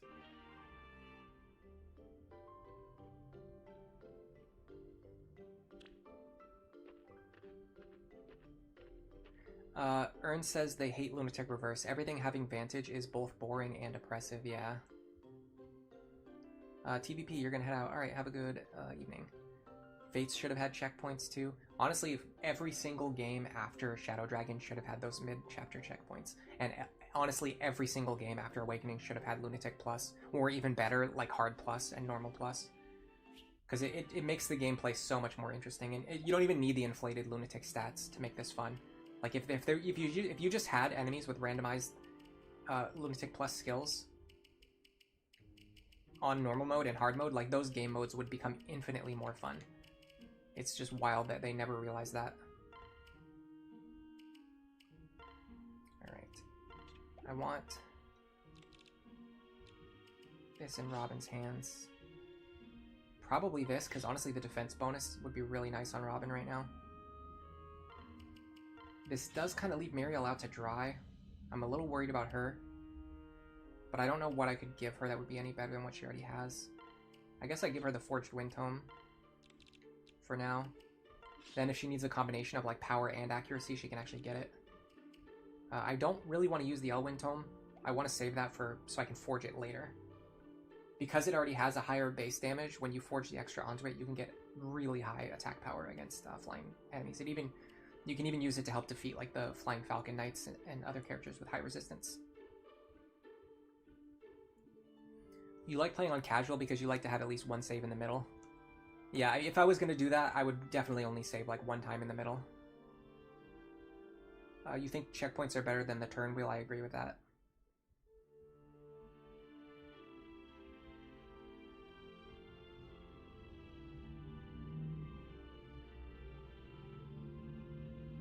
You weren't able to catch the previous stream. How did I manage to get Donnie? It's not that hard. You just pin an enemy in the corner and then have him hit it over and over again. The tricky part is, number one, I wanted to balance it out so he would just barely level up. As you can see, he's level 2 with 2 experience, so we wasted almost no experience. Like, we got him the exact amount that he needs to level up. Number two, the bigger problem is that it actually took away experience from a lot of our other characters.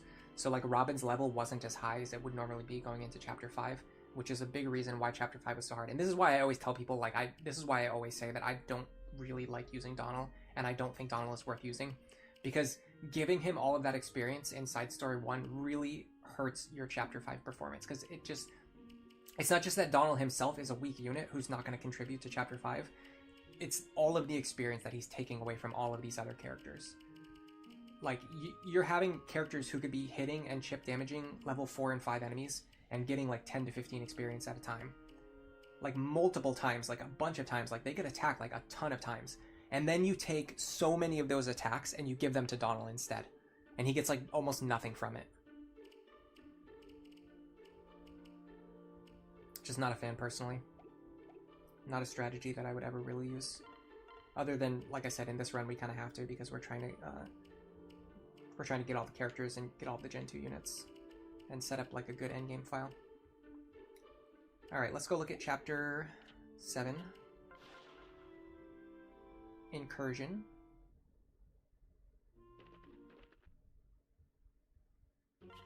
Oh, did not start the battle without saving.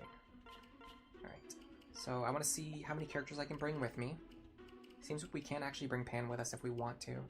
It would either be Pan or Gaius. I like Gaius's movement and speed bonus. Pan is about strength and speed. I have a lot of magical attackers though.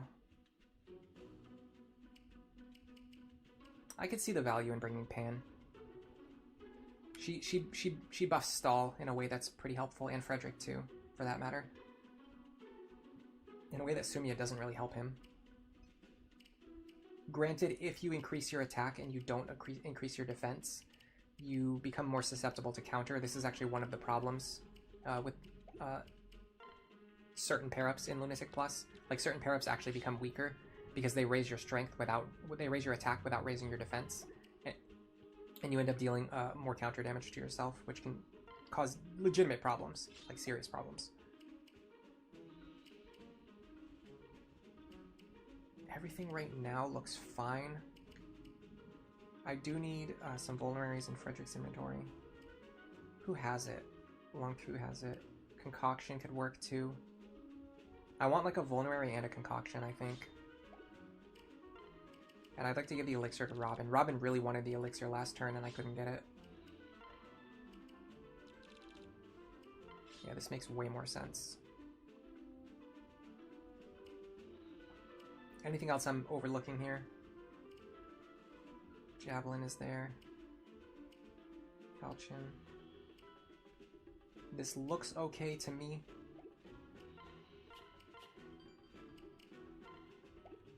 I could honestly get some value by just unequipping Pan, so that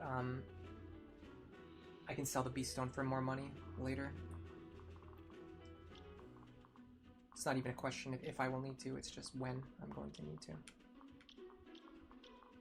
That's honestly the hardest thing about using Pan, is that if you don't use her, you get to just sell the Beast Stone, which is so much more valuable. Okay, hold on, we have a problem here right now. Robin is going to need something that can one-shot these wyverns, which means I need 37 attack, which means I need the Forged Wind Tome.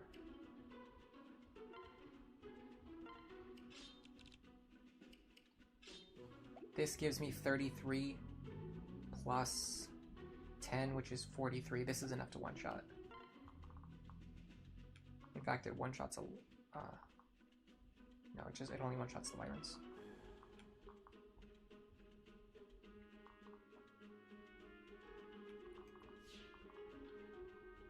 I believe the play here is Robin here.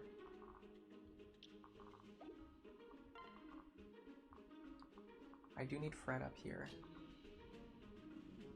But Robin needs to be able to get all the way up here, so Robin needs to be on this corner tile. Fred can kind of just go wherever. Everyone else doesn't really matter, they're just going to move around anyway. I mean, I guess Sumia here is easier to make use of. Alright, so this is probably not going to be a winning attempt. This is just like a fishing expedition. I just want to see how our team performs in this chapter. But what I should be able to do is something like this. Now we can place Frederick based on what he can take from these guys, which is unfortunately basically nothing because the one guy in front already has counter. Screws the entire plan up. He doesn't have pass.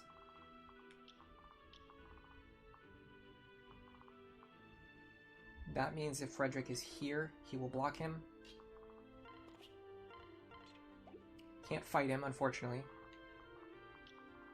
But we can block him from reaching Robin.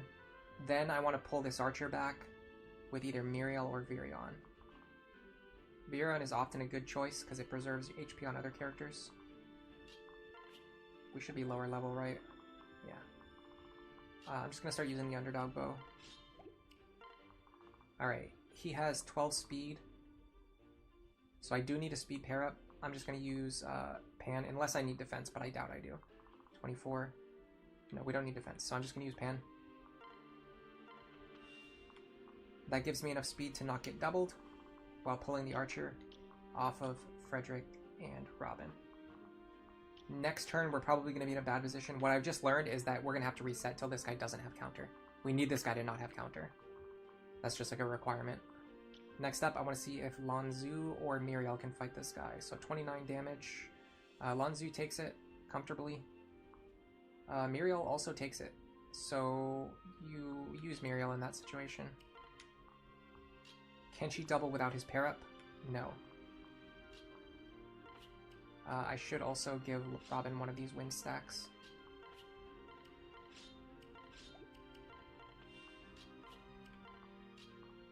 We're gaining valuable information. Should I pair up with Fred now? I probably should pair up later. If I don't need to right now, then I shouldn't do it. Weaken that guy. Frederick blocks him. Robin should kill these wyverns. I'm a little worried that Robin can't take both of those attacks, at least if one of them rolls Luna Plus.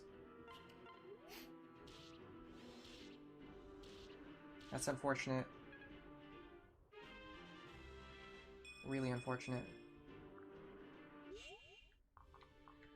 Alright, so... Maribel can reach Robin, so let's do that first. Heal him up. We can fight him, we can fight him. So we're going to send Robin to this tile here. I kind of want to get rid of the guy with counter though. But I'd like the benefit of the force, but I really need to get rid of the guy who has counter. Well, here's an issue. Frederick can't be the one to deal with the thief. So I might need Robin to do it. Robin one-shots him. Let's do it. Like I mentioned, this is probably not going to be the winning attempt. In fact, I might reset it anyway, even if we do win. Just because this is not really what I'm trying to do here. Honestly, if I send the wind tome back, that saves me charges. So maybe Virion here. And then, can Frederick one-shot this guy now? pretty close. The iron sword could almost do it, if... In fact, it might even be able to. Plus, we still have to get rid of this guy right here. So this is what I'm going to do. I'm going to use the Levin sword for this, because he has Aegis. I should have done that anyway. I should have recognized before that he had Aegis. I could have used the Levin sword last turn. It solved so much of these problems that I'm having right now.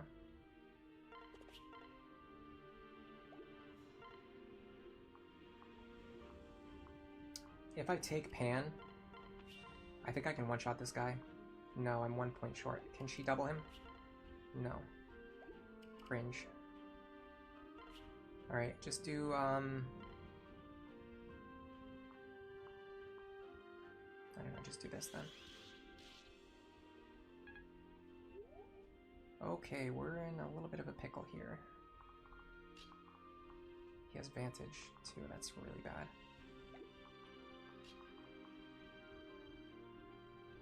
Yeah, I think the window that I used to watch the stream, it just like completely stopped.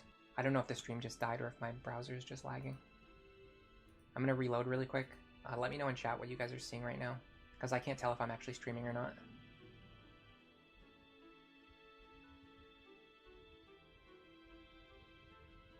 Not a great sign. My browser is going really slow. But if it's just an issue with my browser, that's not a big deal.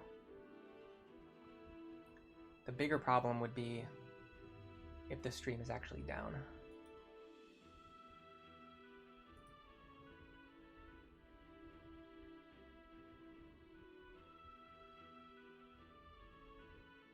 Yeah, I don't like the fact that I haven't seen the chat update for a little while either. Nef Champion says you're fine. Okay. I guess I'm worried for nothing.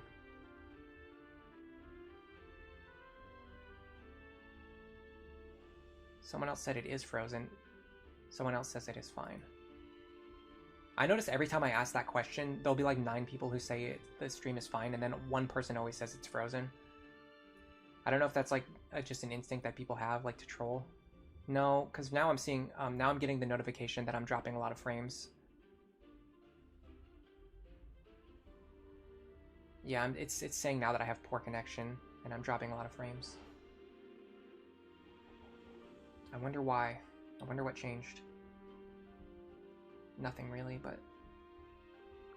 Alright, let's see if the stream recovers, we'll keep going. If the stream doesn't recover, I'm probably going to end the stream after I beat this chapter.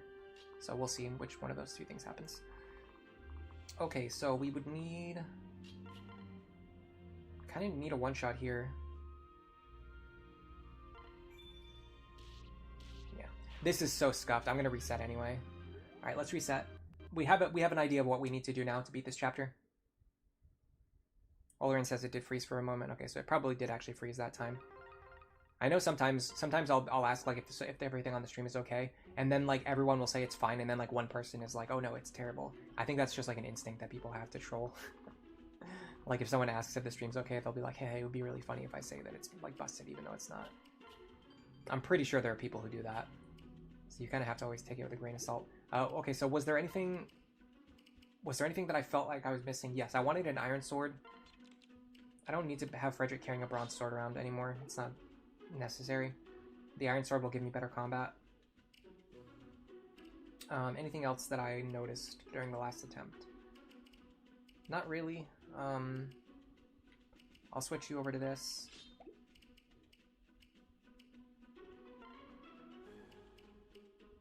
I'll have Long Ku fight the other guy. If he gets Aegis again. Honestly, that's another really good thing about the Long Ku Muriel pair-up, is that if the enemy gets Aegis, Long Ku can fight them, and if they get Pavis, Muriel can fight them. It just gives the pairing a lot of versatility. Oh, right, this was the other thing. Robin needs a Wind Tome for spamming.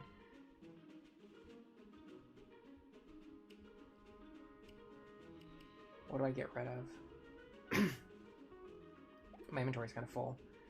You know what? I don't need the Vulnerary in my inventory because I can grab it from Crom, from the convoy if I have to. Alright, so this should be fine. Same opener, same starting position, same everything else. I think we just need this to go a little bit better this time. Joey, you think this chapter normally gives you a hard time? Yeah, this chapter can be a little bit difficult, but the good thing is it's really fast. So even if you fail an attempt, it's just really fast to just reset and just start going again. All right, now with counter on him and not on him, Frederick should take this position with the iron sword. Wait here. I am going to pair up with Sumia this time because I am fighting this guy. I want to double him. We'll leave the thief for next turn. Virion repeats the same thing as last time, I think. And then... Now this guy has Luna. That's going to make him harder to deal with this time. I have to see if I can actually survive this hit. So it's 29 minus 4, or no, sorry, 28 minus 4, which kills me. Or 29 minus 2, which also kills me. Perfect. So I'm just going to go for the Lonku dodge here.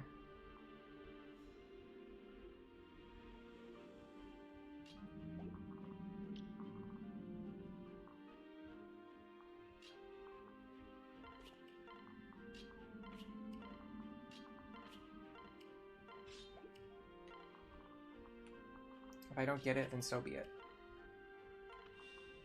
Also, it's funny that her giving him just exactly +1 speed is enough to double some enemies. Just perfect synergy. Okay, well, that did not go as planned. I might need defense tonics for these characters, but I really don't want to spend money on defense tonics when I can just solve the problem by resetting. Like, it just feels like a waste of money. When you're right, like, when you're right on that margin where they can just survive, like, it just feels like a waste of money.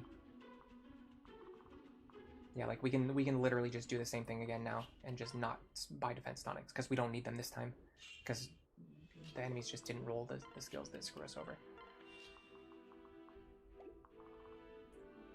We're gonna go here. Do these guys have counter? No and yes. They both have Luna plus though. That means... oops, not only do I need to one-shot them, but I actually need to dodge some attacks here. We'll be fine. I'm sure we'll dodge. Now Frederick stands here because they don't both have counter this time. Or neither of them have counter this time. Go here. I'll see if I can figure out something better than having Virion in this position, but honestly this is working for now, so I'm just going to stick with it. Stall here. Lisa here. Now this guy has Pavis this time, so I want Miriel to be the one to fight him. I need to make sure that I can survive. He has 31 attack now.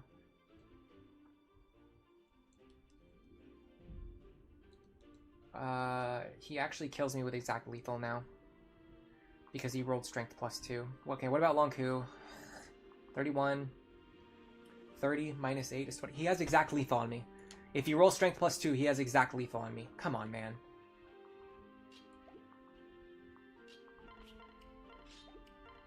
Alright, I'm just going for a Lonku dodge then. Cool. Cool story, bro. You got an early second seal from Anna, and you used Wyvern Lonku to clean this map. Yeah, that would be really nice. This we cannot handle. If he has counter, we just can't fight him. Especially if he has Luna, we also can't handle him, so... That's just 2 layers of not being able to handle it.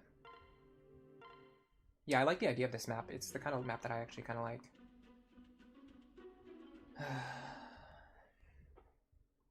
I might play for crits. I'll see if I can kill that guy with a critical hit. I might play for crits. It's just much better than wasting 300 gold on defense tonics that I don't really need. Okay, I'm gonna see if I can kill that guy with a crit. Never mind. Everything on the map has counter. If every single enemy on the map has counter, I think I might reset.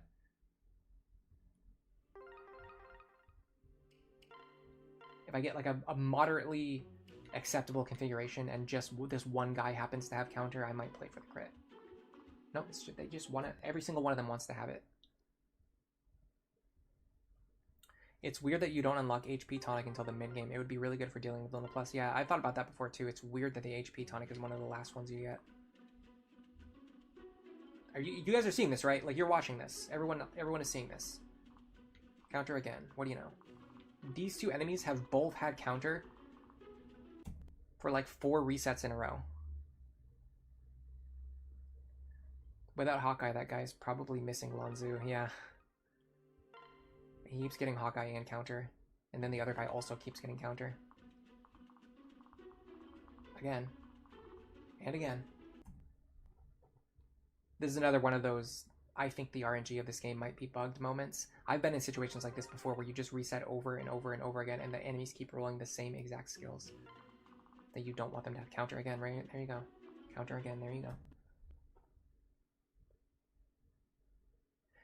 Yeah, if you follow the information from my guides, it makes Lunatic feel like a cakewalk. It's crazy. Like, once you master Lunatic Plus, like, Lunatic genuinely feels so easy. Luna Plus, again. I can roll with this. Longku can dodge.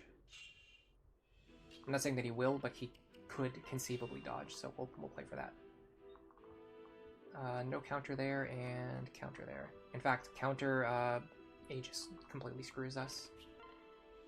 I'd probably use Thunder Tome in that case.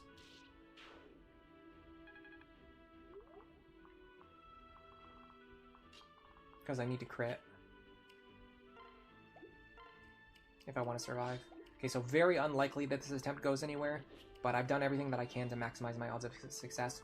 Robin can potentially crit this enemy, which would hopefully allow us to not take any counter damage, and Longku can possibly maybe dodge this enemy. You never know. Stranger things have happened. I mean, if I've learned anything this stream, it's that Longku is not going to dodge when you want him to, but other than that, I think this is it's reasonable to assume that we have a chance of success here. This is like a 10% chance to win, honestly. This is not like a good opener, but it's worth at least attempting. That's the crit that we really wanted Robin to have. Okay, we need to crit here. Didn't get it. We actually handled that pretty nicely, even with taking counter damage. And Lanzu doesn't dodge.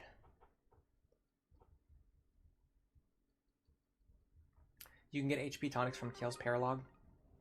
True that.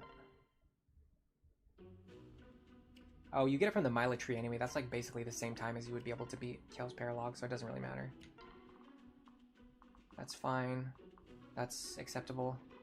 Alright, this could be a good attempt. This could actually be a good attempt. It's crazy that we had basically a winning attempt already and I just threw it away with misplays.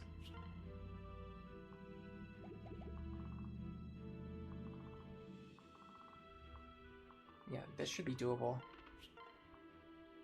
We can even use the Thunder Tome here.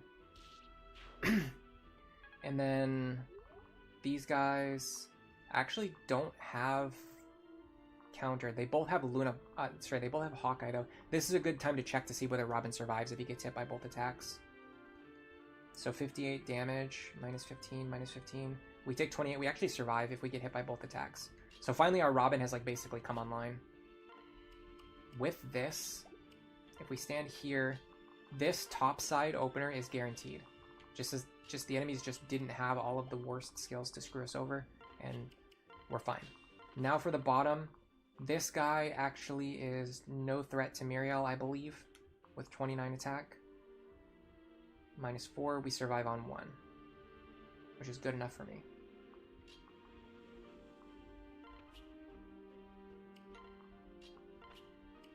And we can use the Lanzu pair up.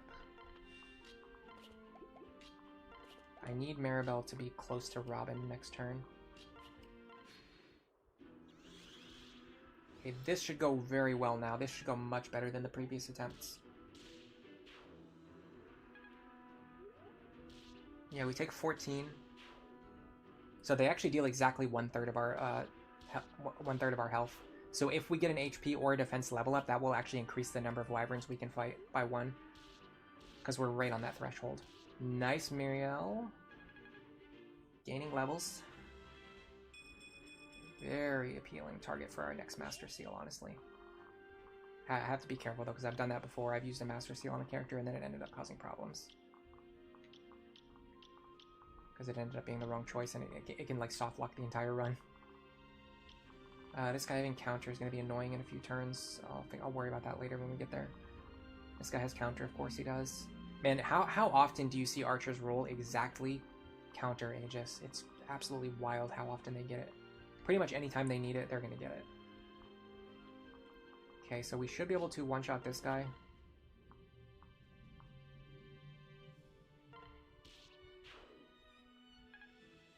Because now there's no safe range that we can attack this guy. If you attack him at 2 range, you're going to get hit back. If you attack him at 1 range, you're going to damage yourself. I definitely need to heal you, like right now, because I'm about to send you forward to fight. What skills do these guys have? We can fight him, we can fight him. Cannot fight him. Okay. So what we want to do is move on to here and use some kind of healing item.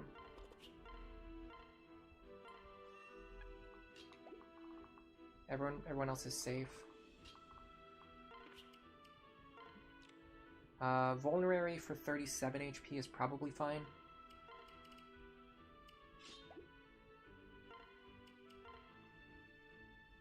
And I can spam my basic wind tome here too. Alright, now we have 1, 2, 3, maybe 4 attacks to kill this guy.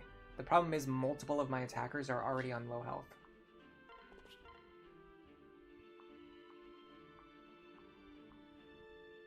I'm pretty sure I always go Soothing Sword here. I need the damage. In fact, yeah, this. We would love a Frederick Dual Strike here. Didn't get it. Now, Lonzu should be able to one-shot him. Yes, okay. So I'm going to have Lisa heal you. Because you might need to fight something soon. In fact, it's actually kind of crappy that she needs to be on full HP to fight anything safely. Grab that kill. And I believe this is the position where I want Virion. That Luna Plus really hurts. Now here's the problem. Some of the forward enemies in the next formation have Luna Plus, or sorry, they have counter, which means we're going to have to sandbag for a little bit, which is going to make it very hard for us to push through and kill all of the wyverns before the reinforcements arrive, because we're going to be behind a full turn.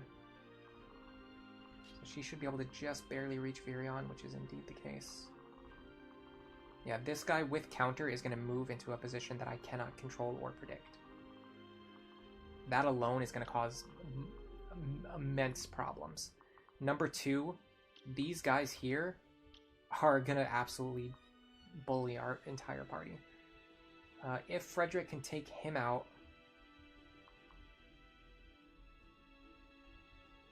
then Robin can take him out, and then we enemy phase these two.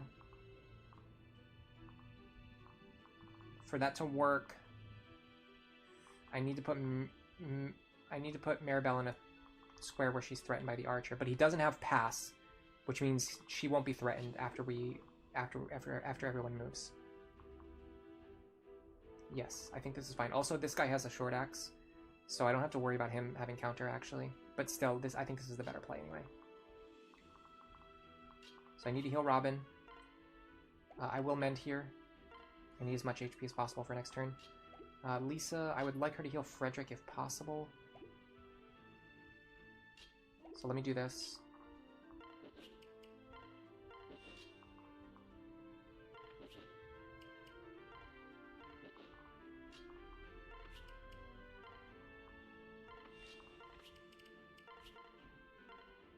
I have to remember that in my Iron Man route, my planned route for the Iron Man, I'm using Virion Cordelia. I have to remember I'm not doing that here. I'm using Stall Cordelia. So make sure I pair her up with Stall, not Virion. Okay, we should be able to one-shot this guy. Now,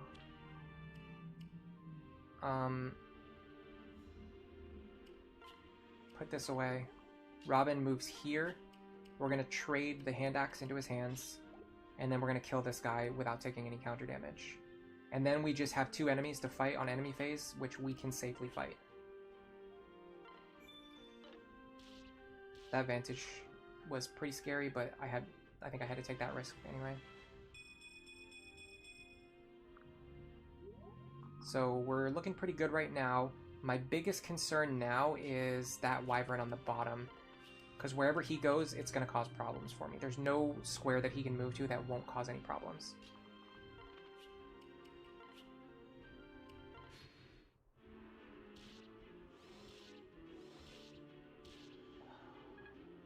Him surviving on 1 really sucks. 1 HP enemies are so problematic. Okay, he actually moved into a really good square. This is the best possible square for this guy to move into. This guy unfortunately has counter, but I can one-shot him with Robin, so I'm going to do so. So I'm going to go here. Let me just make sure Frederick can kill this guy. If Frederick can kill you, which he cannot, but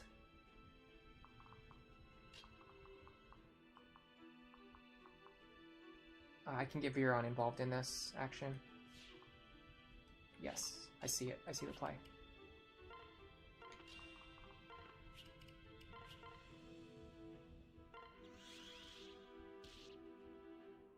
Really, 1 HP again, though. Actually, is that what we're concluding?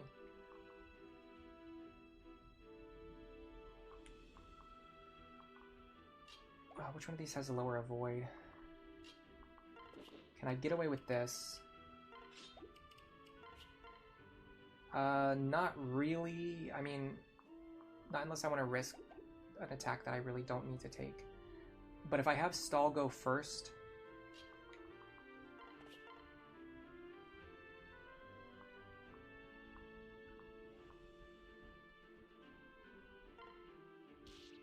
I can potentially have Cordelia go second. Probably her accuracy is even worse. Yeah, it's 78. What does Stall have? The problem is I could get these items from Stall to increase my accuracy, but if I trade with him, then I'm stuck in that position, and then Stall has to get the kill because nobody else can do it at that point.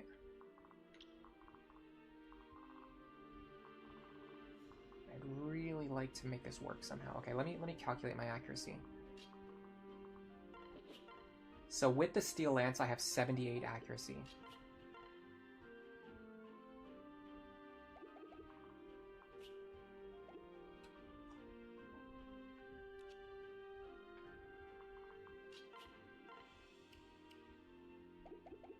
That means my accuracy will go up to 88 with the Bronze Lance. I don't think that's worth it. I think we just use Fred here. Maybe Sumia if her accuracy is high enough. 93. I'm not gonna take a 93. I've reset too many times already. I'm ready to just I'm ready to just move on to the next chapter. Honestly, we're done here. I'm done with this. I'm not doing this anymore. Okay, you heal here. You one shot here. In fact, we can even do this.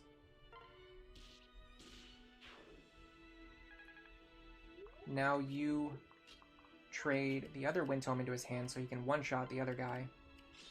And then heal him back to full. These two, I just need to get unpaired. I can even do the same with these two. Beautiful. One shot, no counter damage. I think when you aggro that guy, it also causes the other ones to start moving. Yes, it does. Okay. What I'd like to do now is kill both of these guys and stay outside of the boss's aggro range. I don't think I can do that. I think if I do it, I have to stay inside of the boss's aggro range. Which doesn't necessarily spell a game over. But I have to get units way over here fast.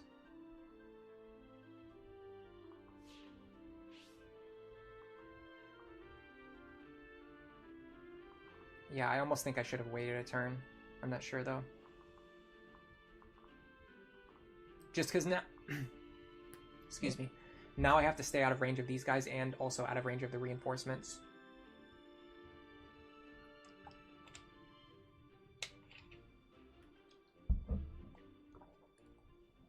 If I kill the boss before the if I kill... Well, not the boss. If I kill everything before the reinforcements arrive, then they won't spawn. But then I lose out on a lot of experience. So I'm trying to figure out a way that I can get the experience from fighting the reinforcements. Basically, that's what I'm trying to do right now. I'm trying to figure out how do we still get the reinforcement experience. I see a path, but it's very wonky. It ends up with Frederick having like nothing in his inventory, which I don't love.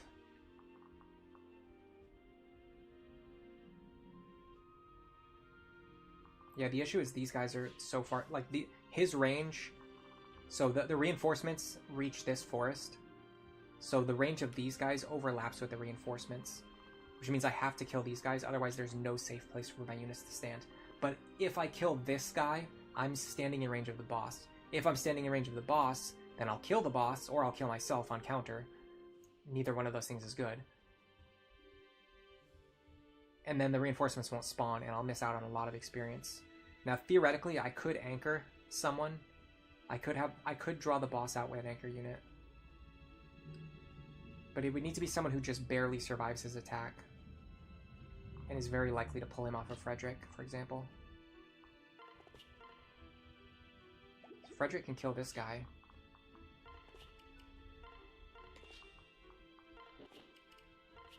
Yeah, Frederick kills him pretty cleanly. The issue is now, Frederick is standing in the boss's range. And the boss will deal 37... The boss will deal 20 damage to Frederick, and then Frederick will annihilate himself with counter damage. I should have traded my things into Suma's inventory before I attacked. It would be easier to empty Frederick's inventory. Minor misplay. But I'm aiming for a different kind of ending anyway, so... Now, Robin definitely kills this guy, so that's not an issue. The problem is what comes next for the rest of my characters. So... This is a really good move.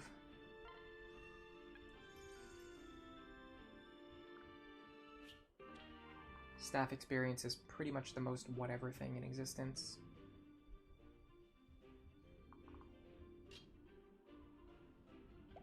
To be very, very careful about where these characters go now. I wonder if Stall can take a hit from him. 37.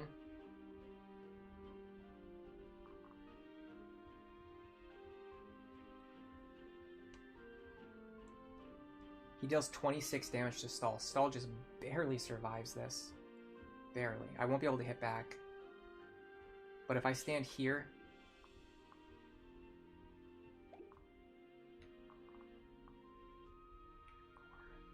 Okay, hold on. I can actually empty Frederick's inventory. The problem is if I empty Frederick's inventory, he's not going to be able to help fight the other guys next turn. I mean, surely the boss goes after Stall here, not Frederick. Surely. There's just no way that the boss ignores the fact that Stall has literally no HP. Or that he almost one-shots Stall. In fact, I can actually get Frederick's items now with Lisa.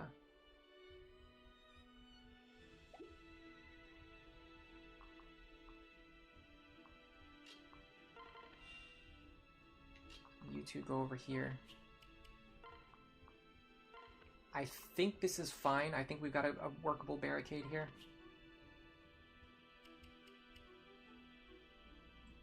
Virion is safe. He's one tile outside of the reinforcement range. Now, I'm actually going to... I'm going to take all Frederick's stuff, just in case.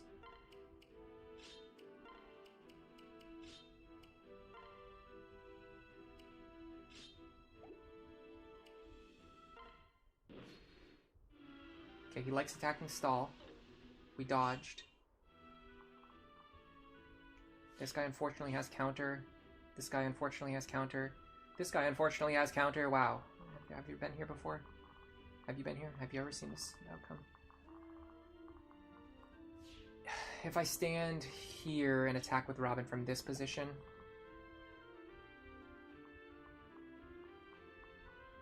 If I attack from here with this position with Robin, I can sandbag for 1 turn.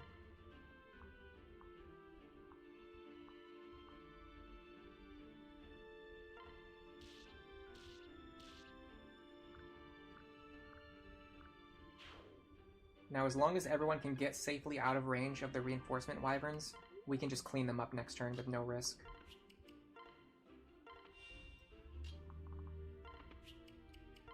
Gotta be careful. Yeah, I have to be very careful. This guy reaches further than it says that he reaches. Let me move Lisa out of the way first. That way I can see his actual range, so I don't make any mistakes with my movement.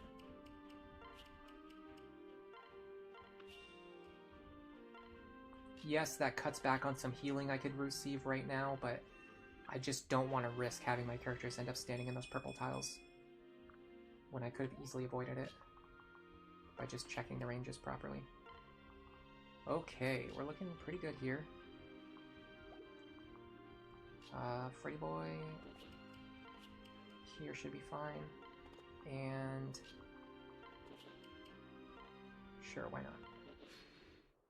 Okay, now they're nice and spread out. They're close to our characters. We have a ton of actions available. Now we can clean them up. None of them have difficult defensive skills, which means this is a clean player phase mop-up. We are just going to destroy these clowns in a way that's never been seen before.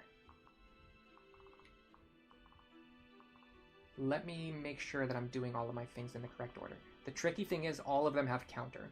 Every single one of them has counter, so we have to account for that. Let me start with this guy here, because he does have Vantage. I want to make sure someone who attacks him is a character that has, like, very good survivability. Like, that is 10 damage. Like, that's nothing. But 10 plus 26 is enough to get the kill. What? I need Lisa to give Frederick his stuff back first, before anything else.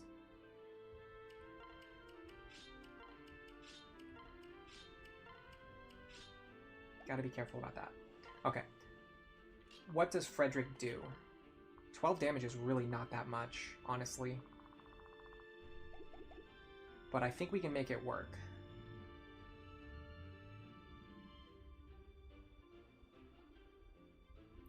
Let's move Robin first, so that our other characters get the advantage of critical hit from Solidarity. So Robin here.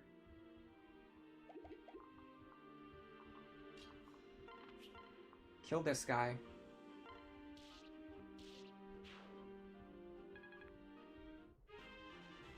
Now we can benefit from Solidarity. So Frederick here would have a really nice crit chance. And he can double.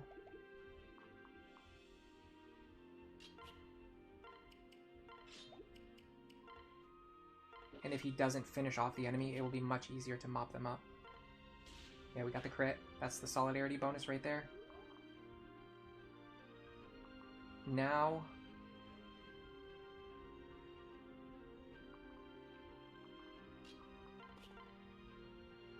...24. We actually take 24 comfortably, but I think it's better to do this.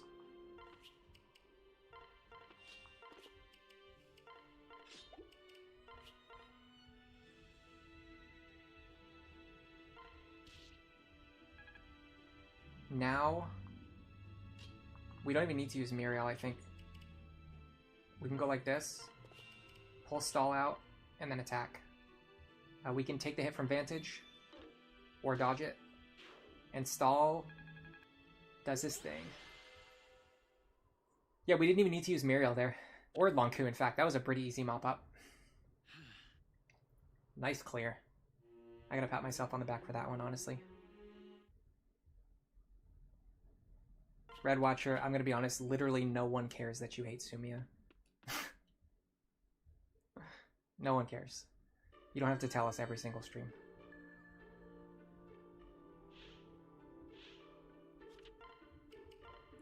Rob and Frederick finally got their C support after 7 chapters. Yeah, that was a good cleanup from stall. And I was able to get probably 1 or 2 support points. I think I got 1 support point with Cordelia there. I need to start building the stall Cordelia support. Red Watcher says got it. I mean, I'm not trying to say it in a mean way. I was trying to say it in a more funny way, but it is true. Hello, Hi Pow. You care that he hates Sumi. Okay, that's fair.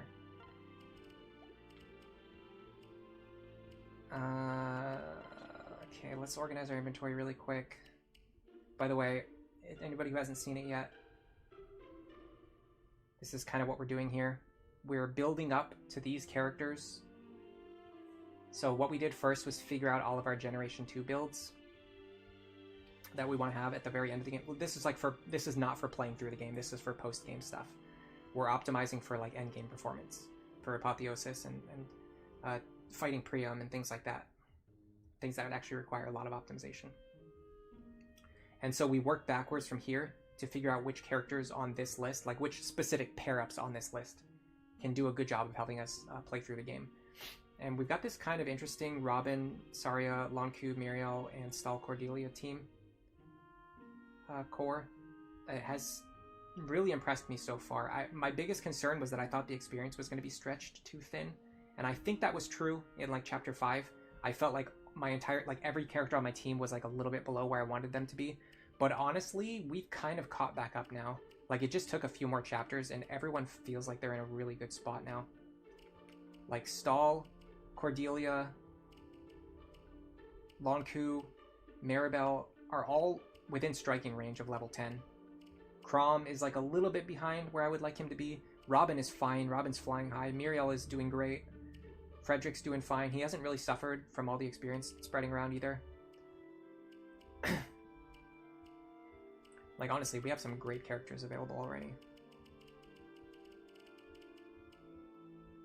I'm thinking of going Frederick Wyvern. I think that will help a lot in the next few chapters, because I don't have a strong Sumia, and Cordelia doesn't have enough time to train before like chapter 9, chapter 10. So I'm thinking Frederick Wyvern might be the solution, just to brute force our way through the next couple chapters. I think once we get past chapter 12, we're going to be in a very good spot. But we have to get there, which is going to be hard, and then we have to get through chapter 12, which is also going to be tough. Yeah, Virion is so strong even at like base level, or even just like, you know, level him up a couple times. If you level him up like 2 times and he gets speed, like at all, he's usually pretty fine. He just needs a good speed pair up to prevent being doubled. The problem is if he's still at base level, or if he levels up without getting speed, he can get doubled by things even with a speed pair up. That's where things get hard.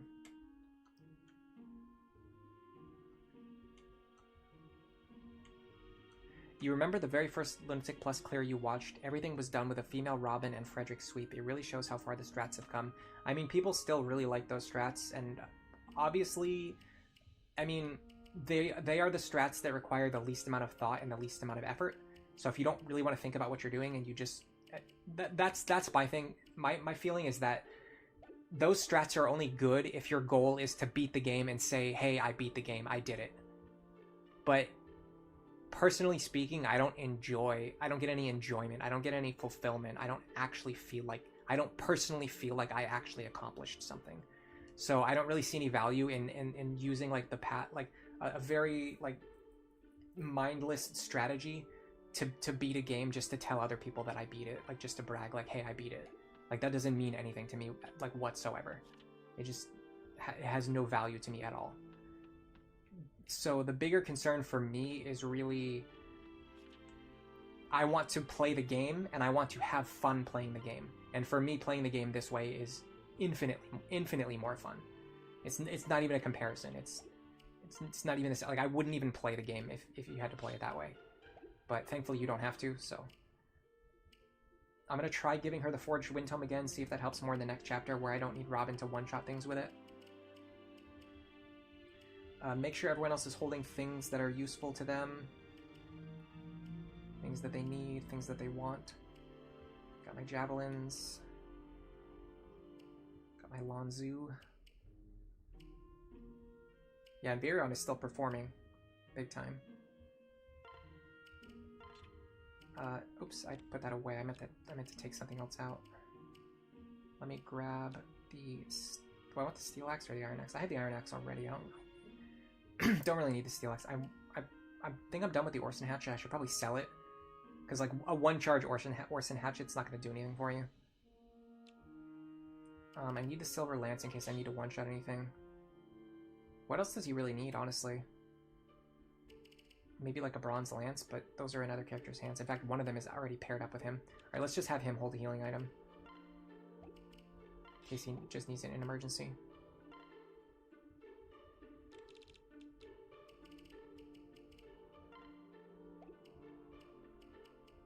I really prefer for Robin to have the elixir. They actually have more HP than Frederick now. In comparable defense. So healing them from low HP back up to full HP has a lot more value for me. Okay, I want to make sure Stahl or Cordelia has some kind of healing, which they do. Muriel or Stahl, or Muriel and Lonku have some kind of healing. Okay, I think our team looks good.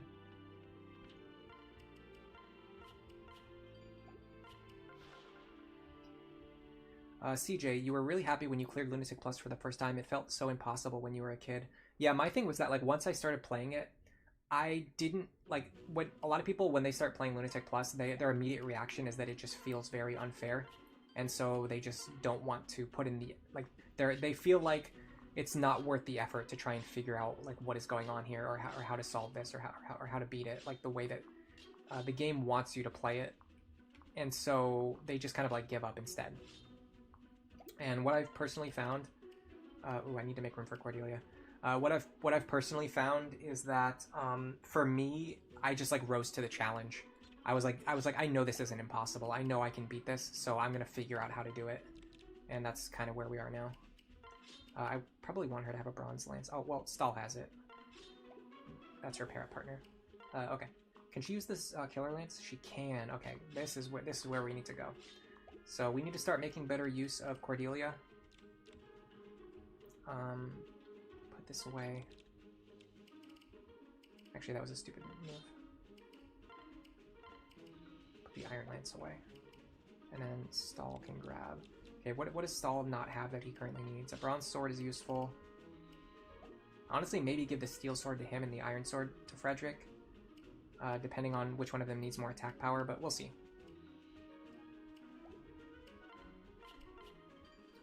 We want Robin over here. Actually, can Muriel... Interesting. Okay, hold on a second. We can use Muriel and Lan Zhu over here. That opens up some possibilities. That opens up myriad possibilities.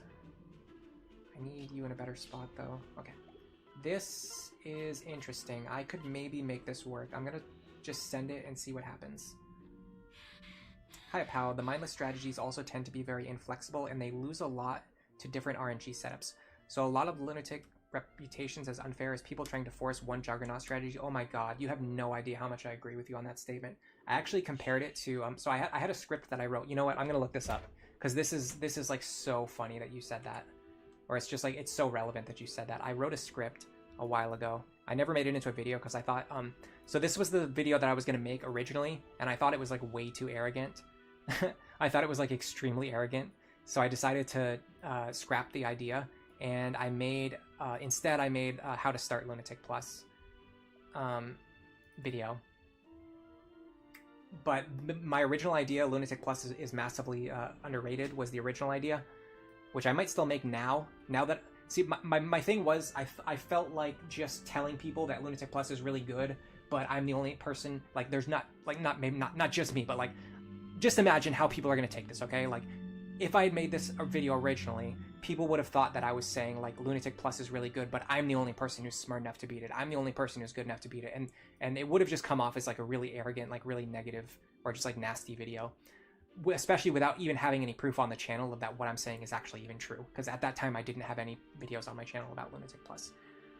So I decided to instead make a video that shows people how to play Lunatic Plus, and then now that I've made all those guides and stuff, I think I could actually make the massively underrated video. Anyway, the point I wanted to say was that people think that the game is overtuned to the point of being unplayable, but that's really not the case.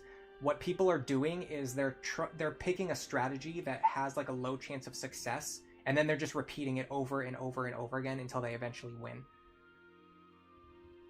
And then they complain that you have to reset over and over again to win, but that's not really what happened. What happened was you chose to use that strategy, which made the game very unfun for you.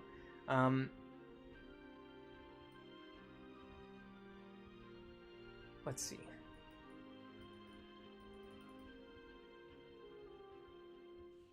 Honestly, if you're not having fun with something, I highly recommend you drop it right away. Life is too short, and it's better to spend time spreading positive energy and doing things that you enjoy.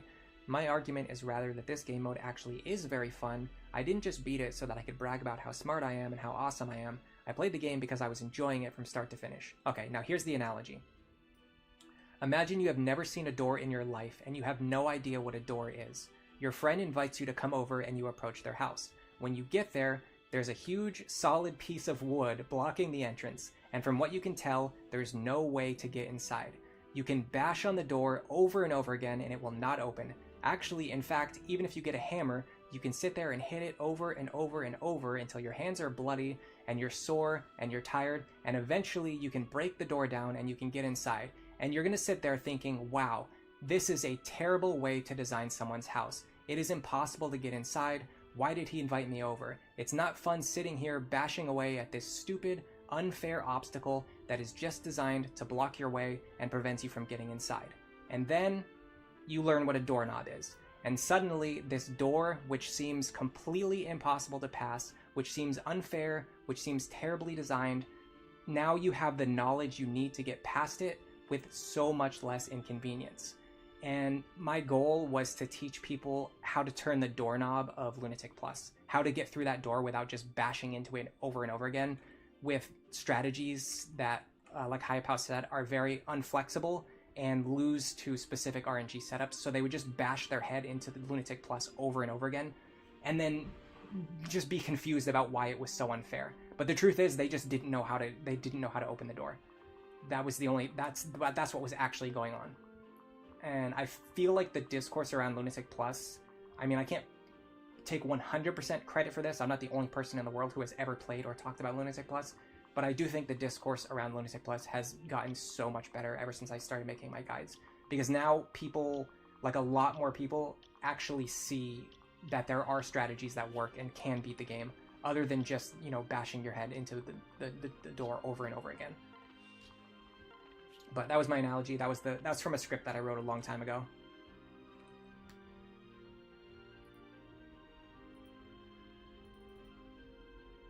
Do you think it's better to have 4 combat pairs or 5? Honestly, the tricky part is, and this I've talked about this before too. I'm really not a big fan of low man.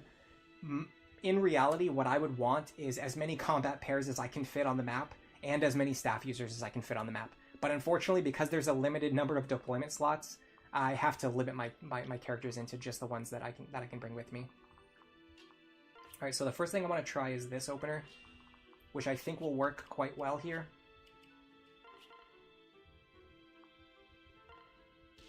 Send Robin out with Crom pair up. Now, the only tricky part is I need a team that can handle this action over here. But I think because Muriel can just... This is another one of those things I've talked about, the hidden potential of Muriel. Because Muriel can just barely reach this tile with her little Lanzu pair-up, we can actually get some serious damage on that guy, even before having our flyers rush over. And now we have multiple flying units who can rush in and get in on the action too. Ideally, I think I want to use... She deals 7... She deals 3. Okay, I think I want to use Freddy here first.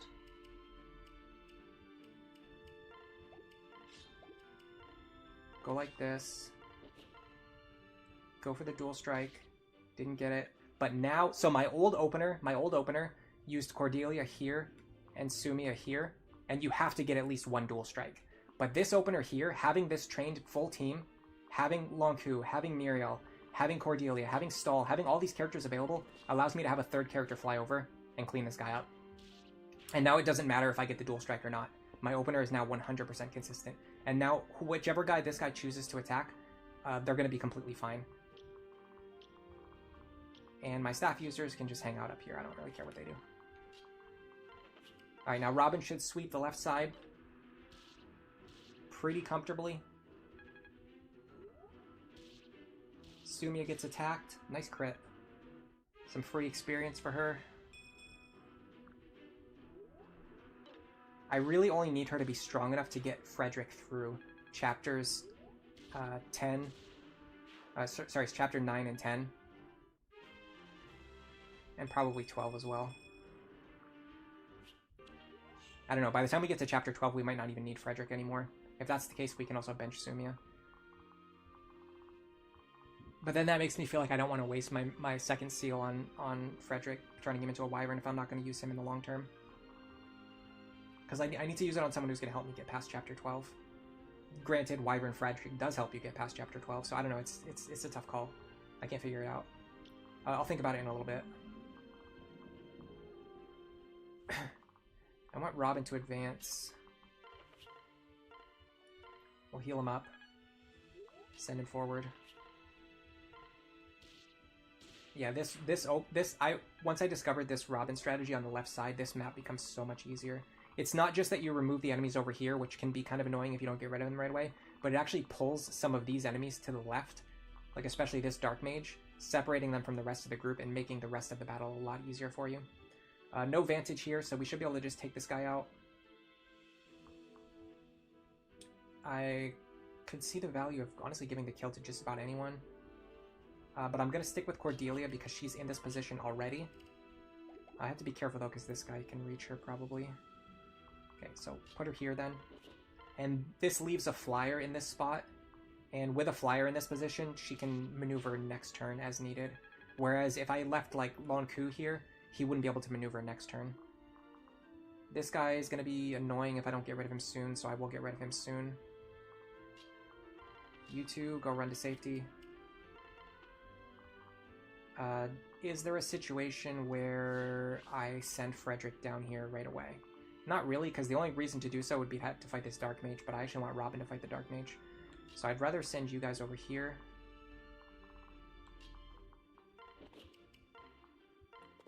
Heal you back up. And again, this is another one of those just the value of Muriel, really. Can't quite kill him, unfortunately, so that kind of goes against my point that I was just making. And he does one-shot her. That's tricky. Can Wanzu do anything? Not really. We kind of need to either fish for a dual strike here or wait and take him out next turn. Taking him out next turn is more safe, so I'm going to do that. I could also give her a magic tonic to guarantee that kill if we have to redo this chapter.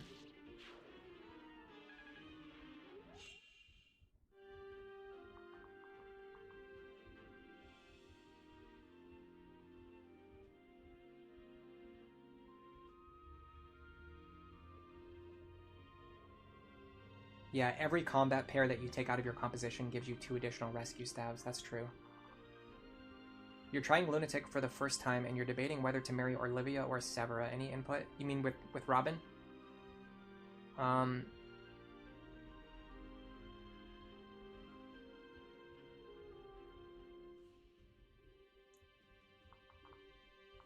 It depends on a lot of factors, like if you're allowing yourself to grind. Because if you're allowing yourself to grind, a lot of strategies just, kind of open up. If you're not grinding, I guess out of those 2, Olivia would be the better. Neither one, I'll be honest, neither one of those is a really great pairing for Lunatic mode. But you can absolutely make them work if you want to. If you're allowing grinding, then Severa is probably the better option. But on the other hand, if you're allowing grinding, then pretty much anything is fine. So you should probably just kind of marry whoever you want to, honestly, especially if you're playing for the first time. Like super hyper optimized play is generally not really needed, even on Lunatic. Oh, we got the dual strike.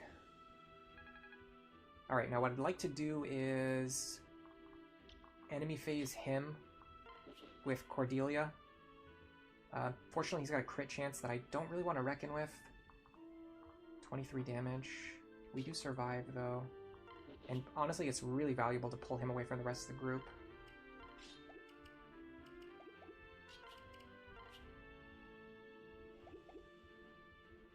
Can I put Sumia next to her to remove the crit chance?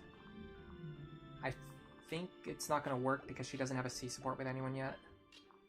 She would need one character with a C support next to her. Alright, let me just pull this guy over here. If we get crit, we get crit. It's not the end of the world. Technically, he might go after Muriel, too.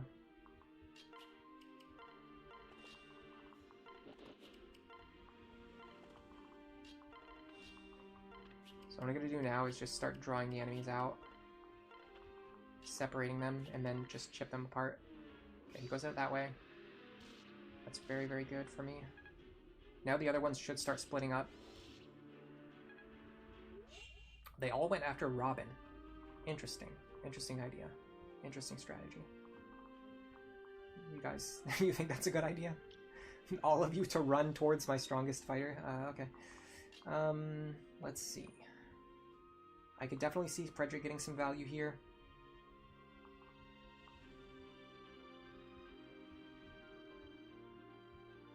Problem is, if I do that, it's going to be hard to back him up again. Like once we reposition, it's going to be hard to get back out of there, unless we use Sumia to fly away. But I would like to double this guy, but I need the Sumia parrot to do it. I think this is fine. Well, if I double him, will I actually kill him? 30 damage, 24. Yeah, we'll kill him. I think it's worth it if we're going to kill this guy. And Sumia could potentially get some chip experience too. Okay, because the enemies didn't go this way, we can actually just have these guys chill up here. Okay, so next is this guy doesn't have this guy doesn't have Vantage. I'd like to just take him out with one attack if I can. We're 1 damage short. Soothing Sword, no. Alright, let's just have Muriel fight him for a turn. And then maybe kill him. We'll see. She has the Lonzu pair up, which means we can remove any crit chance against her by just doing this. Nicely done, Frederick. Nicely done, Muriel. Okay, no counter here. So we can do something along the lines of... What's his speed? 13?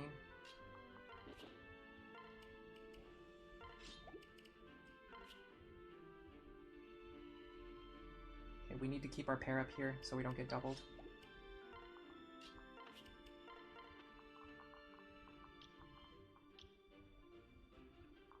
Let Frederick back up. Kill him. Put Robin back in the lead. In fact, this guy has counter, so no, I don't want to fight him on enemy face. But I can actually snipe this guy over the wall. Sure, let's do it. Honestly, if I didn't get the dual strike there, it probably would have been better, because I'd get more experience in the long run. Alright, this formation looks fine.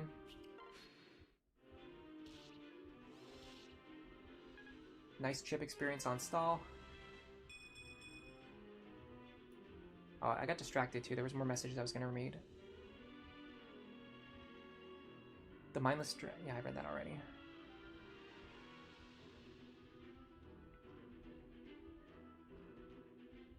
From a non-gameplay standpoint, you think Sever is whiny and annoying? You don't want to grind a ton, but you're willing to grind? Yeah. Oh, you can't beat Chapter 5. I actually have a Chapter 5 guide video, and it's very long, but if you watch the whole thing, you will definitely be able to beat Chapter 5 on Lunatic. No questions asked.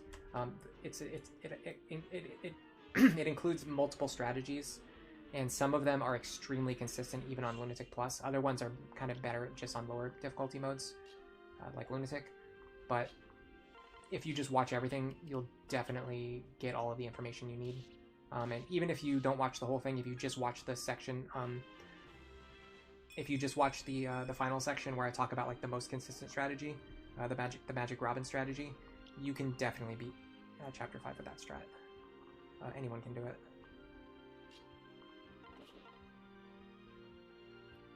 This kills.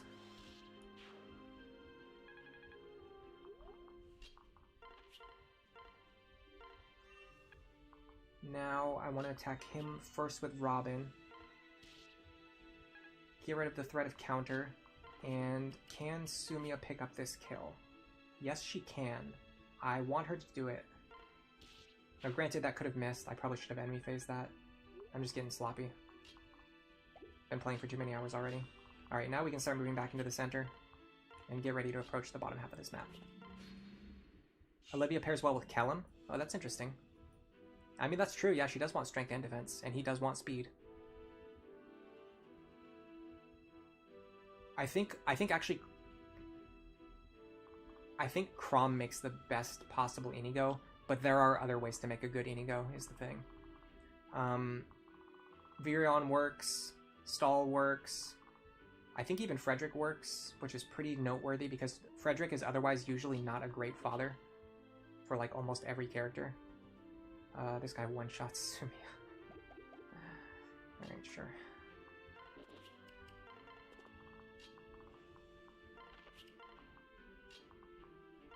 Should be able to get away with this.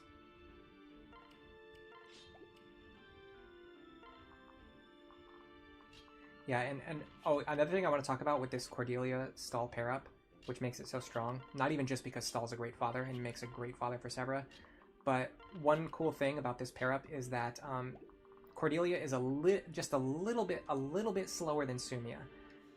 And so she wants a little bit of extra speed, and the cool thing about Stall is that he actually is a speed pair up. I mean, he's not like a Lonku or a Crom, but he absolutely gives a little bit of extra speed. And once we promote him to Paladin, we'll get even more. Once his speed reaches 10, we'll get even more. Once his speed reaches 20, we'll get even more. So everything just kind of adds up and helps Cordelia with her biggest problem, really, which is her speed. Okay, this is a good moment for some chip training. I need to make sure I can heal you back up to full, though.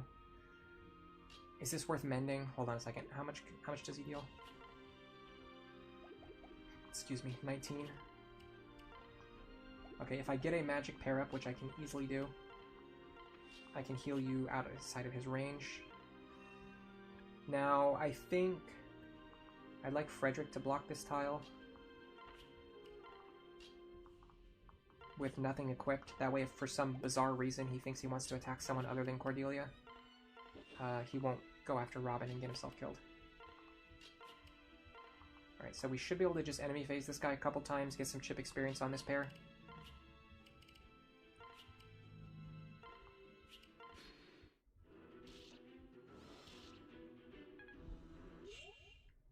Gotta find so the big thing about playing Lunatic Plus is you have to find these opportunities to train wherever you can. I mean, you don't have to, but if you want to do like big team-based strategies like the ones that I do, you need to find ways to actually get experience onto all of these other units other than just your one main carry unit. Oh, that's a bad level up. Really bad first level up for Cordy. Can Stall... Gotta be very careful. Okay, if Stall doesn't dual strike here, I'll let Stall get the kill next turn. So heal here, and then this is actually another technique which I don't really show off that often because it very rarely comes up. But so like say Cordelia's in this position and she can't quite like win against this guy with Maribel's healing. What you can do is you can heal her, rotate Stall into the lead. Now Stall fights for the turn, and then next turn we rotate Cordelia back into the lead. And then heal her again to get her back up to full. It wasn't needed because we got the dual strike anyway. But like this turn, so this turn, if that guy was still alive and he was threatening both Stall and Cordelia, we could rotate Cordelia back into the lead and then heal her back up to full so that she would be out of lethal range. Whereas she wouldn't be out of lethal range if we just healed her once last turn. It's a minor thing, but it's a cool tech. Passing down Dual Guard Plus from Fred to Inigo would be nice. Yeah, I like Dual Guard Plus. It's one of those weird skills. It's like an invisible skill because you don't really see it. You can never see when it actually activates, but over time it generates value. So I actually really like those skills, and I think they're often underrated by at least certain types of players. Make sure I grab my item over here too.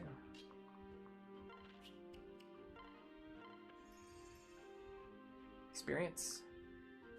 Superior Bow, I'll actually take that.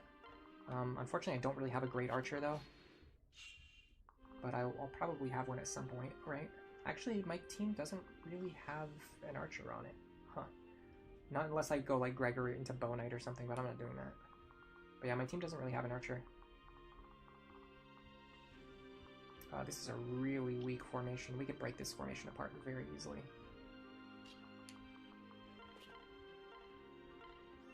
They do not have any of the skills that they want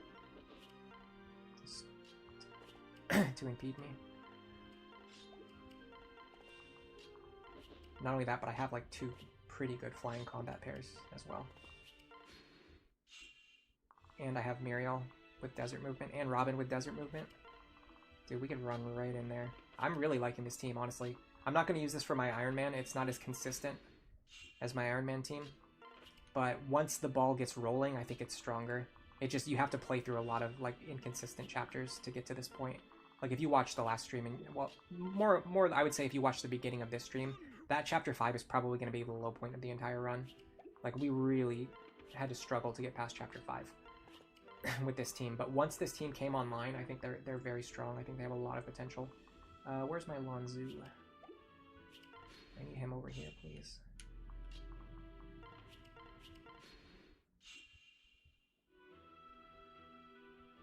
You were doing modded Awakening and you tried out Olivia with Cordelia. Yeah, that would be pretty cool. I wish there was more pairing options, honestly. You don't think anyone really makes Inigo good, to be fair. As long as the character has the stats, it arguably doesn't matter all that much. I think like class access, skill access, and stat caps matter a lot in the long run. And in the short run, I guess better parents would be characters that like actually help you beat the game and also level up enough that they pass down a lot of stats to the child so that the child isn't completely useless when they join. So, I mean, there's definitely considerations beyond just, like, anyone can be good. Like, I mean, technically, I guess, yes, technically any character could be good, but it's hypothetical in a way that it's not really, like, a useful point to be making. It would be like saying, I don't know, like, I can't even think of a good analogy off the top of my head. It would be like saying anybody, like, yeah, I don't know. No, that's not a good analogy. I'll just drop it.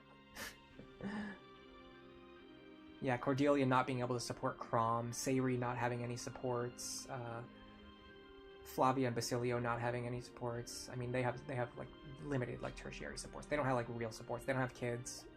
They can't marry like the main Shepherd's cast. Anna really deserves more than what she got. How do I do this in a way that works for what I'm trying to do? I think Muriel here is a start. I really want to get Stahl involved, though. But if I get Stahl involved, he kind of gets stranded.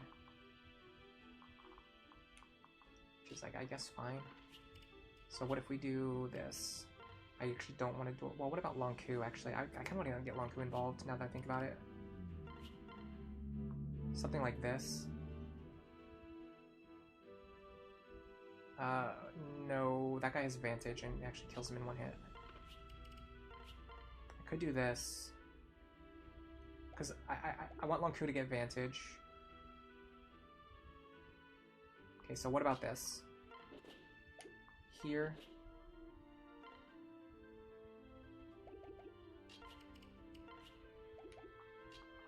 And then Frederick here. Honestly, I would really like to get Sumia some experience too. Okay, so what about Sumia here? This guy doesn't have pass. Oh, he does have pass. Okay, that's a problem. Because he has pass, I can't really mess around here. Which is frustrating because I want to get Lonku involved. But any character who stands here. Okay, so what about Stahl? Stahl definitely is not going to kill this guy, so we would need Frederick to kill this guy. Okay, so let's do this. This is the way you do it without having Robin steal any of the experience. Assuming that we get lucky, or that I would rather say that we don't get unlucky. Lonku grabs that one, save 11 sword charge, and give experience to Muriel, yes please. Nice level up. Now in order to play around pass, we go like this, and we just have to kill this guy right now. We can't let him survive. And we get to grind our axe rank. And Sumia got some free experience. Beautiful. And Robin didn't steal any experience either. Yeah, I just feel like with this team, it feels like I always have like extra units left over. Like I did all of that, and then I still have Crom and Robin left over, and they didn't even need to do anything. And like during the last chapter at the end, when we had to sweep against the last group of enemies, and like we didn't even need Long Ku or Muriel's attack to kill all of the enemies that were left on the last turn. Whereas typically, like I'm struggling to beat that chapter. To beat all the last group of enemies on that chapter. I'd like to heal Frederick now.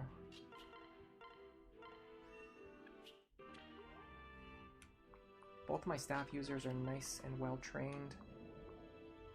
Nosferatu, Darkwind. I think Robin takes both of those.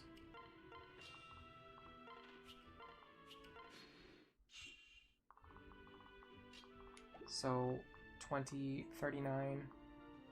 Yeah, even if our resistance was 0, we would take those. Okay, hold on a second. Don't move yet.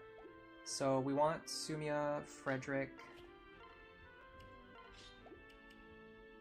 to do something. We want Stall Cordelia to do something, and we're gonna want Lanzu Muriel to do something. Yeah, having that one extra combat pair really helps. I think it'll be better to have more rescue staff users, but like for example, we're just gonna toss Gregor onto the bench. We're gonna toss Noe onto the bench. Like to make room for our rescue staff users. It's not like we're going to be getting rid of the combat units we've been training. At a certain point, we're definitely going to drop Frederick and Sumia, but that's a long ways off. Okay, this guy having counter is a little bit of an issue. This guy, he's going to be tough to fight. I want to fight him with someone. There's nobody who's fast enough to double him, unfortunately. So we want to deal as much damage as possible, but he has Pavis Plus and Aegis Plus, so no matter who attacks him, they're just not going to deal damage. And the Killing Edge guy also has counter too. Ugh, gross. Alright, let's just do this. Try to bait in like a dual strike.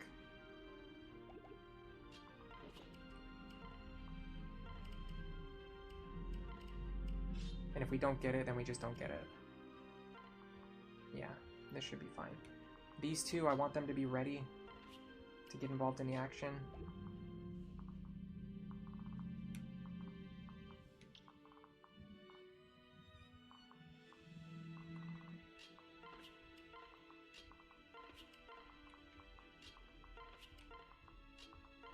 Now we're going to trigger the enemy aggression by moving here. And can't kill that guy. But we can at least damage him. What does Stall have equipped right now? Iron Sword, that should be fine. We can at least damage him and trigger their aggression.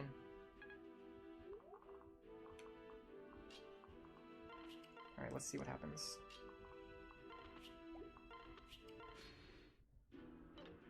Should get Robin sweeping 2 enemies. Nice. Speed, I'll take it.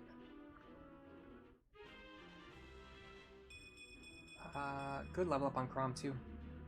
How bad would it be to promote Maribel first? I don't think it's terrible, but she doesn't have very good combat stats, so she's just like a weaker version of Lisa in a lot of ways. Her main value is that she, you know, gets very direct access to Dual Support Plus, which is kind of a big deal for long-term planning, but doesn't really generate any value in the short term.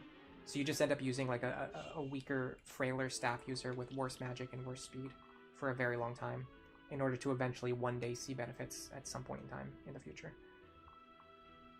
I think I double these guys now. I do. Okay, good. I'm gonna get rid of this guy with the Killing Edge by just double attacking him with Robin. I think that's a play to be made. I'm also gonna do it from this position, so I can stay out of range of that Axe Fighter if I need to.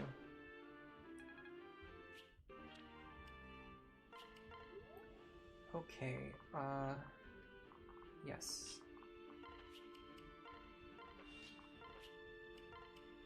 Lanzu and Muriel should be able to take out this guy. And then Stahl and or Cordelia should be able to take out this guy. I'm liking Stahl here.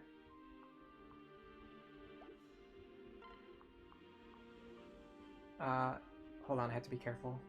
He has Pavis Plus. I need to deal at least 12 damage.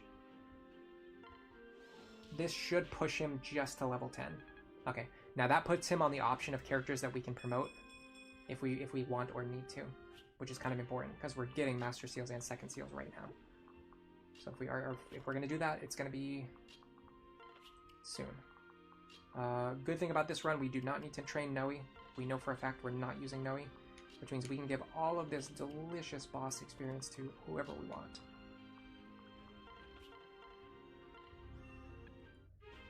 Definitely get Lisa at least one more level. That way, because she's right near the threshold, and if we decide that we needed or wanted to promote her, that opens up that possibility for us.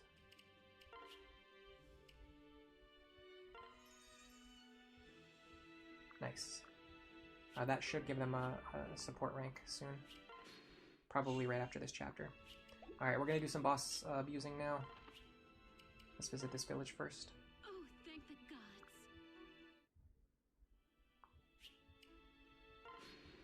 Sumi is polarizing because of the divide between her being useless and amazing is rather small. A bit of RNG and a bit of favoritism is usually what makes the difference. Yeah, I don't know. Honestly, I have a hard time figuring out exactly where I rate Sumia. I honestly don't think she's terrible. Like, some people will just look at her stats and say that she's terrible, but there's so much more to a character than just their stats. There's so many considerations for not only just like their skill and class access, but also like their supports, like in terms of team building. Like, which other characters are they good at supporting? Like, the fact that she's really good at supporting Frederick is a big deal, because Frederick is one of your most important characters. So having a character that is good at supporting Frederick is kind of important. That inflates her value a lot, for me personally. Alright, we have a Master Seal and a Second Seal. I don't know if we're going to use them immediately.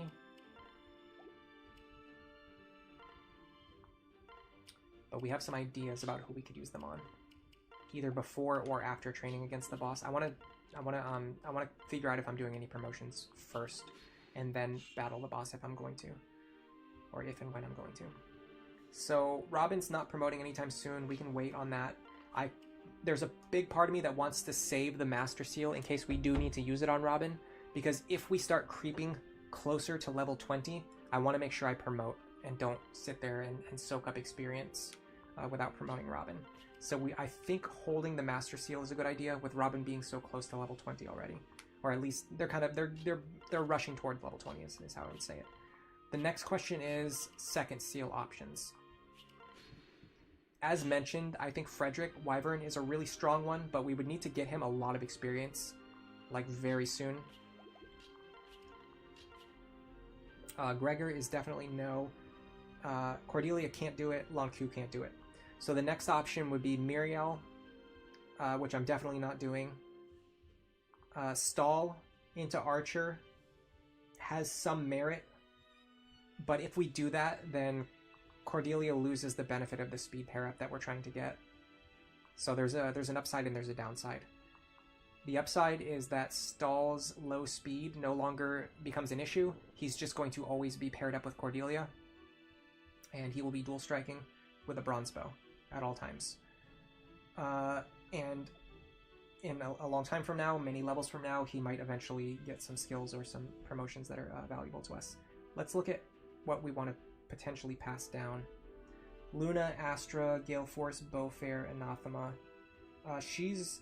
Severa's going into Sniper on her own, so she doesn't need to inherit Bowfair.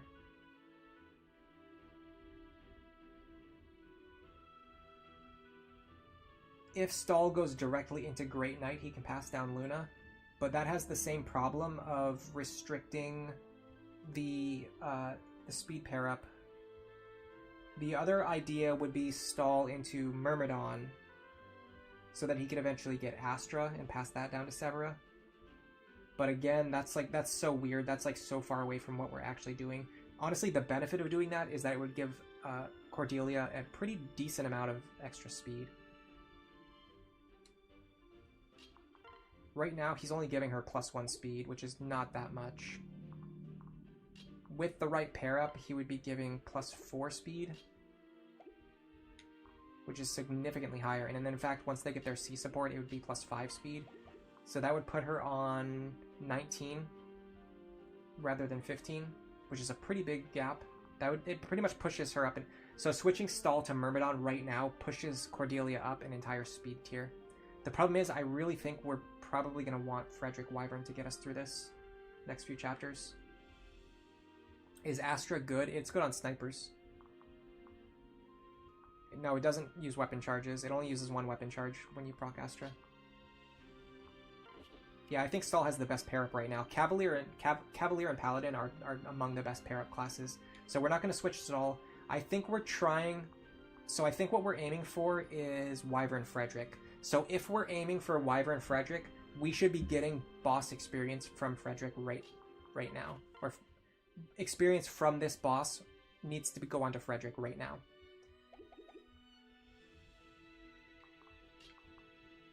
So let's work with that. Let's work with that assumption.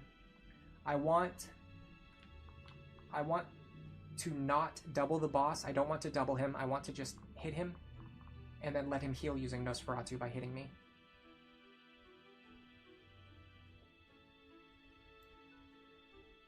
I want to reduce the damage that I take. And I want to be holding a javelin. So I believe this is the configuration.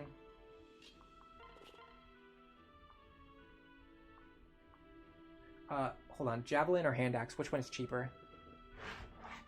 I don't think they're the same price. I'm pretty sure this is another one of those weird Fire Emblem games where like all the weapons have different prices when they should really be standardized.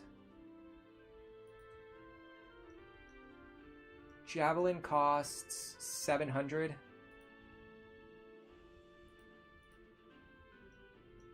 Hand axe costs 750, so we should use javelin charges here. Okay. Can we avoid any chance of critting him? Yes. And he cannot crit us. This is perfect. Use javelin charges because they're cheaper.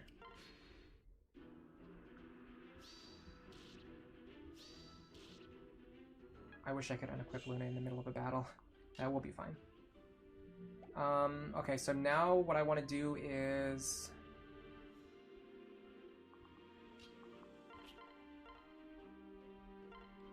this. He's going to heal for 12. He's going to be on 35. How much did we deal? We dealt 20 damage. He's going to be on 35. Well, that's if he hits us, though. Yeah, he's not actually likely to hit us. Okay, hold on. We have to unequip so that he'll actually hit us.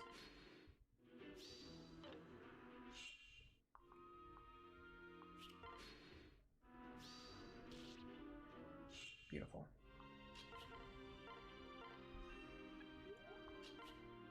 Now we re-equip. Hold on a second. I don't want to crit. It's a 1% crit chance, but I really don't want to. It actually happened to me on a actually a pretty recent stream, if you guys remember. I can't remember which one it was, but on a pretty recent stream I was doing this boss abuse strat. And this stupid boss, I had like a 1% crit chance against him, and of course I crit him, and it caused me to lose a ton of experience that I should have gotten. Now let's do this, by the way.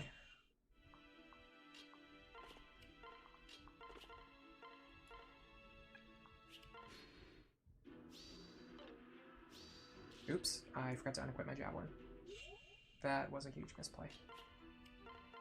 But we're fine.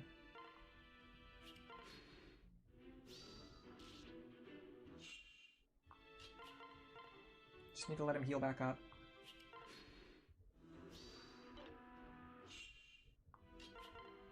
We can just do this until he breaks his Nosferatu tome, honestly.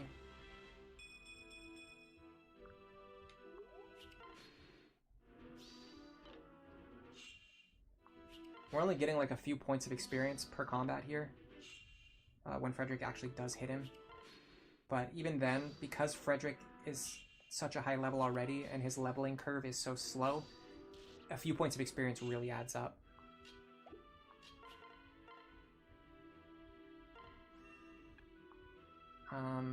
Sorry, what were we trying to do again? Let me make sure I can heal him back up enough so that he survives.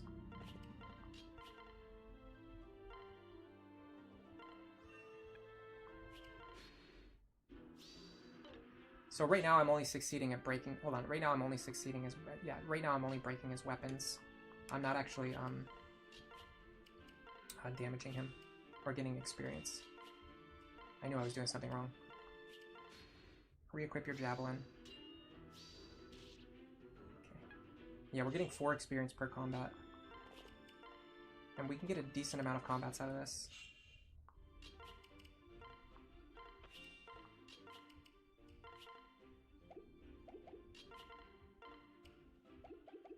Oh, our HP is already full. Let's let him heal back up now.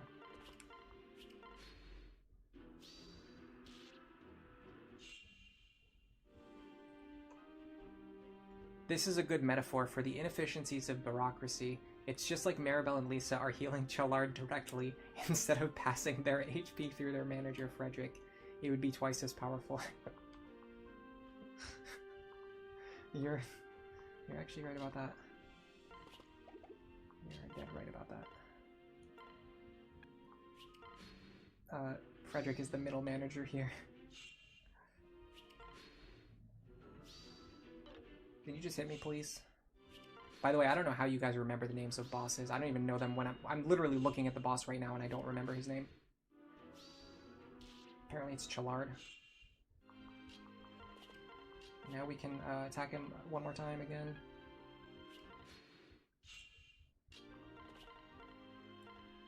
We just have to keep doing this to get 4 experience. It's much better when you do this on like honestly, it's much more worth it to do this on characters like Noe or I don't know, like Virion or something. Like if you actually want to train somebody and they're getting like, you know, like 10 to 20 experience per combat. Doing this on Frederick to get like 4 experience is probably not worth it, but I'm committed at this point.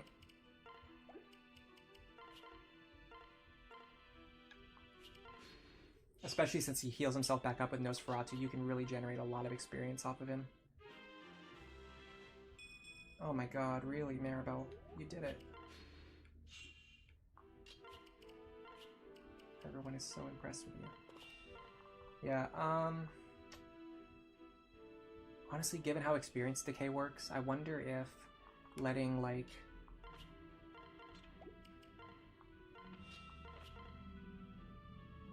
...4 damage... I have to be careful he's not going to actually kill me. No, he's not going to kill me. Okay, so what if I do this? Because she'll get more experience than Frederick was getting. Okay, so we're still getting 5 on Muriel. Gotta let him heal back up now. And then we'll still let Frederick get the kill, because he'll still get the boss experience and the kill experience. But we'll let Muriel get a little bit of Chep first, before we go any further. Well, before we finish him off. Come on, man. Just heal yourself. Honestly, probably the biggest thing we're getting out of this is experience on, like, Lisa and Maribel. They're getting a ton of experience for doing this, as cheesy as it is. Okay, that's perfect. That healed him right back up. Now we can kind of just send you back over here. Okay, so kind of stall. Cordelia, to a lesser extent, are where they need to be. I really need to get experience onto Frederick, though. So let's do that now.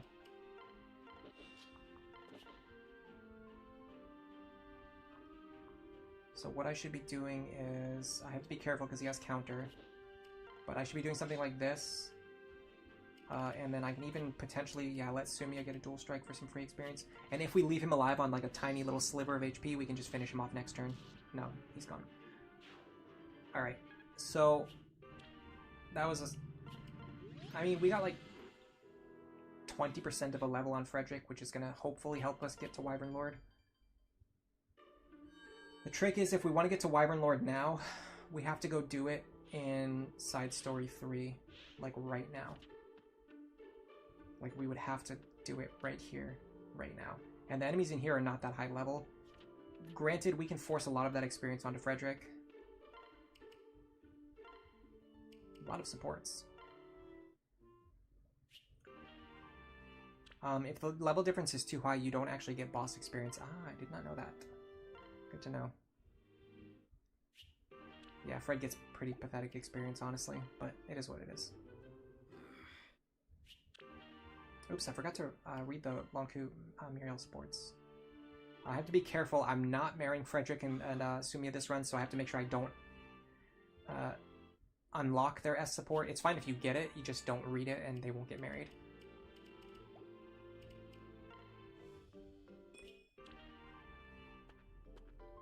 Anything nice here? No, just a waste. Man, I kind of want this Master Seal.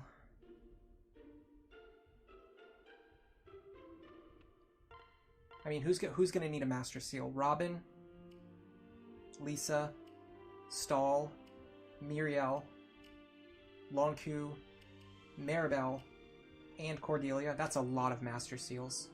I can get more after Chapter 12, but in the short term, I think getting a Master Seal from Anna is kind of a big catch here. Especially because we already have like a Super Forged Wind Tome.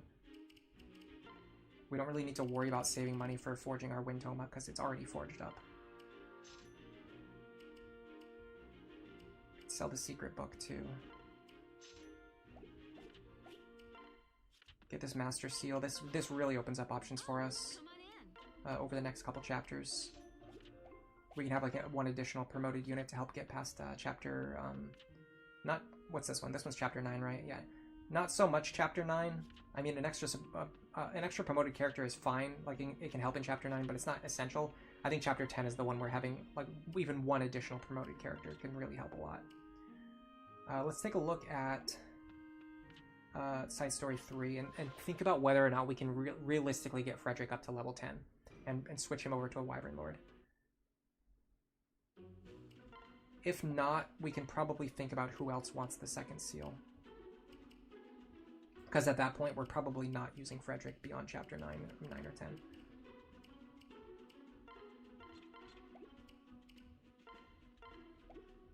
I'm a little disappointed that we didn't end up taking Virion any further, especially because now we don't have an archer.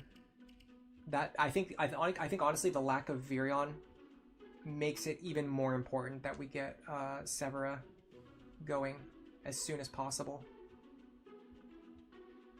Because we're going to need a sniper at endgame.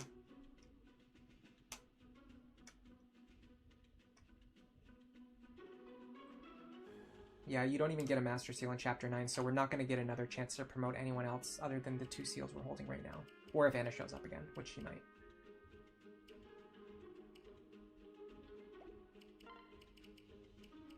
Yeah, it seems like this is our core team right now. It's definitely going to be modified soon as other characters begin to join. Especially Anna. I think Anna can find a place on this team.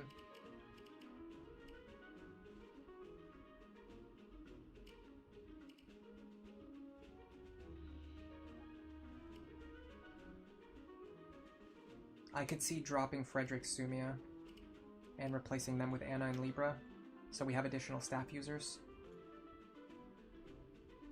Our little blonde Robin can pass as Lisa's cousin. I actually forgot that we made him like this. Hold on a second. How do you look at his portrait again? Here it is. Look at the shrimp. Oh, lag.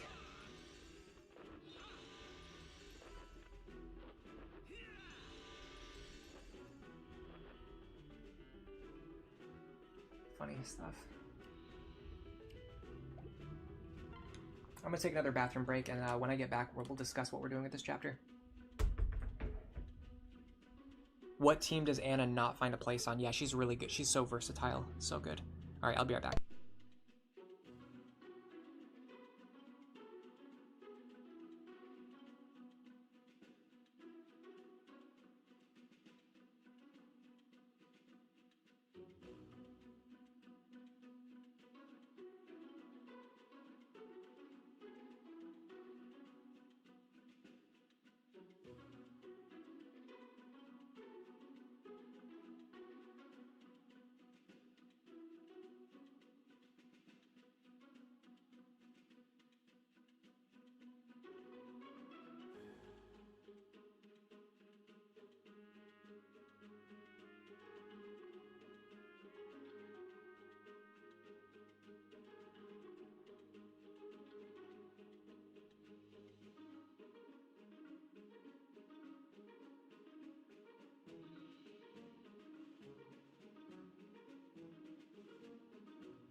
I'm back already. You double check the experience formula. The level difference has to be 13. Otherwise, okay, so if your level difference is more than 13, you don't get the boss bonus experience. Frederick was at 17 there, so he didn't get it. Ah, that's really good. That's actually really good to know. Honestly, I love how the experience formula, like knowing how the experience formula works, is just another aspect of the game that really rewards you. Like, honestly, if I knew that before we just fought Chalard there, what I probably would have done is given the experience from Chalard to Cordelia. She probably could have gotten to level 10 or even higher off of that boss instead of letting Frederick get just peanuts experience from it. And then Frederick instead could take advantage of the experience floor, the other half of the other side of the experience formula that he's better at taking advantage of, and we could have just had him kill a bunch of grunts in this chapter to reach level 10. I think we could have gotten Cordelia and Frederick both to level 10 pretty easily. Now I think it's going to be a little... I think Cordelia is going to be a little behind on the experience curve, and Frederick really didn't gain that much either from it. Anna is the ultimate utility unit. She has movement +1, lock touch, staff access, good magic. She's a pre-promote. Yeah, she's really good. They're called the Risen because when Aversa created them, she added yeast.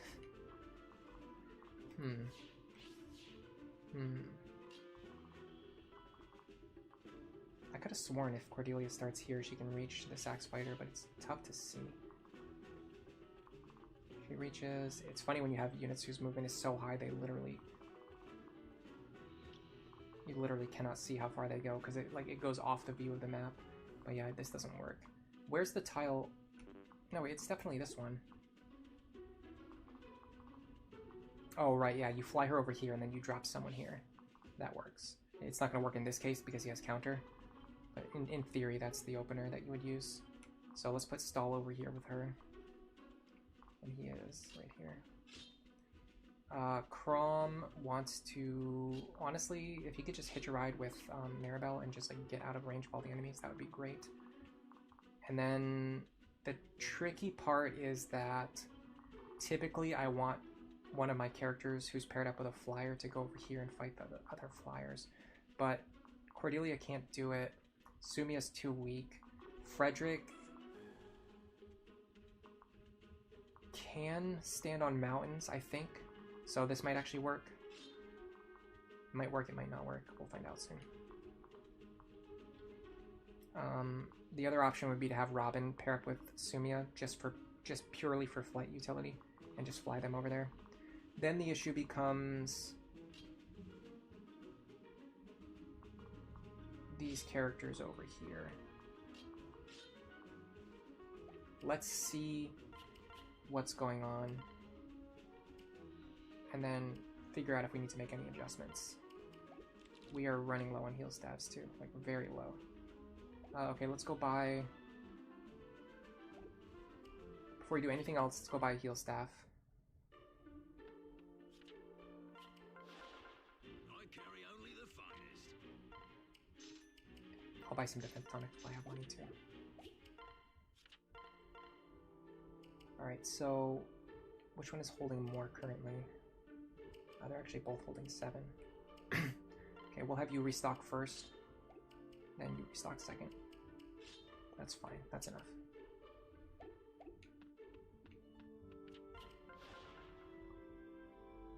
If the boss is a thief, an entombed, or a dreadlord, you can still get the boss experience from them. Interesting.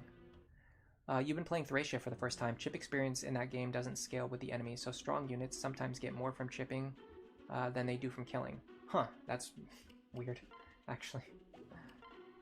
Alright, let's try to do some variation of the opener that we were just using. So go here, stall, I don't really care where you go. This looks fine, this is good enough, just to test out our opener. Oh, I forgot to fully organize my inventory though, that could come back to bite me later. So you should be able to reach, but the problem is Frederick can't stand on peaks, he can only stand on mountains. And of course that buffoon has counter. Is there any chance at all that I one-shot them? So 28 damage, -3 defense. If we use the steel axe and a strength tonic, It could potentially get us close to one-shot range. What do they deal to me? 24? Like 7-ish. No counter there. No counter there, okay. I'm gonna stand here. This is absolutely not gonna work out for me. I'm just testing out some things. I'm gonna have to reset anyway to fix Frederick's inventory. So I might as well just test things out while I'm already in the map. I already sat through all the loading screens. Okay, what about this guy? Does he have... Okay, he does not have counter this time, so if he doesn't have counter, we should be able to do something like this. Oh, I'm supposed to have Maribel standing here, so Chrom could run over here. Yeah, we can't reach now. That's fine. We'll fix it next time. Okay, what about this side? I suspect that this team can't really do anything. Well, definitely not if they both have counter. So the mercenary doubles her. I think what we need is Muriel and Robin both over here.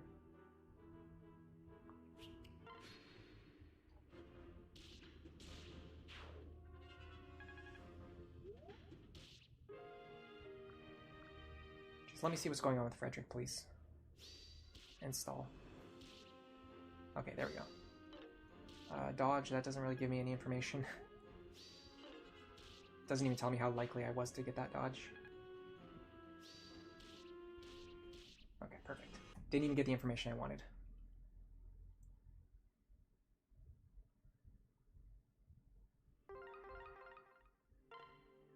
Alright, so let's reorganize our inventory.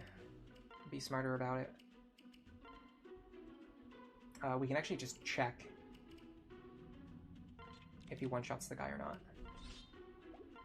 It's actually not a big mystery. You can literally just check. So we have 32 damage. They have 33 effective HP. We actually get +1 from weapon triangle as well. So we indeed one-shot them with the steel axe. That is very good to know. So we're gonna want Muriel and Robin over here. Sumia there is fine. Cordelia here is fine. I think this works decently well. Let me make sure nobody else's inventory is currently unsorted. Because I did trade some items around at the end of the last chapter, and I didn't necessarily make sure that everyone got their items back. Like, why is she holding this stuff? I don't know.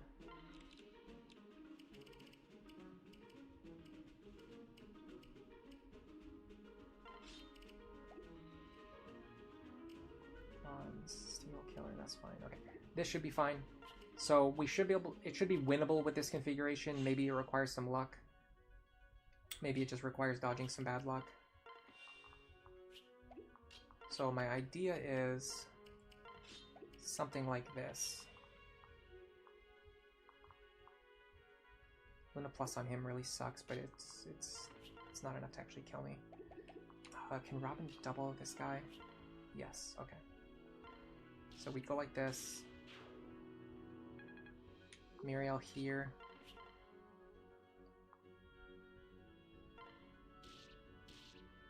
Now the archer will just enemy phase against one of those two. Enemy phase himself, basically. Then we go over here. Now with the steel axe, we one-shot these guys, so we don't have to worry about counter damage.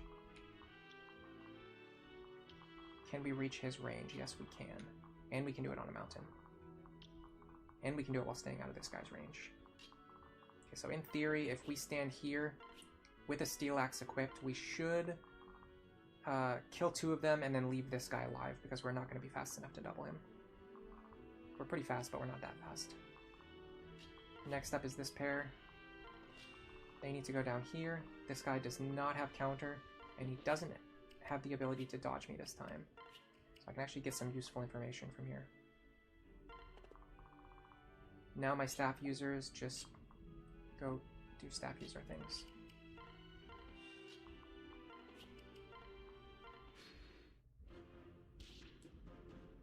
Alright, let's see what happens now. So I think this opener has the potential to lead to a winning line. We might even win on this attempt. Nicely done. That dodge helps a lot too. Oh, we get 10 experience per kill. We only need to pick up a few kills here and Frederick can level up. That's huge. If we can get Frederick to level 10, that opens up Wyvern Lord possibilities for the next chapter. And it doesn't matter if he gets Dual Guard Plus or not, because we're not using him as a parent for anyone.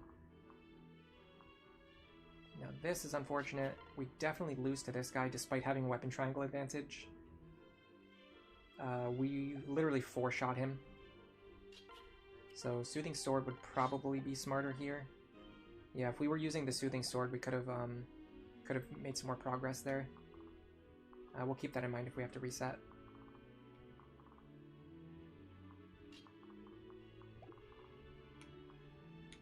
This guy has counter, so we don't want to enemy phase him.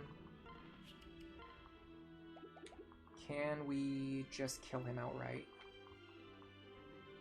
11 speed. Yes, we can.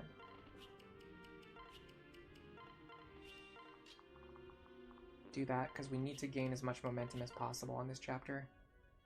You need to get rid of the dangerous enemies before you start getting overwhelmed.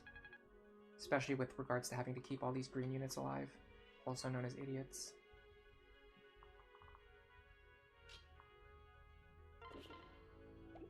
I'm just going to hit him again with the Steel Axe. I want to deal with this knight as soon as possible, though. But I'm not quite sure how to do it yet. Stall cannot heal out of this guy's range anymore. So we're going to have to just run away. 33 minus 4. Yeah, Cordelia can't even take a hit from him. We should have used the Soothing Sword there.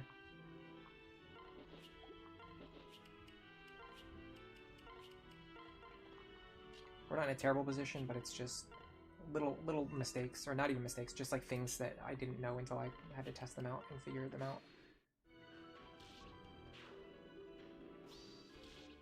I'm the type who just prefers learning through experience rather than sitting there trying to figure everything out before I even hit start. And then typically, like if you just get a good attempt going, you can win while also learning things. All right, so here's the thing. That's another one with Luna Plus. Is there any way for Robin to get down there in time? Not really. Okay, what about this guy? Can't get him either. Oh, this is brutal. Another one with counter, another one with counter.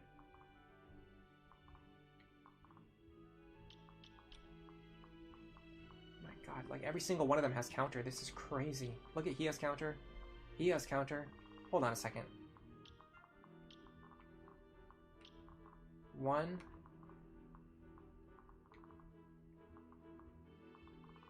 2, 3, 4, 5, 6, 7, 8, 9 enemies with counter.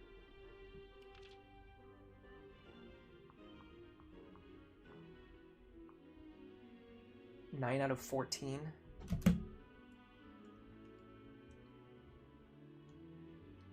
64% of these guys have counter. I'm pretty sure there's like a 1 in 3 chance to have any particular skill. That's just like normal, like RNG off balancing though. But it's still crazy. It's still wild. Let me get back to the screen, I need it. Okay. So... yeah, we can do this now. Gotta be careful though, because I think he can... yeah, he can go over here. So this time I'm gonna have to do this. I will use the Soothing Sword this time, it's much smarter for me to do. This guy, we want to force him to fight at 2 range by standing here. Can she take the hit? 25 damage, yes she can. Does she kill with a basic Wind Tome? No, she does not. Thunder Tome? No, she does not. Forged Wind Tome? Yes, she does. Because we're using both Robin and Muriel, we will burn through this Forged Wind Tome a lot faster than expected, but it's fine. By the time we run out of charges, we'll be done with it anyway. I mean, we're basically already done with it. It's just helping us pick up a couple of extra kills here and there.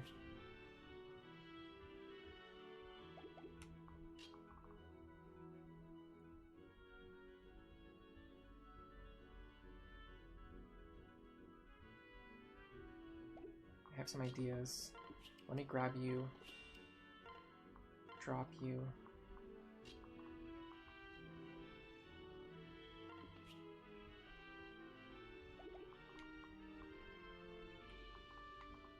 We need to get rid of those knights down there, like, very soon.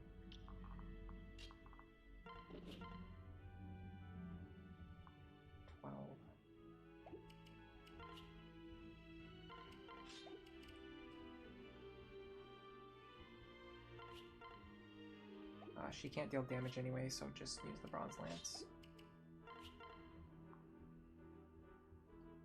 We're just gonna have to do this.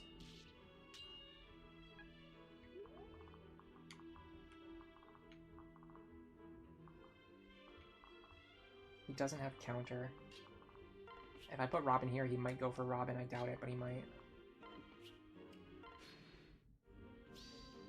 Nice dodge. Nice crit. I don't think she even has the focus right now because Lisa's standing right near her. Nice guard. Dylan McGreevious, is it just you or is the volume really low?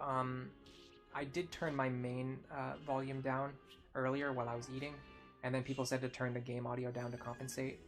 I guess you could just like turn up the volume on your device to make everything overall louder, but if people want, I can turn the microphone back up. I think the louder microphone quality, or I think having the main microphone volume turned up louder makes the audio lower quality.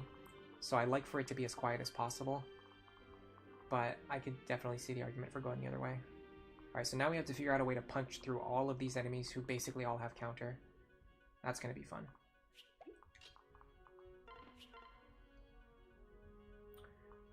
This guy, we don't really need to worry about counter, although I would like to...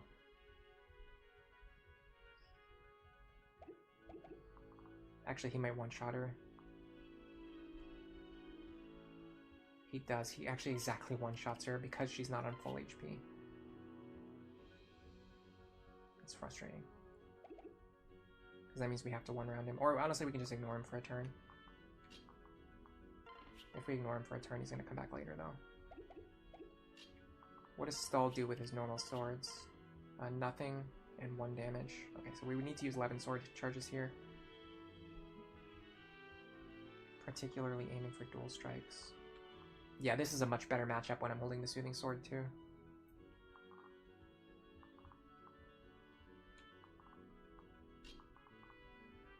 This guy having counter is really frustrating because it means I have to run way over here to get rid of him.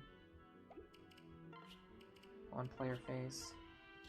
And it's going to take Frederick a while to get back over to where everyone else is. And I need Frederick over here, like, right now.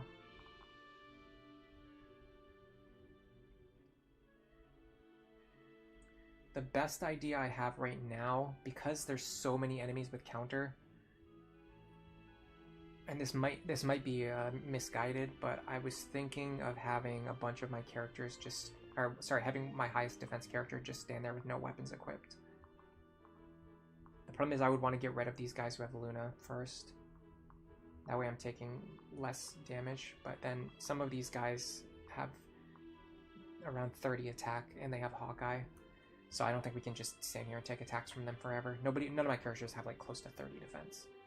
Robin's the closest, and it's not even that close.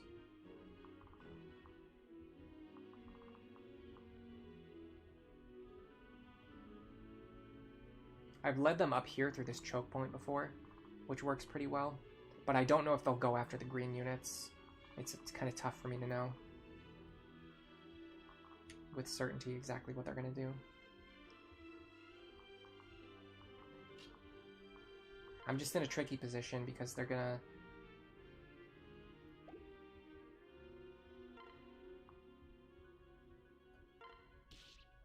They're gonna chase after me one way or the other. I just don't have the power that I need.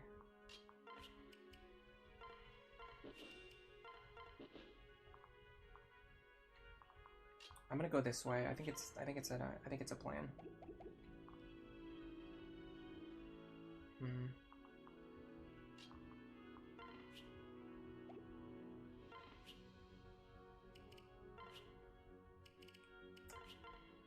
I think this is fine.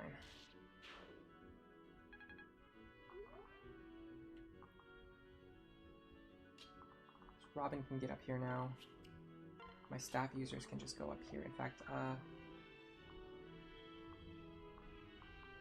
honestly, Lisa's staying right here is probably better for me in a strange, indirect way. That actually split them up, which helps us even more. So now we can just enemy phase this guy, or player phase this guy. Yeah, we can just do this now.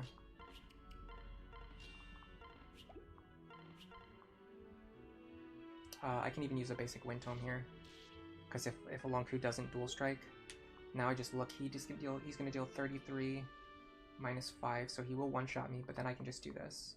I can either have Stall or Robin or anyone else fly over there to finish off the enemy. So let's do this.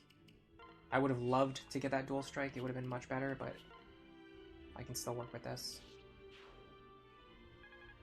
Are they running down the villagers yet? No, the villagers are going to get away.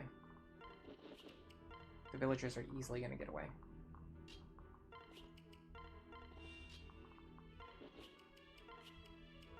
I'd like to stop them from chasing the villagers if possible.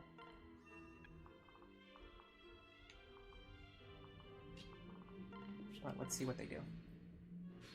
They're still just going left, which doesn't give me a lot of information. But the good thing is now we're actually standing in range of a bunch of enemies.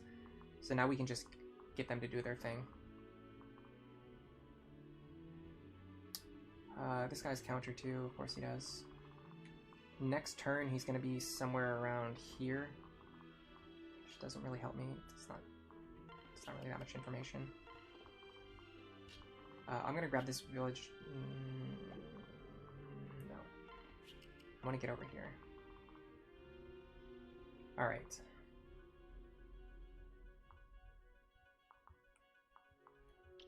I'd like to find squares that are only targeted by these two characters, which I was actually able to find. Now let's check our speed. Our speed looks fine. Now let's check our defense. They're going to deal 29 plus 24. That's a lot. They're going to deal 53 damage. Minus 8, minus 8. They're going to deal 30. They actually have exact lethal. But I'm going to be standing on a forest, and I'm going to have a weapon triangle advantage, so I should be fine. In fact, I just screwed that up. I was supposed to pair up with Sumia. That's fine, I can still get to the tile that I need to.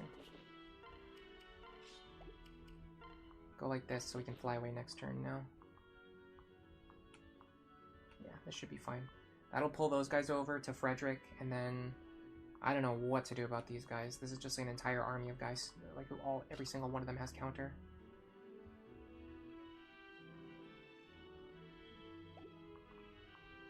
Any way to pull just like one guy and not immediately die in the process? 35 I cannot take.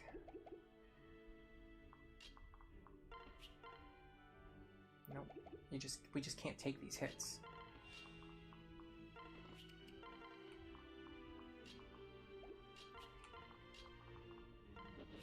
Let's just see if we can get them to turn around, just split up, or just do anything. Anything that benefits me. Nice. Okay, they're going after the green units too, which I can't let them get the green units.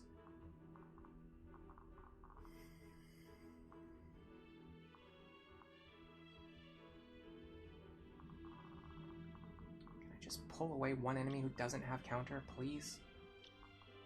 Yes, in fact, I can get two of them.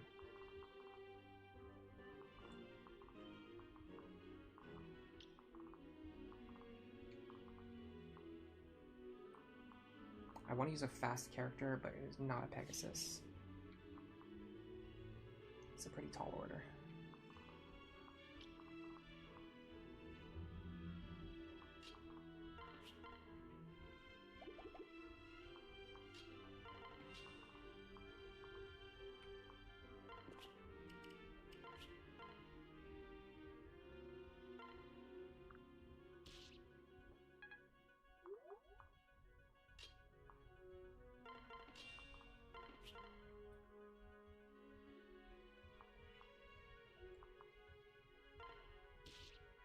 Nice dual strike.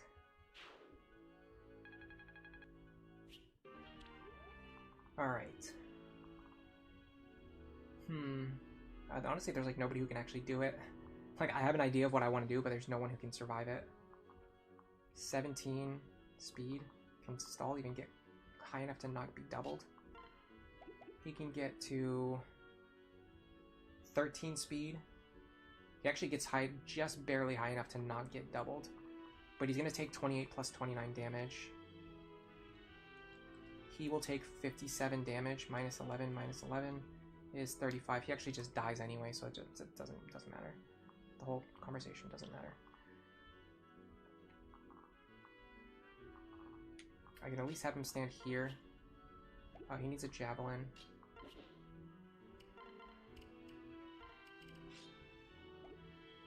She's gonna want to kill her lance equipped. Pair up with him. Stand here.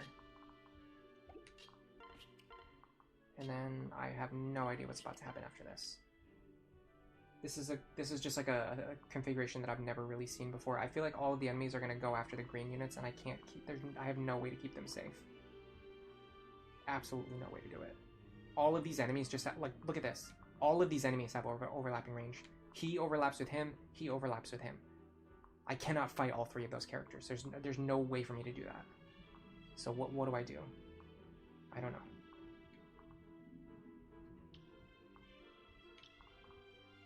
If I go here and attack with the javelin, I can enemy face this guy. That's going to reduce some of the pressure. Can I keep Sumia next to me? We can get into Wyvern Lord now. That's great.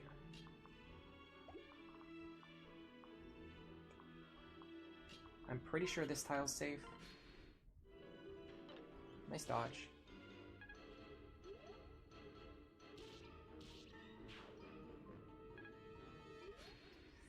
They're going south. This is exactly what I didn't want.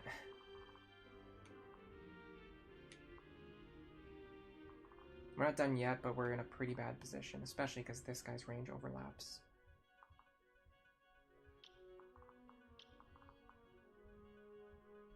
And he's got a counter. And none of my units are really in a spot where they could fight him anyway, even if I wanted to. I might just have to let the green units go. What are the rewards on this map again? I don't even remember. I know that the best reward is just for saving one guy, but I can't remember what it is. I'm looking it up right now. Like, is this something I'm really going to need in the long term? Enough that I would care to reset the entire chapter? 'Cause that's a pretty tough sell.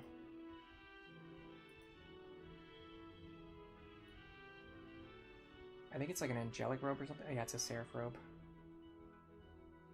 I have to get one villager to survive and I get a seraph robe. Man, I kind of want that seraph robe though. But I just can't get my other characters back over there fast enough. And I don't think Frederick can just stand there forever and just get hammered by these two guys. Actually, maybe he can. I wish I had a concoction though. That would make things a lot more smooth. Seriously though, this guy deals 33 damage, right? 33 minus 18 is 50. He's gonna take 15 damage per turn. No, he can't even heal it off with a vulnerary, even if he wanted to.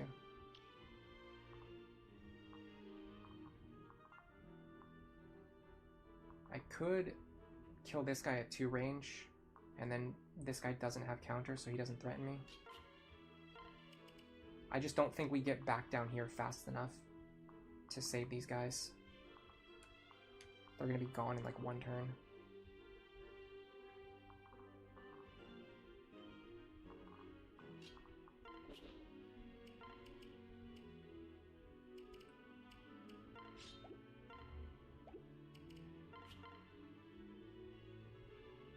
Oh, I have to be very careful. This guy's counter.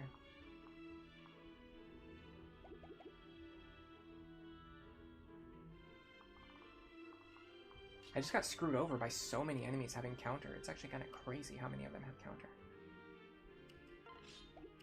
Like, seriously, what is going on here? Every single enemy has counter. Can the javelin get the job done? Yeah, no. Well, neither can the hand axe for that matter. So I'm kind of screwed either way.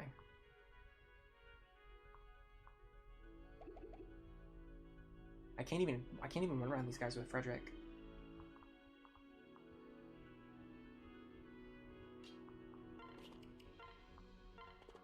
What's my physic range? 8.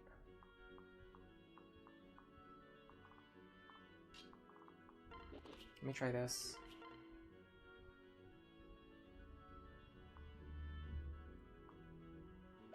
Does Sumia deal at least 1 damage?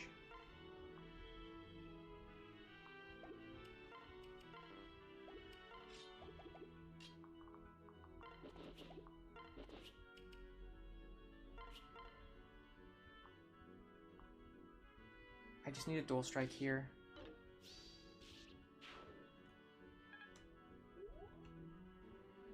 I love how Sumia just disappointed me right there, and then Frederick bailed me out.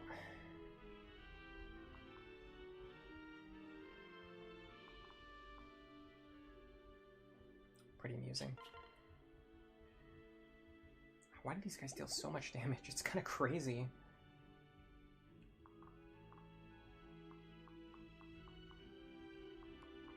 Can we physic from here? We can. If that's the case, Stall can hold this position. I kind of want to drop Cordelia, though, so that I can fly away next turn.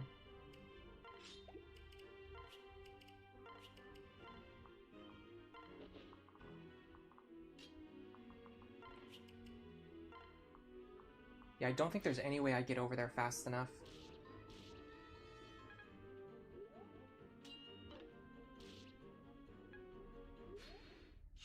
Especially not with that guy still being alive. Okay, so what's going to happen next turn? You're going to kill him, and then you're going to kill him. And then we're not going to get any rewards. How much do I care about this Seraph Robe, honestly?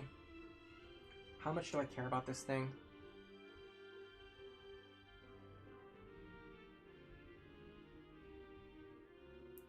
Physic charges won't work because, number 1, I can't reach those green guys to begin with. Number 2, even if I healed them, these guys would just kill them in 1 turn anyway.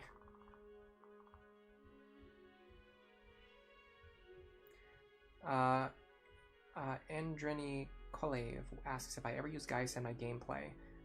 Yeah, I use him sometimes. Actually, someone asked that just earlier today. But yeah, I use him sometimes. I don't use him a lot, but I do use him sometimes. I think he's got some niches that he can perform. Do I break my Soothing Sword for this? Or do I just grab this kill here? Oh my god, really? It feels like all of my characters just deal slightly less damage than I need them to, and all the enemies just deal slightly more damage than I want them to. It's seriously just like 1 or 2 point margins on everything.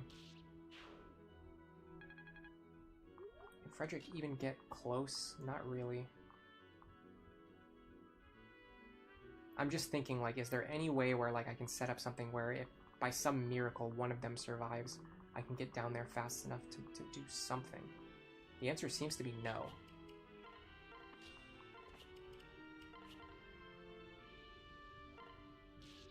I'm really deciding right now how much I care about this Seraph Robe. Because I gotta be honest, I just don't want to do this again. But maybe it's one of those things where I'll just, like, do it off stream or something. Before the next stream, maybe.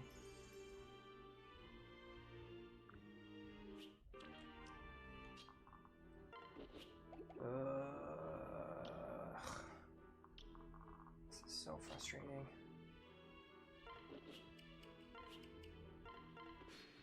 So they should kill both of them right now. Technically, I kept one alive. Is there any way I can rescue him? Not even, because if I rescue him here, he just gets dropped back into the enemy space anyway. I might, hold on a second, I might have something here. It's very wonky, but Frederick here. can't actually kill, but what can I get him a pair up that will give him something? I don't know, man. Anything, just something, please. I can't get Robin over there, though.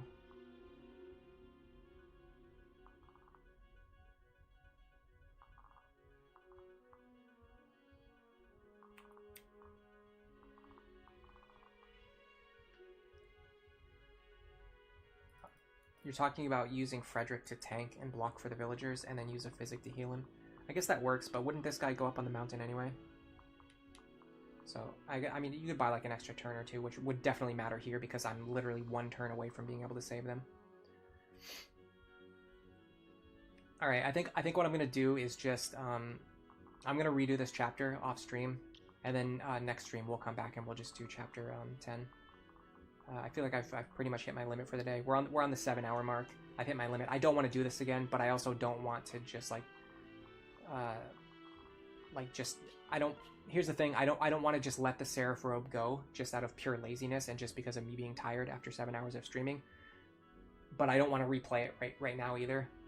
And I doubt people are gonna want to watch me do the same thing at the very start of the next stream. I don't know. If people say they want me to do it at the start of next stream, I'll do it. But otherwise, I'll probably just do it off stream, and then next stream we can just get back on with the actual gameplay that we're trying to do. I feel like from what I've seen, the side story chapters tend to get less views and less engagement. They're just not that interesting to watch. I'm gonna start winding down though. Nef Champion says it's fine either way. Or they're saying it one way is fine, but I don't know which way. Yeah, I don't want to accept this. I'm not gonna let this go. I know I can do better if I just redo it, but I can't redo it right now. So it's either redo it during the week or redo it at the start of the next stream. And I haven't decided which one of those I'm gonna do yet. But it's getting late, and I'd like to get something to eat and possibly do some other stuff tonight. Maybe we'll see how much energy I have or if I have any time. Thanks to everyone for coming to the stream. And for now, enjoy the rest of your day.